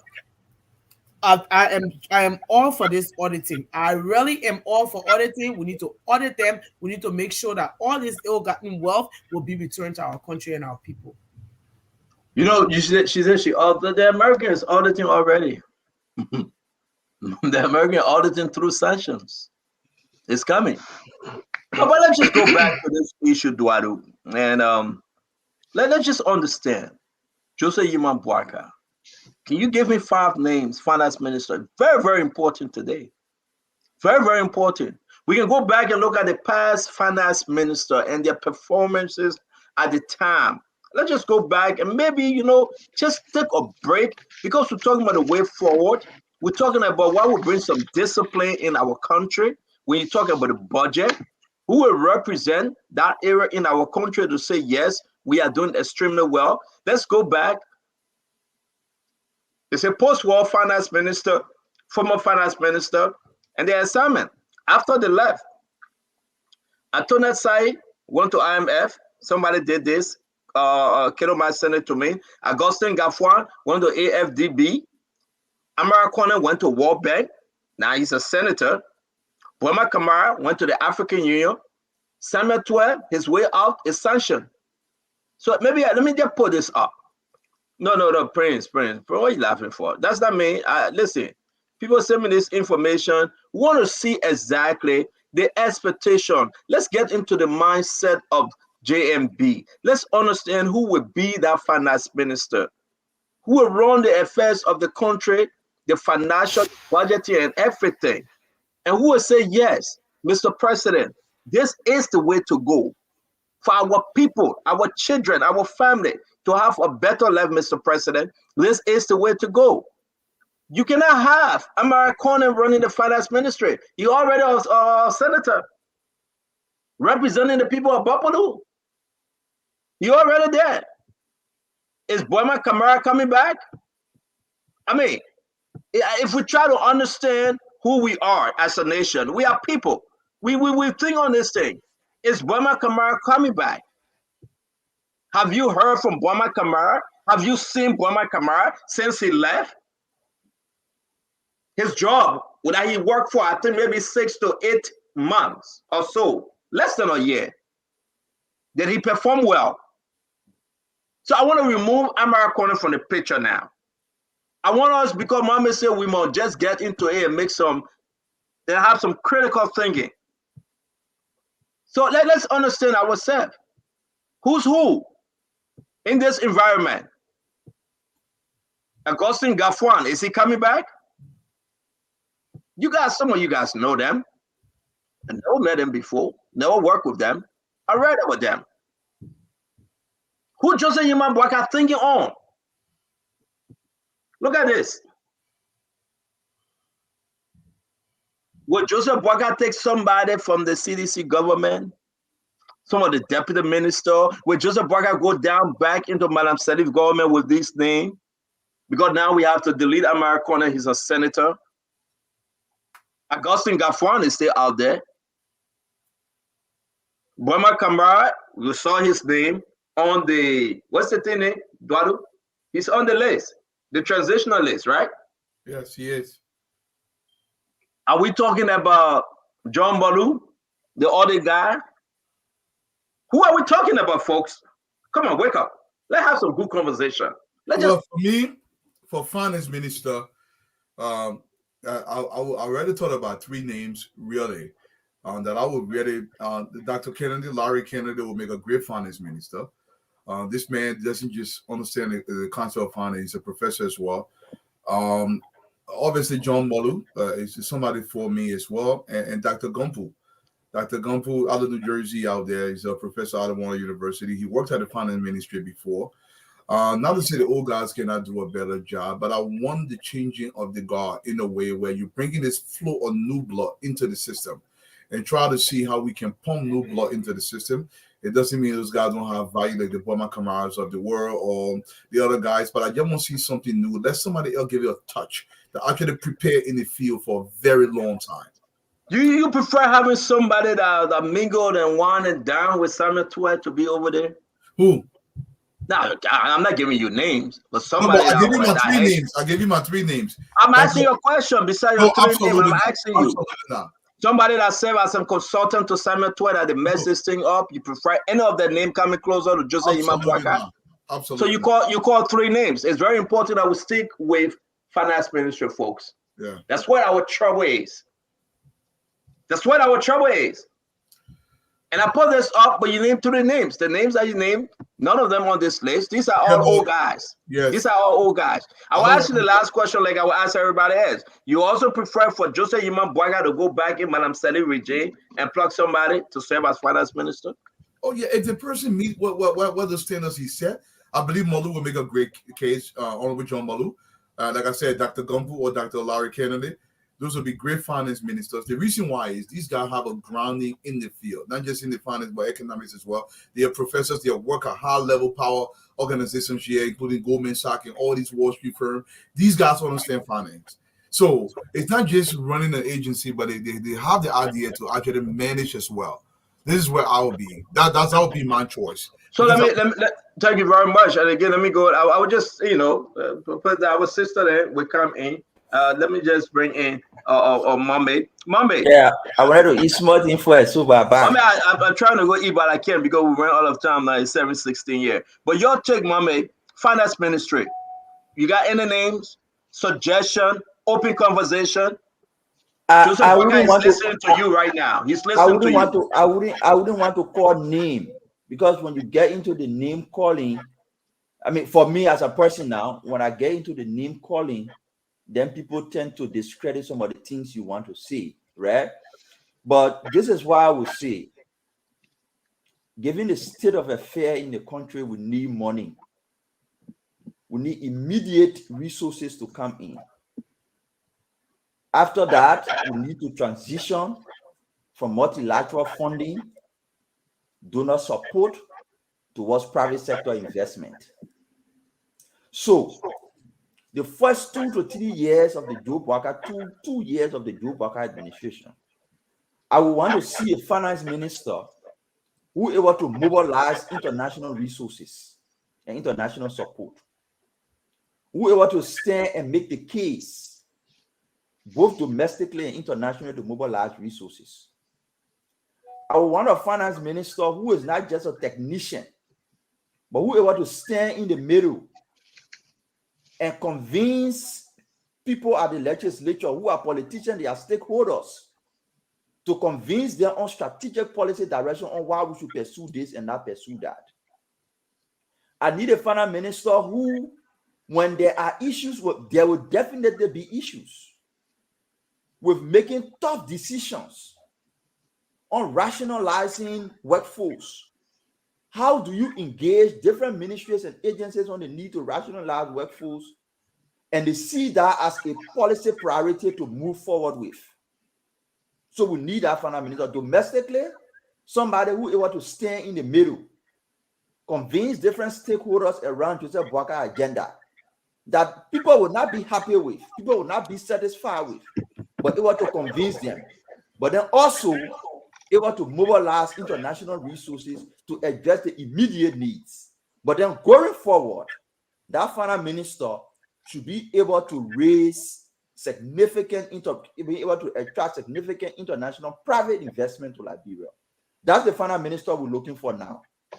You can look for the different names and put it to it and see whether they fit in that my category. That's my category I'm looking at. But you created a category. Why can't you find your own name? No, the reason why I don't want to find my own name, because I don't know what are the options available to Joseph Boakai. We are not saying that we Joseph Boakai will pick from our basket, but we are saying, looking at what, listen, I do believe that Liberia right now need a drastic finance minister. You said it right. Somebody that will be very, very drastic when it comes to the budget.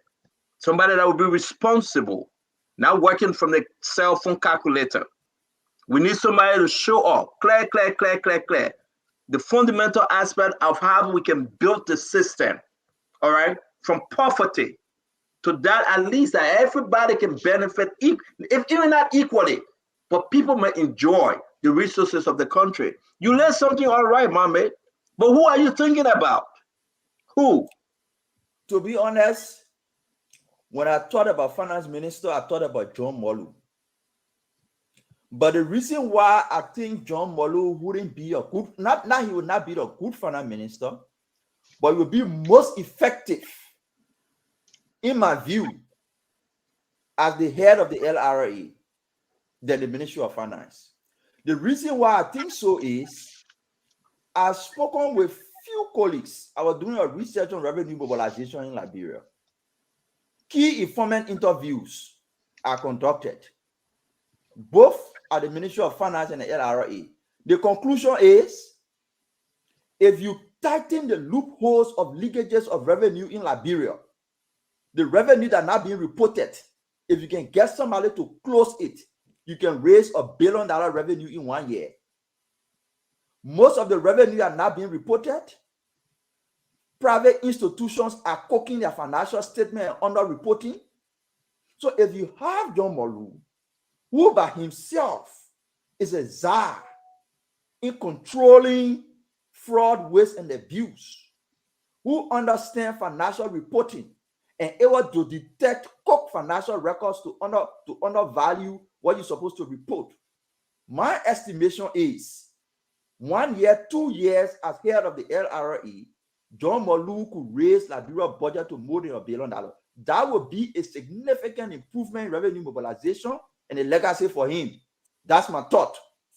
At Finance Ministry, he will be a person because corruption, like he said one time, the corruption in Liberia, the way to curtail it is now with the GSC.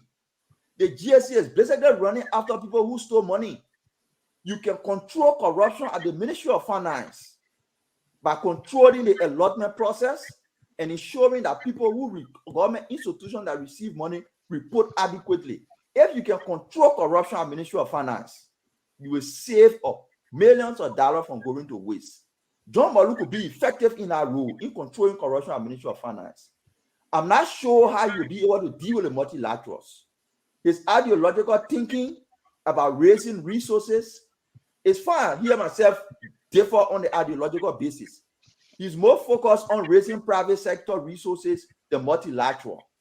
I'm saying at this point in time, we need multilateral, and then gradually we move to private sector. If you get here as finance minister, the period to raise private sector resources will be longer than multilateral resources, and he's not a multilateral guy. Thank you, Mohammed. Thank you very much. Let me bring in Prince Maxwell. Prince, your take on the finance ministry and all the trouble we have found ourselves in. Well, Mohammed said, I mean, basically the key aspect of the two-pronged approach. The finance minister must be able to mobilize and raise resources multilaterally, and he or she should be able to, at the same time, attract private investment, woo private investment, and not only that, the last part of it, which is also be able to mobilize local resources so as to do what you have to do in terms of budget allocation, spending, and everything else. Well, that is number one. Number two, the president of the Republic of Liberia has tremendous power. The president of the Republic of Liberia can ask anyone and can second anyone to be finance minister. If the president requests you to be finance minister, it's very difficult to turn down. Very, very difficult to turn down. And the finance minister's position is one of the most prestigious positions in the country. There are, for me, in my world, there are few people that I can look at to be finance minister. You got Anthony Saye, you got Honorable Augustine Gafford, you have Amara Kone. The reason why I've not made mention of Boama Kamara, because I've always known Mr. Kamara to be very salient when it comes to the Central Bank of the Republic of Liberia. Astute when it comes to that. Grounded when it comes to that. Focused when it comes to that. And internationally respected when it comes to that. So that's where my mind for him. But for the Ministry of Finance, from those three individuals that I named, it's simply because they understand the lay of the land. They've worked at the Ministry of Finance before. They understand the issues. They will easily understand the changes that have been made and the ill-fitted direction that the George Weah administration pushed our economy. And they are able to fastly bring the government back, the economy back from that. The three of them, they all have international reputation. They can go and sit at international board meetings, whether the IMF, the World Bank, whether it is in China, anywhere or the EU, they are all known there and they're highly respected. And when it comes to local politics, they are all very known in local politics. They are trusted by, as Mama would say, political stakeholders in the country, whether you're talking about the Senate, in the House of Representatives. They are respected there. They've argued there before.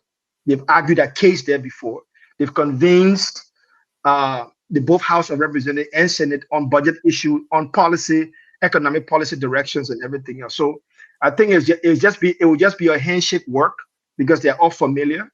So I think these three individuals will be cardinal in terms of the selection of the finance minister. Anybody else outside of that terrain is going to be someone who's new to the landscape of Liberia, new to the politics of Liberia, the rigmaroles of Liberian politics, and they are going to find it very difficult. So he's a senator now representing the people of Buffalo. You want him to leave and can serve as finance minister? No. Well, I'm not saying anyone. I'm not saying someone should leave. I'm just simply saying that I'm a right name. That's what I'm. Yeah, but I'm putting a name there because he's a former finance minister. I said three of them. And I would say this: information reaching us. Amara went back to his people and asked, if Joseph Boakai asked me to serve as finance minister, should I turn down the position as senator? You know, he was troubled by those two things. He was very, very troubled. You know, but I believe that he will serve in his position as senator of Buffalo. He will. I don't think he's going now to say, no, I'm going to be finance minister. That's my belief. I believe it will be in his best interest to do so, to serve as, senator for the next 6 years, because they elected him, voted for him. And I think he should be very, very humble, to serve his people.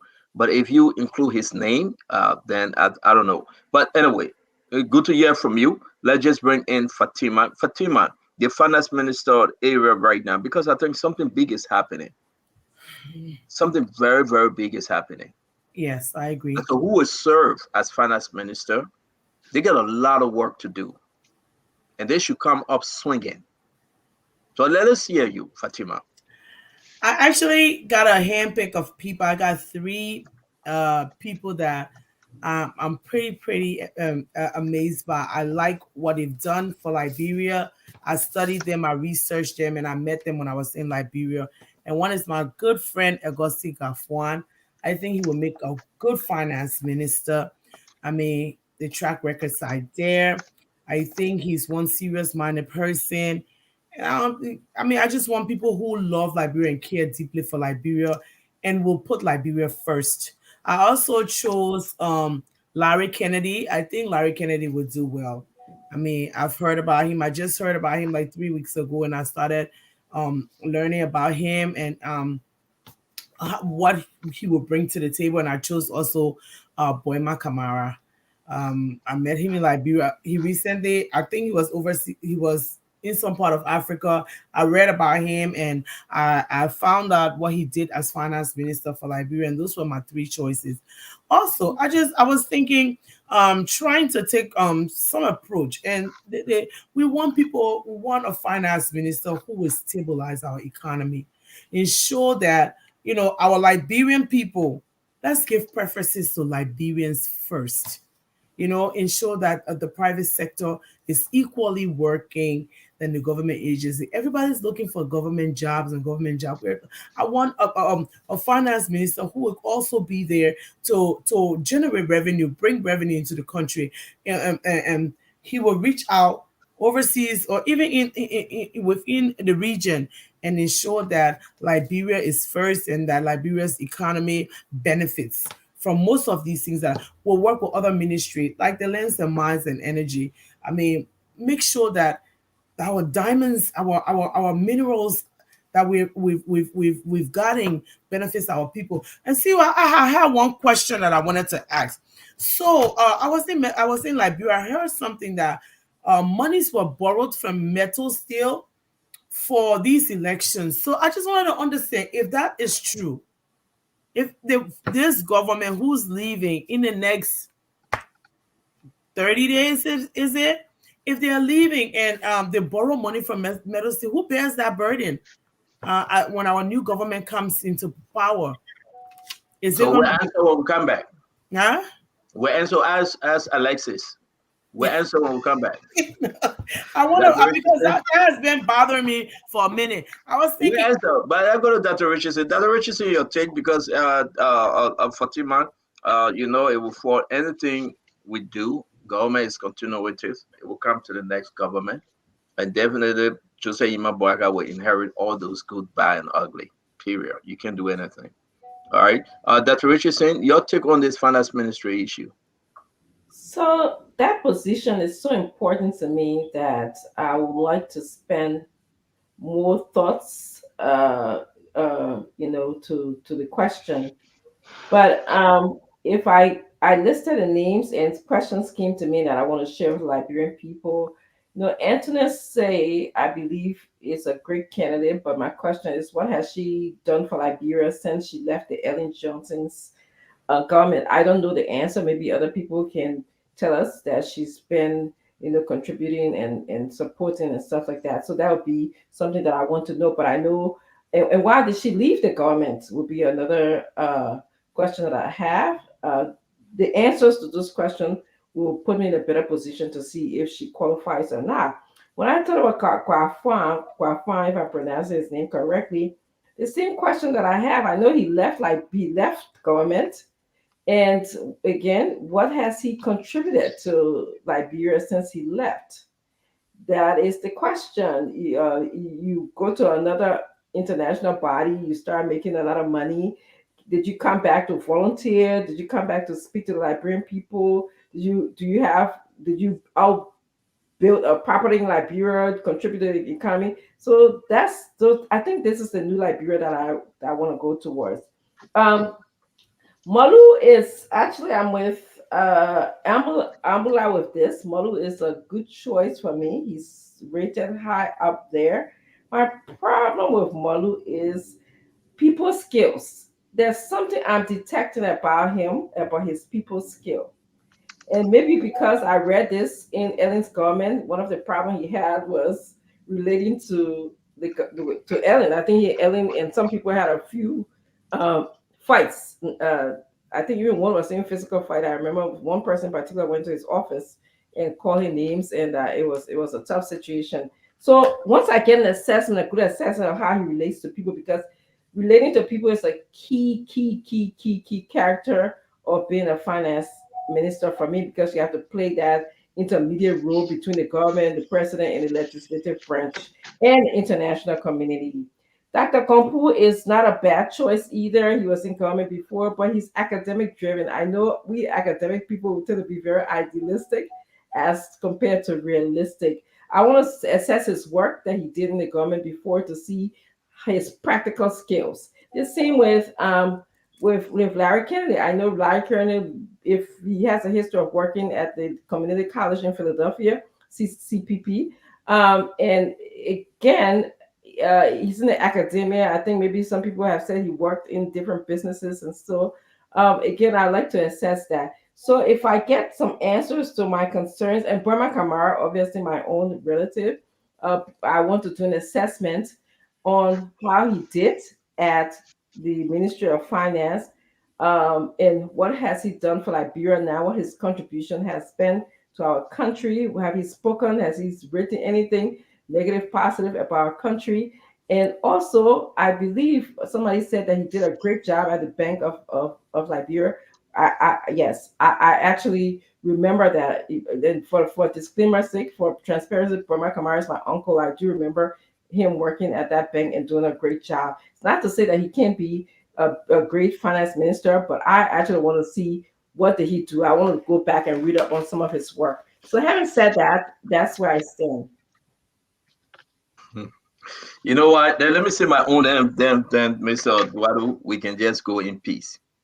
For me, I'm not going to make any suggestion. I leave that. I leave you guys in the hook.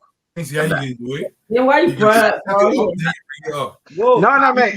You can give what you expect. You don't have to call names. You don't have to call names because if I call names, you started calling names here. No, I didn't call anybody name. You know, we just let me say this. This is my expectation, Mommy. You are quite correct. I don't want a finance minister to have a bad record from the past. Seriously. I don't want a finance minister I've ever had any association with Samuel Tway, working with him as consultant, accepting business from Samuel Tway, where Samuel Tway worked as finance ministry. A finance minister Honor Joseph Yima Boaka should have no relationship with Samuel Tway. I don't want a finance minister that in the day they are angels and in the night they are witchcraft. I mean, maybe I will be so hard because we got to vet them. We got to dig behind them. Those that were there before that left, there's a reason why they left. Those that were fired, those that have problem, those that have embezzled the country resources, those that have enriched themselves under the pretense that they were working for the Liberian people. Be my friend, be my brother. We're going to go hard on you. Some other individuals' name you guys make mention of when I was going through my phone, they were working as consultants for this government. They make huge money on a Samuel Tway. We know them. But now they are coming around again and saying it's okay, make me finance minister, deputy finance minister. No. We got 5.5 million individuals in the country. You can still find a good finance minister that went to school, that learned, that know the issues of the country. President Joseph Yima Boaka will not fall for that crap. Will not fall in that dungeon. Because you know why? We are where we are today because of Fisi Mele Samuel Tway. Friendship, relationship. That's my boy. Nandodi, that's my friend. Atina, that our time. And they destroyed our country. The decision that Samuel Tway took with George Manawea, with Eugene Lane Nangwe, and all of them, that they take $37 million, even as the small, killing. Dualu said the man took $25 million on his back and going from money changer to money changer, from Douala to Rayleigh, from Rayleigh to Broad Street, from Broad Street down all the way to Sonny Wayne, changing 25 million United States dollars. You know who was Samuel Tway? Should we call some of their names? Folks, we all should pray. And when we meet Joseph Yima Boaka, we should advise him. And we pray to God that he listen to the advice of the people. That some of them that said to us yesterday when we were fighting this good fight, Matthew R cannot permit me to speak. I work for this organization. I work for that international organization. You go ahead and fight. When we win, we come back to look for the job. Now, you want me to talk, though. I know I wanted to talk, Duadu. Don't stop me now. Because I say you carry on left view, you say no. We're talking about finance minister. Also, and finance minister get you are. You know, but this is bad for our country. These are greedy hunters coming back. These are the people that they are well experienced. They say they know the map. They can do this thing. I want a finance minister that will cater to the needs of the Liberian people, like Joseph Yima Boaka always dream of, that he will fight for the Liberian people. So if you come back from anywhere, my people, and believe in yourself that this is okay, that we can jump the street and fight to remove George Manawea, but you were in bed with George Manawea, you were in bed with Samuel Tway, you were in bed with Samira Wodokoli. We got your names. We can't sit there, it happened. We can't. So I beg you guys, please don't allow me to call names. No problem. You're coming. Let me work today. Please do not allow me to call name because it will not be good for the decision forward. So names you guys have called, we should just remove that name with a forklift right now because they're worthless, they're useless. They cannot serve our country in the financial sector no more because they are corrupt, because they have been there before. We know them. They have 4 associations. Tolu, please stop me, man. Stop. Well, Senator, let me finalize If you say you might work a job, I'm sorry to interrupt you. To pray to God in heaven that God can give him direction. And I so know that when Joseph Yima Boakai, president-elect, say this man will be my finance minister, I know him. Amen. I know very well when he say it, the Liberian people will embrace it. And they will work with that man, giving him the time and the resources that he can change this corrupt system that Senator and George will have put us through. I know that. I know the names. I know a few guys that are out there. I know. And I know that when you hear some names, you'll say, damn, the puppet make a really good choice. And we will celebrate. But Duadu, take it. I'm almost there. I'm not going to say it. Take it away, Duadu. Yeah, for me, what I want in the finance minister is what a finance minister should be doing. Not just somebody who understands the vision of the country and how the budget ties into that. Not just somebody who can fully articulate the fiscal and monetary policy of the country and ties that into government regulations and how to define new processes in order to deliver to the Liberian people. Now, here have a few people writing, the finance minister has to be cool with the president, somebody the president trusts. Not necessarily. This is why we argue for laws in the country. Obviously, you answer to the president, but your greatest answer is to the Liberian people. So the finance minister not just understand the basics of finance or in economics, but person understand the regulatory process as it relates to money and the distribution of money. Also, the central bank must be understood in our process. So the fiscal side, he or she must understand it. We made a massive mistake when we brought Samuel Tuer to become finance minister. He knew nothing about finance. I say this a million times. Samuel Tuer knew absolutely nothing about finance. He's not ready to work in the field before. All Samuel Tuer did was to regurgitate fancy vocabulary that he read from 1962 textbooks. And people say, Paku, you're strong. That is not finance. That is not economics. People have been grounded in the process. You got to know how to deliver, especially with the policy issues, and how to tie in that policy with the overall vision, Honorable Boakai. This is the role of the finance minister as it relates. So anybody who understands that and can deliver that is a great finance minister. I agree with you, Duadu. Thank you very much for making that very, very important point, folks. We're going to leave it on the finance minister because it is important, and we all got to just pray, man. The way forward, like Mama said, it is important for every one of us because guess what happened? We marching forward. We marching forward, and the Liberian people have given the tax to Joseph Yima Boakai and Jeremiah Kpankun. And we will stand tall with them to make sure that at least Liberia will find herself in a better place. That when senators say, I'm senator for 9 years, they will deliver. When representative, I'm representative for 6 years, they will deliver. But you know what, Duadu, you know what I'm saying, though? The first 2-3 years, there will be a major shakeup, a reform. That Liberia will say, yes, Joseph Yima Boakai is man of his word. But Prince Maxwell, you want to say something for us to leave? Yeah. There's one thing I wouldn't dive deep to. I didn't dive deep into, which is Boyman Kamara. Honorable Boyman Kamara is a rare specimen in this discussion that we're having right now. If we take a step back, we realize and unveil the curtain on him a little bit, we realize that Honorable Boyman Kamara is a key architect of and reform of Liberia's monetary policy at the Central Bank of Liberia post-war. Key, critical. As a matter of fact, the shining bank that we now have called Central Bank of Liberia, where everybody can see on top of the hill, was an instrumental development of Boyman Kamara's administration when he served at that bank. And not only that, he also moved into the fiscal policy space. He understood the fiscal policy space. So when we're looking at Boyman Kamara, he's balanced now.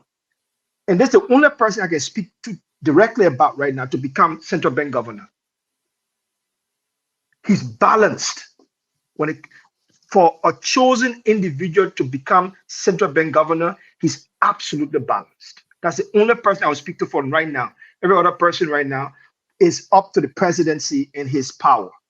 But Boyman Kamara right now fits that bill 100%, and he will definitely amplify the work of the incoming finance minister because he understands and he will be able to properly collaborate as a central bank governor with the monetary and the fiscal policy of the country.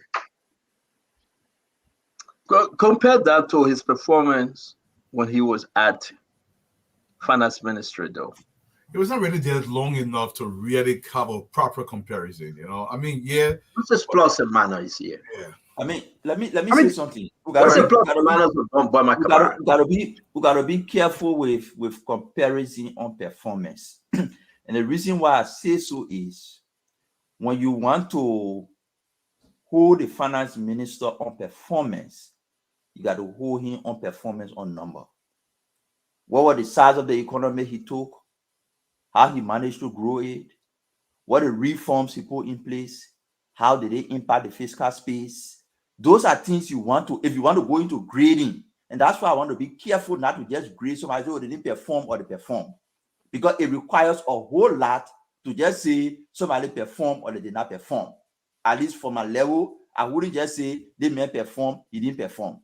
So I want to be careful with saying you perform or you didn't perform. That's why, in my mind, I want to put out what are the issues, what are the characteristics, what I envision in the finance minister, what I expect the finance minister to do. Then we'll talk about it. And then Joe Barker, maybe people listening to and say, okay, that thing that man Simpson was saying, it makes sense. What Dwalu was saying, it makes sense. So let's factor into our metrics for determining who to be the finance minister. Then we'll go to the next ministry, maybe defense, maybe health, maybe agriculture, and talk about it. But finance minister, the problem I see in Liberia, we need immediate resource mobilization. The legislature is highly political. The opposition is almost in majority in the legislature. If you see that with the House of Representatives and the Senate, you got more opposition legislators than Unity Party legislature. Independents, they have their own agenda. You need a finance minister who is able to rally these people around the table and put them behind the Joe Barker agenda. So it's beyond just finance. It's beyond just accounting. It's about the political economy of financial management. How do you bring them on board behind Joe Barker agenda? How do you raise money internationally? How do you manage the fiscal space? How do you control corruption at the Ministry of Finance so that resources brought in cannot just be resources get out? That's my view on finance minister. I will not call name, but some of the names you call in like Amara Kone. Amara Kone is a senator for 9 years. You can put in the metrics for finance minister. So we just want to move that one out and then pay attention to leaving the space open for Joseph Boakai and say, I mean, these are the things you need a finance minister who is able to rally people around your agenda. You need a finance minister who is able to raise money domestic and internationally from multilaterals. And you need a finance minister who is able to set the foundation for private capital inflow into your country. And so let me make this point. It's a clarity to 5 seconds.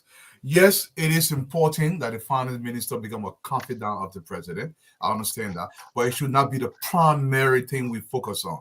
The focus should be on production. If Fatima can produce in a capacity, we should give a preference over special man. Yeah, get enjoyed too, but let's focus on production. That's my thing. All right, ladies and gentlemen, boys and girls, thank you for joining us. A wonderful program today, but I say I'm not calling any name. I will walk you into who will be the next foreign minister, and I will leave you in it for another day. But folks, understand this diamond issue. We talked about it yesterday. We will be discussing it further tomorrow. We're going to have you remember the gentleman that the land, mines, and energy minister said he bought 2 homes for. You remember, right? Okay. Mm-hmm. The gentleman said they didn't buy any homes. Nothing. Stanton, I said to you yesterday that the minister that came on this show, he only came. The minister was sleeping. Strategy. As a strategy. He came with sleeping strategy. And it was not going to work on me. I didn't think it even worked on any one of the panelists here. All of the questions were evaded. He never answered the question. So, the conversation was very convoluted. Tomorrow we are bringing the gentleman and his lawyer here on Spoon. Serena Cephas will be on Spoon. The gentleman is coming. He said everything the minister said was a lie. He didn't receive no 100,000. Mommy, you were asking that question.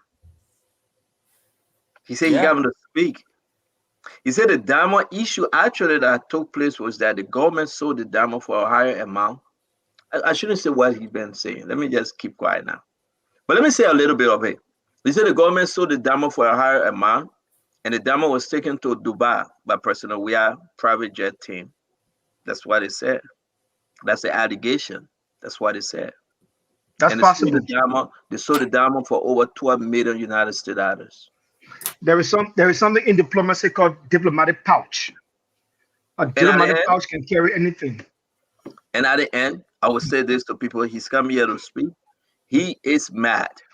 He said, but this is not the first diamond, though, Tuadu. This is not the first diamond. Don't put outside. The other man can't even tell. No, I'm not saying anything. I'm not saying anything. No, I won't say anything for them. But you know that thing can have. The thing can have bad way. Yeah. I agree. The guys turned over, but we were so glad to have the minister on last night, and he explained to the Liberian people what he think he knows, but he couldn't tell us the importance of going to the court and defending the thing. So, Councillor Seaforth and his client will be on the show tomorrow to discuss the diamond issue. You also, I think you went over it just to close from my end. George Manawea said he asked Kemaya to resend his document saying that he's in support of ceasefire. That's sad. That's you very, guys very sad. it? No. As a foreign policy individual, I was very, very sad to see that, and I was very hurt. Can that happen? That can never happen. It's done. What is done in foreign policy is done. The damage has been done. He's just trying to clear his domestic grievances at this point. I will say this to you. I just received information today that the reason why our president is running amok like crazy man trying to clear this is because he got direct call from Dubai. And it wasn't a pleasant call. He got call also from Qatar, and it wasn't a pleasant call. Remember, he is at the end of his presidency, Qatar, Dubai became his frequent travel route, right? He got it from there. And that's why he got his ill-gotten wealth. He's hiding his money. So imagine that. So let me just bring this. PM already. Let's just listen. Wanted to hear from me before that time. But my view on this matter is that in general, once a country has cast its vote at the United Nations, it is considered final for that particular session or resolution. The UNGA operates under the principle of sovereign equality, and member states are entitled to one vote each. The voting process typically involves a majority of member states expressing their support or opposition or abstinence on a particular resolution, on a particular resolution.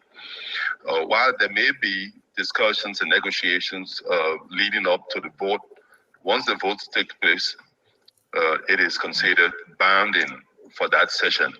The outcome of the vote reflects the collective decisions of the member state at that moment in time. However, it is essential to note that diplomatic dynamics are complex, and countries may engage in ongoing discussions and negotiation, consultation, whatsoever. All right, so that's the voice. You actually got it right, Prince Maxwell. Of course, I know who it is. Ida is saying that this is actually not in his own word, but I'm going to put it out there. Let's be clear. Let's be clear. Former Deputy Minister for Foreign Affairs, George Manawea just bluffing with the statement he put out today. Of course, he's bluffing. Yeah, it's just bluff. It's not going anywhere. You know, it's not going anywhere because the president know that he erred. The president know that he's a freaking fool. He know that he lied, and he put the blame on Sawyer Webb. The president know that this is bad for him. This is bad for the country. And when you make your mind up and say we're going to do X, Y, and Z, and you change it for political gain or for personal gain, this is who you are. The president is in a very bad place, folks. We need to pray for President Weah. What? I mean, he's in a very bad place. Can you imagine, President, we're asking the foreign minister to say, put this up. Statement on UN Gaza ceasefire vote. Change it. I mean, and you blame the poor lady.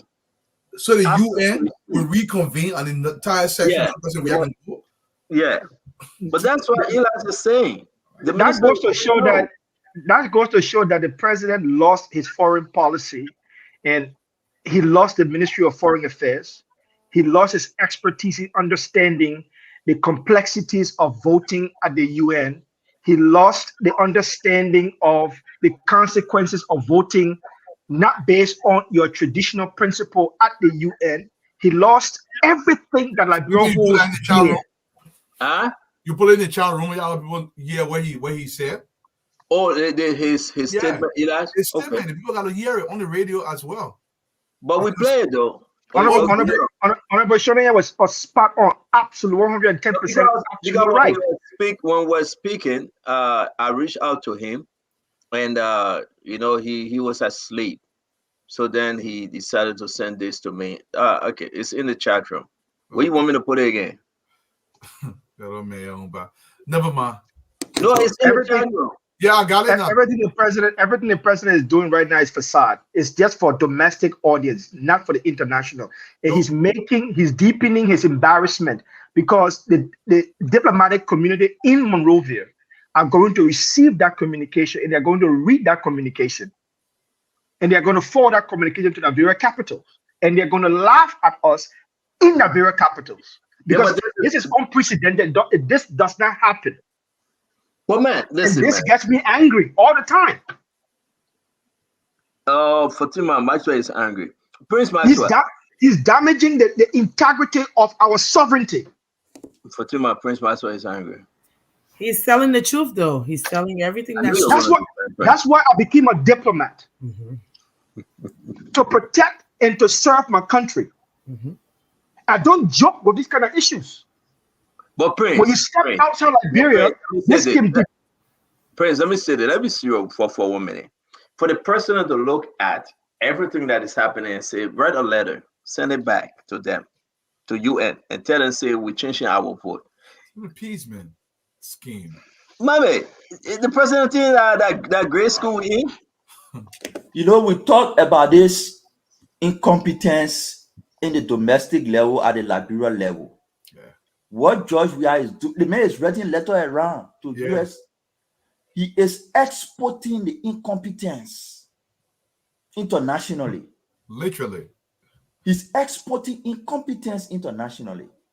Young children in Liberia, besides, with all due respect, I know Eli, I read a whole lot good about him. But this is something petite. There's a guy who just with the Monrovia City Corporation, I think his name Mohamed Foboy.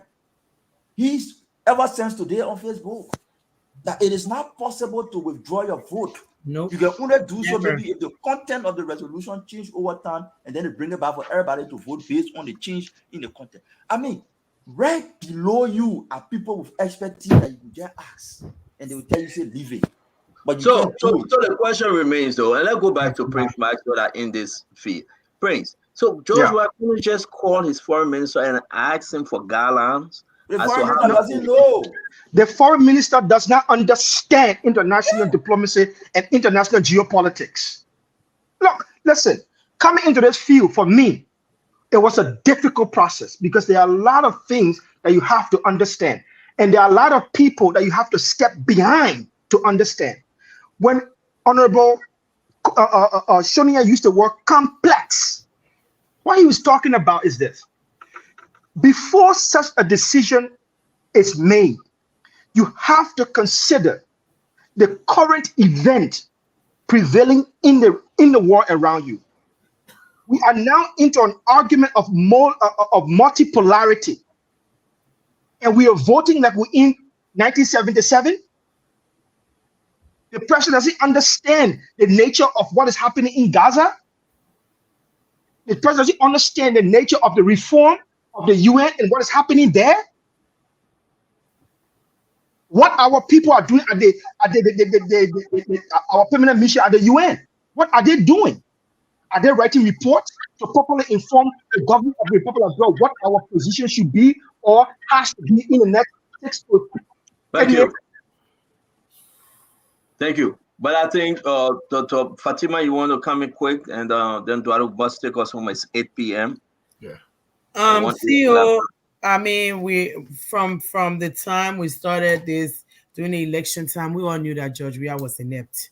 This is another massive form of ineptitude where you have seen the vote. You even went to the pulpit and swore the person. You brought God into the mix.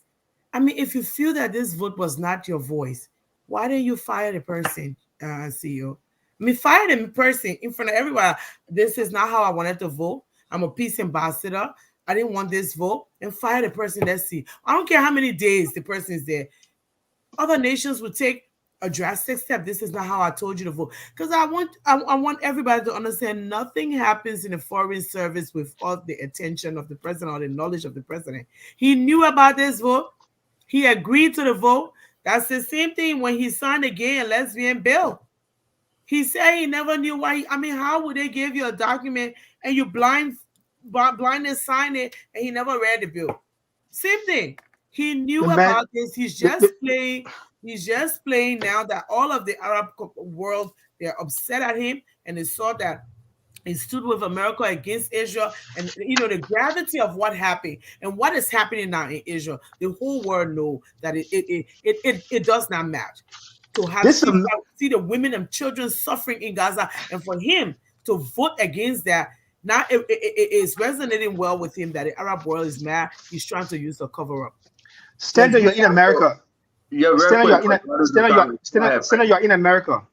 This vote is a major vote. And in America, when there's a major vote, as much as the executive has tremendous power, the president consults the Senate Foreign Relations Committee if there's a major vote is about to happen. Because the American government will want everybody to be aligned. I don't even think our Senate Foreign Relations Committee were even consulted on this vote. Needless to say, our senior diplomats were also consulted. They were not even consulted on this vote. Well, Prince, why we behaving like president? We are running the country. It was a crowded ball club. It was like, look, we took. I keep saying it. We took an entire country and we give it to a neophyte. Yeah, whole country. What do you expect? He has embarrassed everybody. He has embarrassed the entire country. He has embarrassed the former diplomats. He has embarrassed senior diplomats. He has embarrassed former ambassadors. He could have called them and set them on the table and asked for their advice. We're going to this major vote. We've never voted like this before. What should the country do? Yes. You should have even, linked with. Honorable Shonia was 100% correct. The important thing is that at the end of the day, though, you understand that he will not fire that individual he have accused. And he will not fire that individual that he turned over to Satan. No. Or he said the person wicked, the person not going to heaven. But I also understand this before we go my closing. Let me do my closing. George Weah, on the 15th of August 2022, when Nathaniel McGill was placed on sanction, Samuel told them, force the president, force George Weah to either dismiss or request the resignation of Bill Tuawe, Nathaniel McGill, and Serena Seaforth. Samuel Tuawe were at the president compound demanding that McGill must, he said it, McGill must resign or the president should fire him. I was in the car with someone. I was in the car with a Seditian lady. We were driving from Delaware to New York. I couldn't go to New York. And I think I stopped to exit 8 or 9. And they received a call. And they were mad what Samuel Tuawe was pushing because they loved McGill. I tell you guys a very, very 100% story. And they were mad what Samuel Tuawe was pushing for McGill to resign. McGill resigned. Betwa will resign. Serena Sifos resign. Has Toy resigned? Has Toy resigned? Has Jefferson Koji resigned? I will say this to you guys, folks. This thing will haunt Josh Weah. If he allowed this to slide, because they say anything small talk, Joe Weah would do the opposite.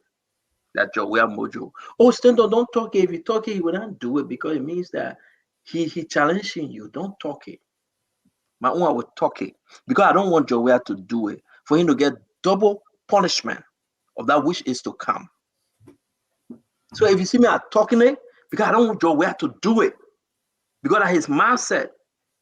If you say Joe Weah fired a person, you will not fire a person because it comes from you, Stanton. So let me say it now, Joe Weah shouldn't do it for Joe Weah to get double dose of what is coming. But let me say this. If they squeeze Samuel Toy will call a plea. Well, what wrong with you? He will call a plea and he will testify against Josh Weah.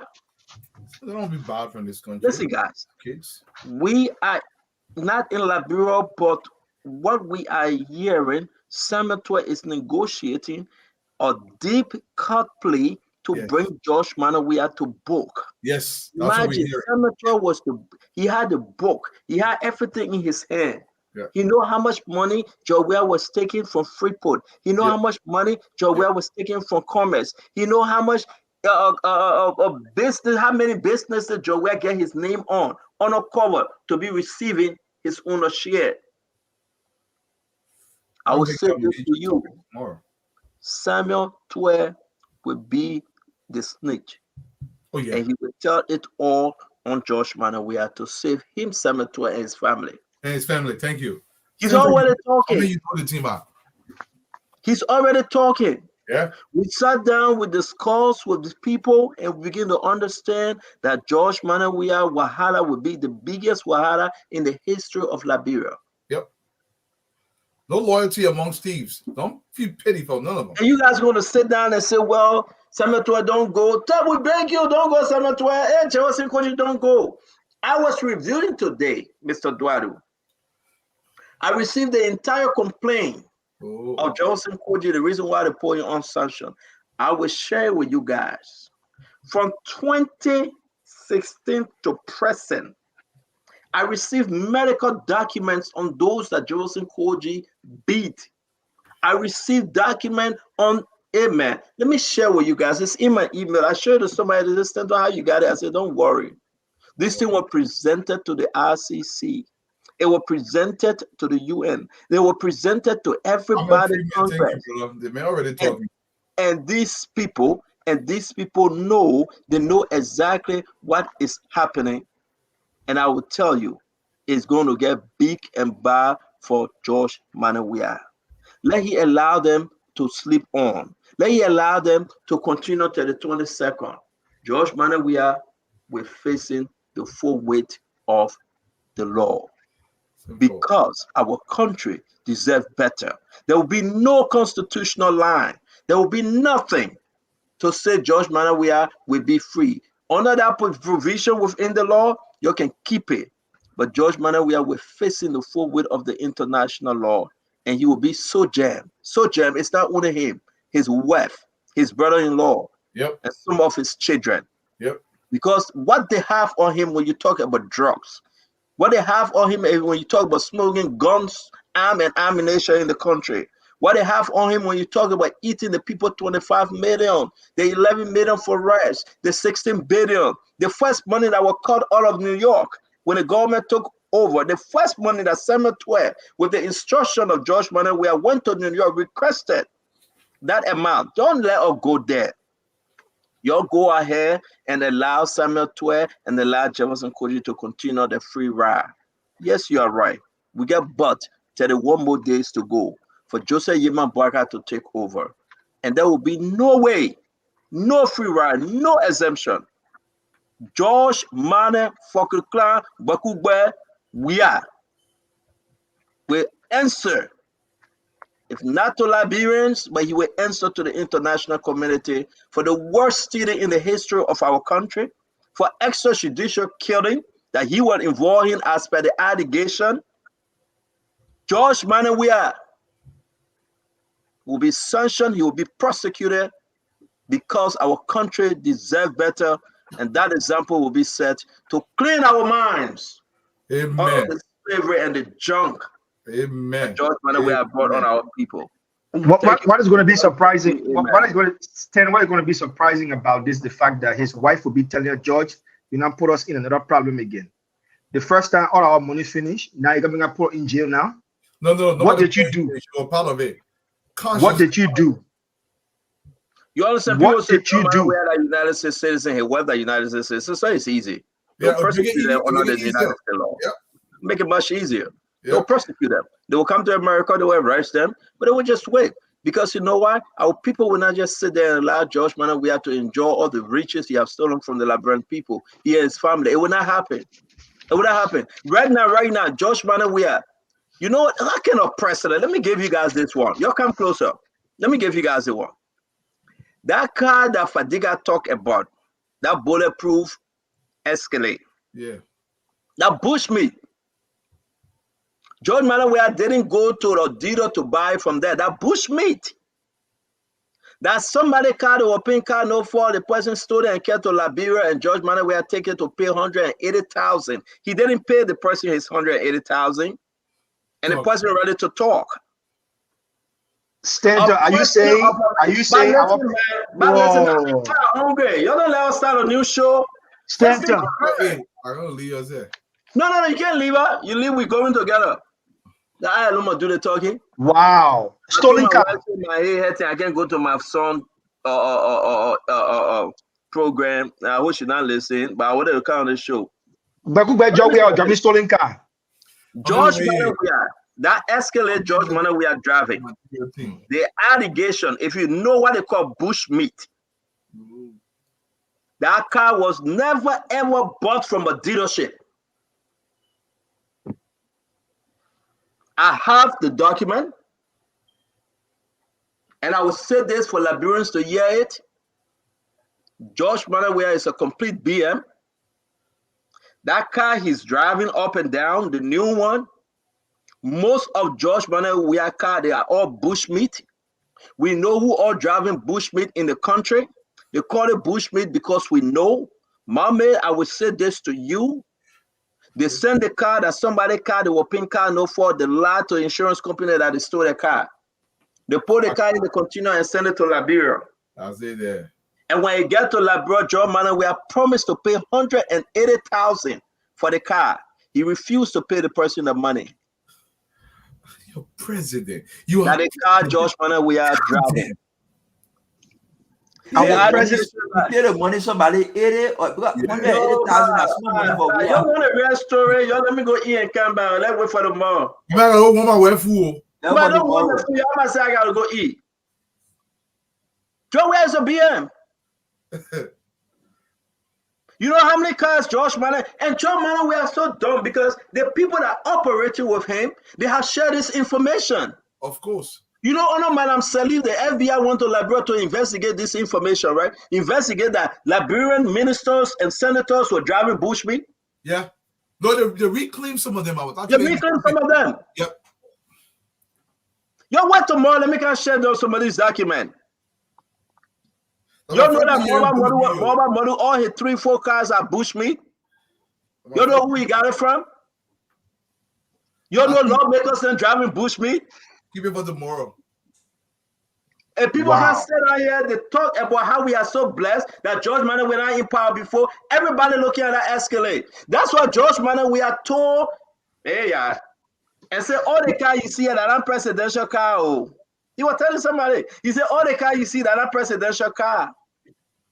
The person was, they bought the car in America, they were paying card note. Don't you know, card note is rough. Yeah. That car is actual price is almost $300,000. If you customize it, it will go up. Yeah. They were paying a fair card note. Yeah. After a few months, the person said, oh, they stole my car. When the person said they stole my car, the person went and did what? Guess what happened? The person went ahead and shipped the car to Liberia. Of course. George Manawia, that car is a complete damn bushmeat he's driving. And the American people got to go after it because the American people know that he's driving a stolen car.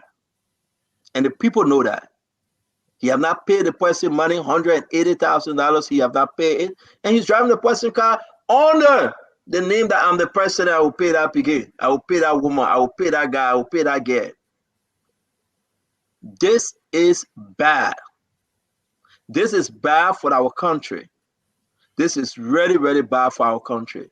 That president of the Republic of Liberia can drive what they call bushmeat, and he can drive the car he didn't pay for it, knowing that he stole the car. Knowing that he stole the car, Mr. Duadu. And that's the painful part. Knowing very well that if this man can come to America, go to Europe, and open and say, you know what, I want this car, he will buy it. Of course, he's president. Knowing that he stole the car.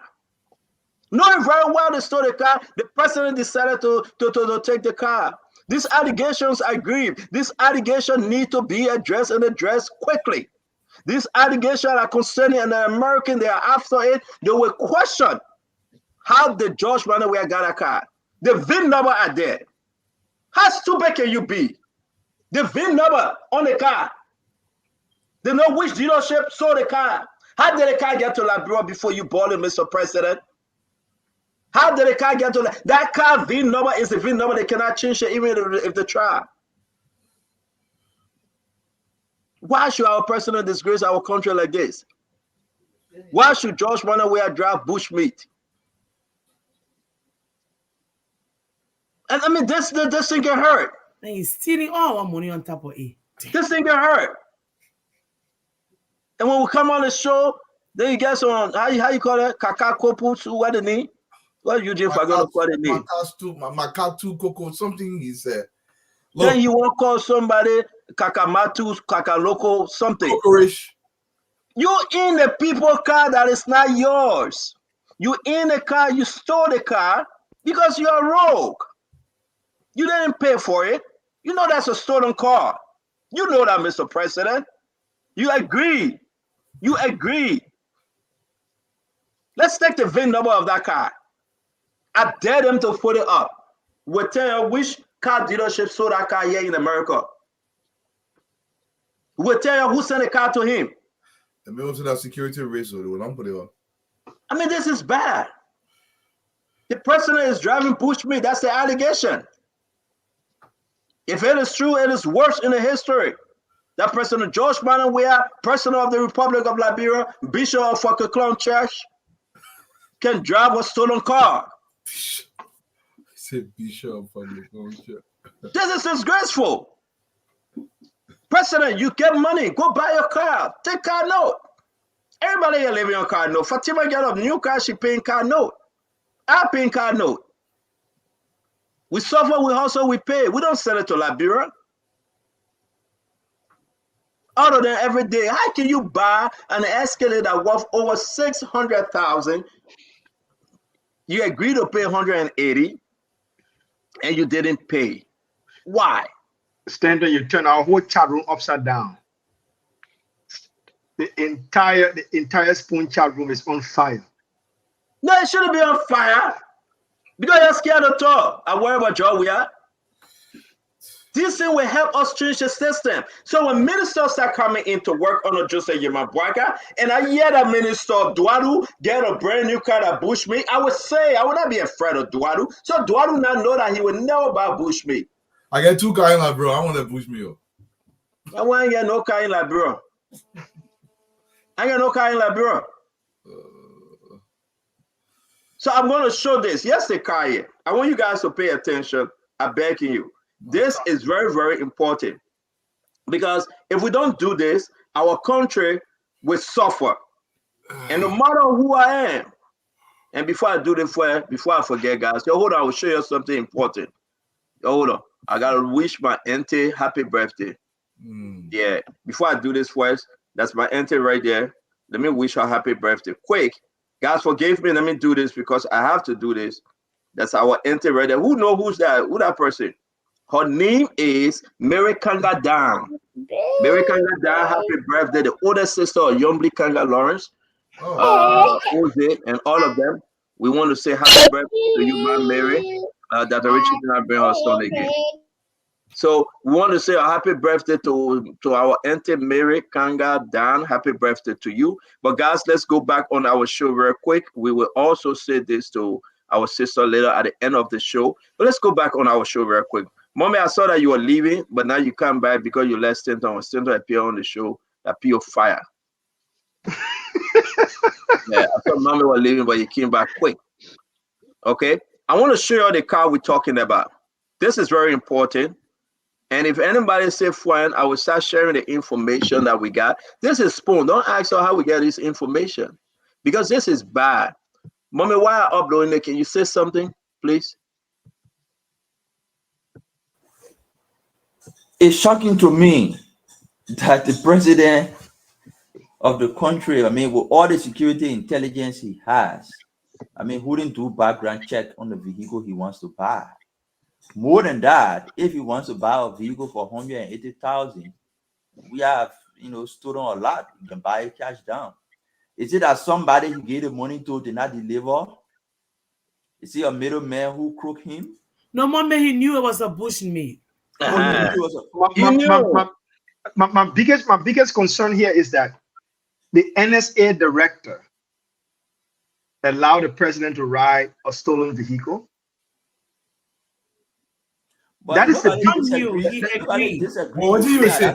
I mean, it's nothing. That's my biggest concern. The NSA director allowed the president to get, stolen vehicle. The foreign minister allowed the president to export incompetence by writing a letter for the withdrawal of votes. The foreign minister sat there and allowed the president to export incompetence all over the country. Yeah. And he couldn't say anything. So, I mean, we have to do what you want to do. Nobody will stop him. Once they can make him moratic. And guys, so you're right. I like that answer, my man. I do. I like that answer. Sorry, man. I don't want to say again. Guys, this is very serious. You see this car? You see this car? Something similar to what the president had. With their president, George Manor, we had to give us reason to believe that this car is not a bushmeat. President, we have 11 vehicles. 11. We've been working on this for a very long time. The allegation, all those 11 vehicles are bushmeat. All of them. All of them. So if we talk about this thing, President, listen, I know where the car came from. I know who sent the car to Liberia. I know who was the owner of the car. I know how President George Manor we are negotiated. He and President we are negotiated. Mama, it wasn't somebody. It's not third party. When people talk about how wicked he is, people think that somebody just trying to. No. We know exactly that people trace the car. Let it put out the car VIN number. Let it put out the VIN numbers. Let's agree. Defend yourself, Mr. President. The man agreed to pay 180,000 United States dollars for the car. 180,000. The man refused to pay the people money. That's what made the boss so mad, the man so mad, the woman so mad, whosoever saw him in the car, so angry, and the person decided to reach out to Spoon. Because George Manor, we have refused. And I said, will you not get in trouble? He said, even if the FBI call me, I will go testify. Yeah, to be considered as one of us. Don't you see how it is? He said, even if the FBI call me, I will testify. See that? Yeah. Why not? I have my hand. Listen, I folded my hand like this. Soon I hear that door say my wife coming, guys, I will run away from the show. Soon my wife touch that door, I will run away. Y'all will miss this story today. Because I told the woman say my head hurting. Just because I wanted to give this breaking news. Stand up. What's funny about it? What's strange about this? Most of the cars the president buys during the tenure of his presidency are for the Republic of Liberia, with the exception of few. The question we'll be asking right now is this Escalade. a property of the Republic of Liberia because it was bought during the presidency of George Weah. What's government money, what the taxpayers' money used to buy that stolen car. You know, I put to Prince and somebody say, "So please tell Prince to Weah, explain the story to all. He cut you all too much."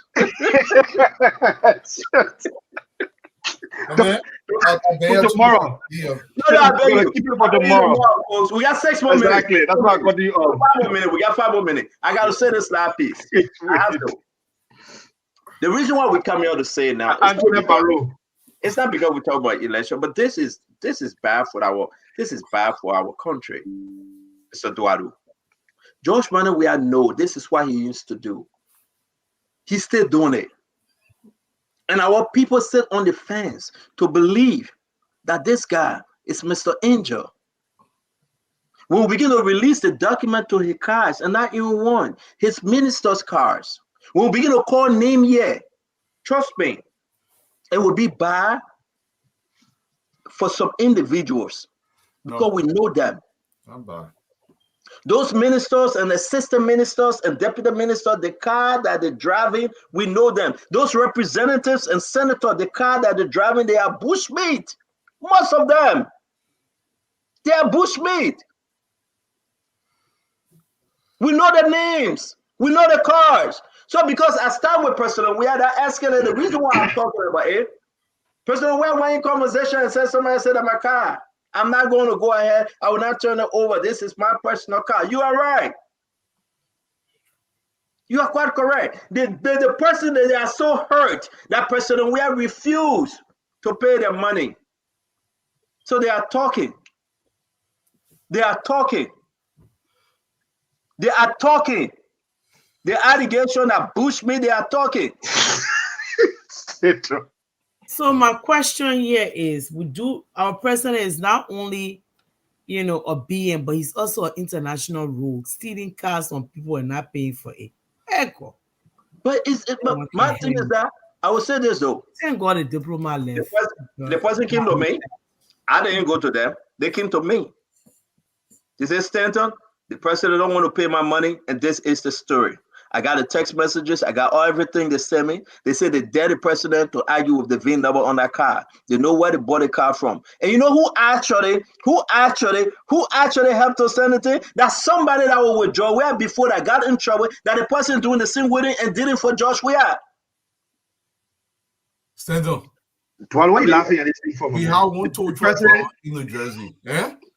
In the early 2000s, the tow truck driver that President Weah appointed to RIA. And from New Jersey, from your state. That man, he was tow truck driver. You know what tow truck driver they can do? You know, when the conversation came out about bushmeat in Liberia, when the people started talking about bushmeat. Please educate the people what bushmeat means. So bushmeat means you go to the car dealership, right? And they're saying it because I know what I have in my possession. And I know who in Liberia, all the people that I get bushmeat. If they say friend, will call somebody the name. And we start searching the VIN number on the cars. Bushmeat in Liberia. You go to the car dealership. You pay for your car. They give you car note. Every month you supposed to spend $700 for your car. Or $500 or $300. You get insurance. Everything is good. You buy the car. They give it to you. You get good credit. After 3 months or 4 months or 6 months, you take the car to where they take the car to ship the car to Liberia. They remove the license plate, everything. They get on the men in custom, help them to ship it. Yep. Once they ship the car to Liberia, the car is in Liberia. Once the car is arrived, they free the car. Once the car arrived, they free the car from the port. Guess what happened, Duadu? Then they will call the insurance company and say, "Oh, my car was outside in my driveway. They stole my car." Yep. They call it red bar. Oh, I went to the mall. I left my car. Somebody broke in my car. They stole my car. They will call 911. Police will come and look and call. They will file a complaint with the insurance company. By law, they stole the person car. The insurance company will pay. Pay for it back. Now, know that car say now in Liberia or Guinea. Yep. If Liberia get problem, they will carry to Guinea and drive it through Liberia. If Guinea get problem, they will carry to Sierra Leone and drive it through Liberia. If Sierra Leone get problem, they will carry to Ivory Coast and drive it through Liberia. And that's how they operate. And the car will go there. So President Ware now, he arranged for this kind of car. He saw it, he loved it. He liked it. So the allegation that the president said, okay, take it $180. President Ware refused to pay. Folks, join us tomorrow. I hear in the door backing, so maybe my wife coming inside. Let me just tell you one thing about Bush. Don't get me in trouble. I gotta go. No, I know you can go, but one thing about the Bush real quick before you go. You need to stay. One thing about the Bushmeat, right quick before you go. These days, this is what they do. If they don't report it stolen right away, they put it in the ship, they get the fake documents, give it to the shipper when it reaches to the country because that's what I said. And then they will call it stolen. That's the same thing I said. Yeah. After the president said the car because they got something where they would sell the car, they will go to the insurance company, the insurance will pay. The insurance will pay them hundreds of thousands of dollars. Give them a new car. Yep. These guys, I'm telling you. So you're saying that the president kind of banjo? The allegation that President Ware is fully aware that he's driving Bushmeat. He agreed to pay $180,000. The allegation that he agreed, but he didn't pay. So the person angry and the person talking. So the person reached out to Spoon. So when I asked for this information, they sent it to me. So tomorrow we will address the issue and we want the president of the Republic of Liberia, the president of the Republic of Liberia, the outgoing president, George Manafuck Klong to come and tell the Liberian people, showing the VIN number of the car, that he legitimately bought that car from a legitimate car dealership. And we can trace the VIN number. Yeah, we'll put the VIN number on the phone, on the computer right now today. They will tell us the year, the make, model, and everything of that car to the motor vehicle, just by the VIN number. So this is wrong. So they gotta try to erase the VIN number. No, they can't do that anymore so easily. But you can still match it. Yeah, there's sometimes they put it inside the engine or now. They put it in different places, so you got work to do. So listen, guys. Listen. What I'm going to do for you, I'm going to bring some names of people that are driving Bushmeat. I know them. I know the people that have been shipping them. I know these guys there. I will bring their names. People that are driving Bushmeat today. I will call them. Talking. I must do it. Talking. I owe nobody friendship. My only friendship is with the Liberian people. I say loyalty. My only loyalty is with the Liberian people. But I know you're trying to get me in trouble because if the door increasing his back, it means that my wife is coming to the third door. And once she hit the third door and she see me on the street, she will say, hey, you say your hair happy? Then I will say that Guadu called me because people are leaving. But again, I want to say, y'all, thank you, y'all. Join us tomorrow. We got some good story for you. We will discuss this Bushmeat because it's important. We will open the eyes of our Liberian people. Trust me, the Americans are listening. When I call their names, they will go after them and they will just request to see the VIN number of the cars. Yeah. You know how many cars Samuel Toy get at Bushmeat? You know they can send agents to your country now to verify? Yeah, the insurance company sends. Do you know how many cars Samuel Toy have at Bushmeat? I mean, one knows that. If you are driving some of the minister that you in the car, ask them. Just ask them. Say, how did you get this car? We know who can give the car to them. Is it a government get the car? Most of the people that, hey man, okay. And you see, I told you. We see and Fatima close ya. 1 more minute. Let's go. We just learned a lot tonight. I'm telling you. See, this just reinforces and just tell the Liberian people that they've done a great job. They were the Liberian people. We just want to tell you thank you for removing this inept president who does not even know his left from his right, who has become a crook, according to one of the people here. Say I shouldn't call him Roro TV. I'm gonna just call him crook, who does not know anything about the dealings of our country, but just wants her resources. I mean, this one today is too big. Even I cannot even fathom. Well, even the people who story, they got a lot of fitted bad guys. So see, you told story of my guy, man. I gave the people good story, my guy, man, come in, leave my guy, man, myself. I can't know. Dwalu, you see, Dwalu not even go warm and wear food because the story was Jesus. The story got cheese. It got plenty of yolk. It got yolk. Our president bluffing in car that Bushmeat. And somebody high and sweat, insurance company high and sweat. How can you do that as president? As president, if you're not, you know why though? The allegation is that when when you see Carrasco saying ascending cars. Oh. Oh, so I'm not ready to give the name yet. No, don't Let's give it trace yet. it. Those that are around the president know people that yet I can send in those cars, and the president loves those stores. So when you see them coming and say ascending car here and there, listen, bro, I'm serious. These guys done destroyed our country. We got to get rid of the bushmeat. Seriously, they got to be honest. We know them by name. We know them. We know the cars they sent to Liberia. We know that minister that driving bushmeat, that senator, that representative that driving bushmeat. We know, and we will say it. Me, I will say it. So help me God. These guys are driving bushmeat. Even Akaris Gray was accused one time of the same thing. This is not the first time it's happened before. Let me do my closing, man. Today we had a great show today. We gotta keep talking about Liberia. We gotta hold up the standards that we want for the country. If these claims are being made by Stanton, if they have any validity, this is extremely dangerous for the country. The Americans are not going to take too kindly to this. But at the end of the day, we're going to talk about Liberia without fear or favor. And I pray Honorable Bwaka make great decisions for the country. That's what we are praying for, because there's going to be some relief to our people. You got to be able to eat and sleep in peace and dignity. That's all I want. My brother Maxwell, to the audience, man, y'all thank you.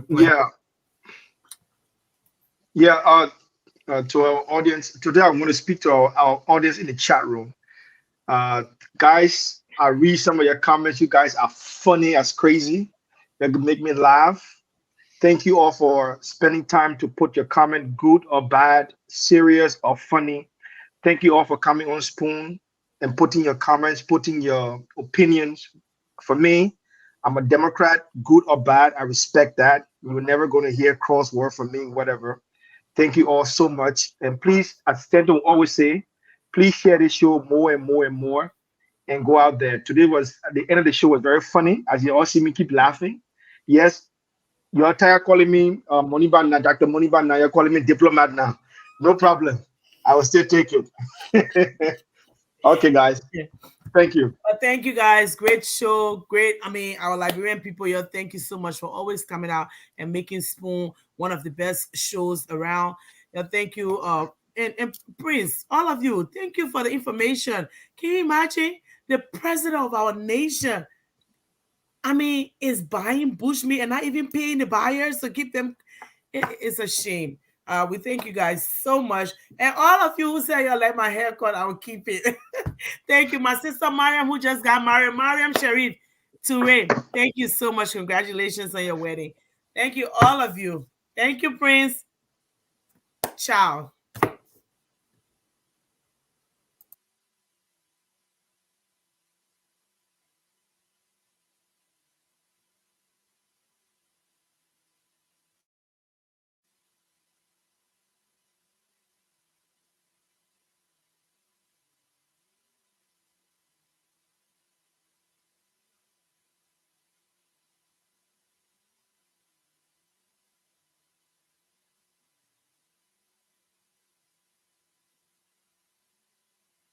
Okay, so you are watching Spoon Talk.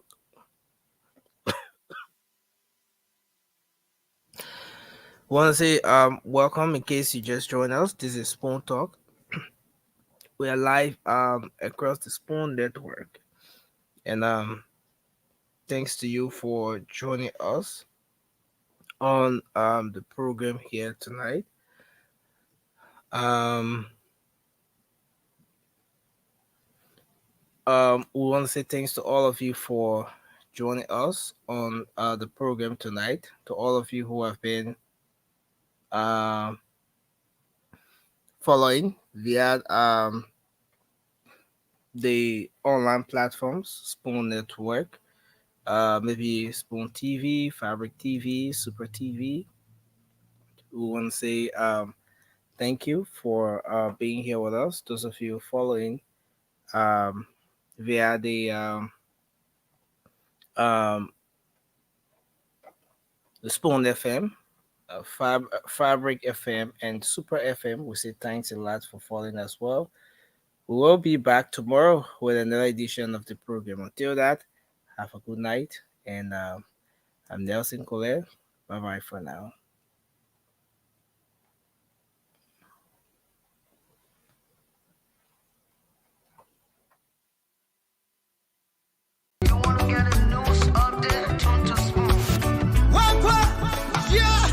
Rastafari, kilibamba, kilibamba, kilibamba, kilibamba, kilibamba, kilibamba. What I want? Yes, what you bati leo? Yes, what you bati leo?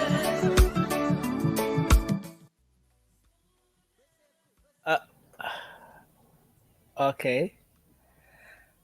All right, folks. Again, thanks a lot, folks. We appreciate you for being here with us. Thanks a whole lot for watching. We appreciate you, folks. Bye-bye for now.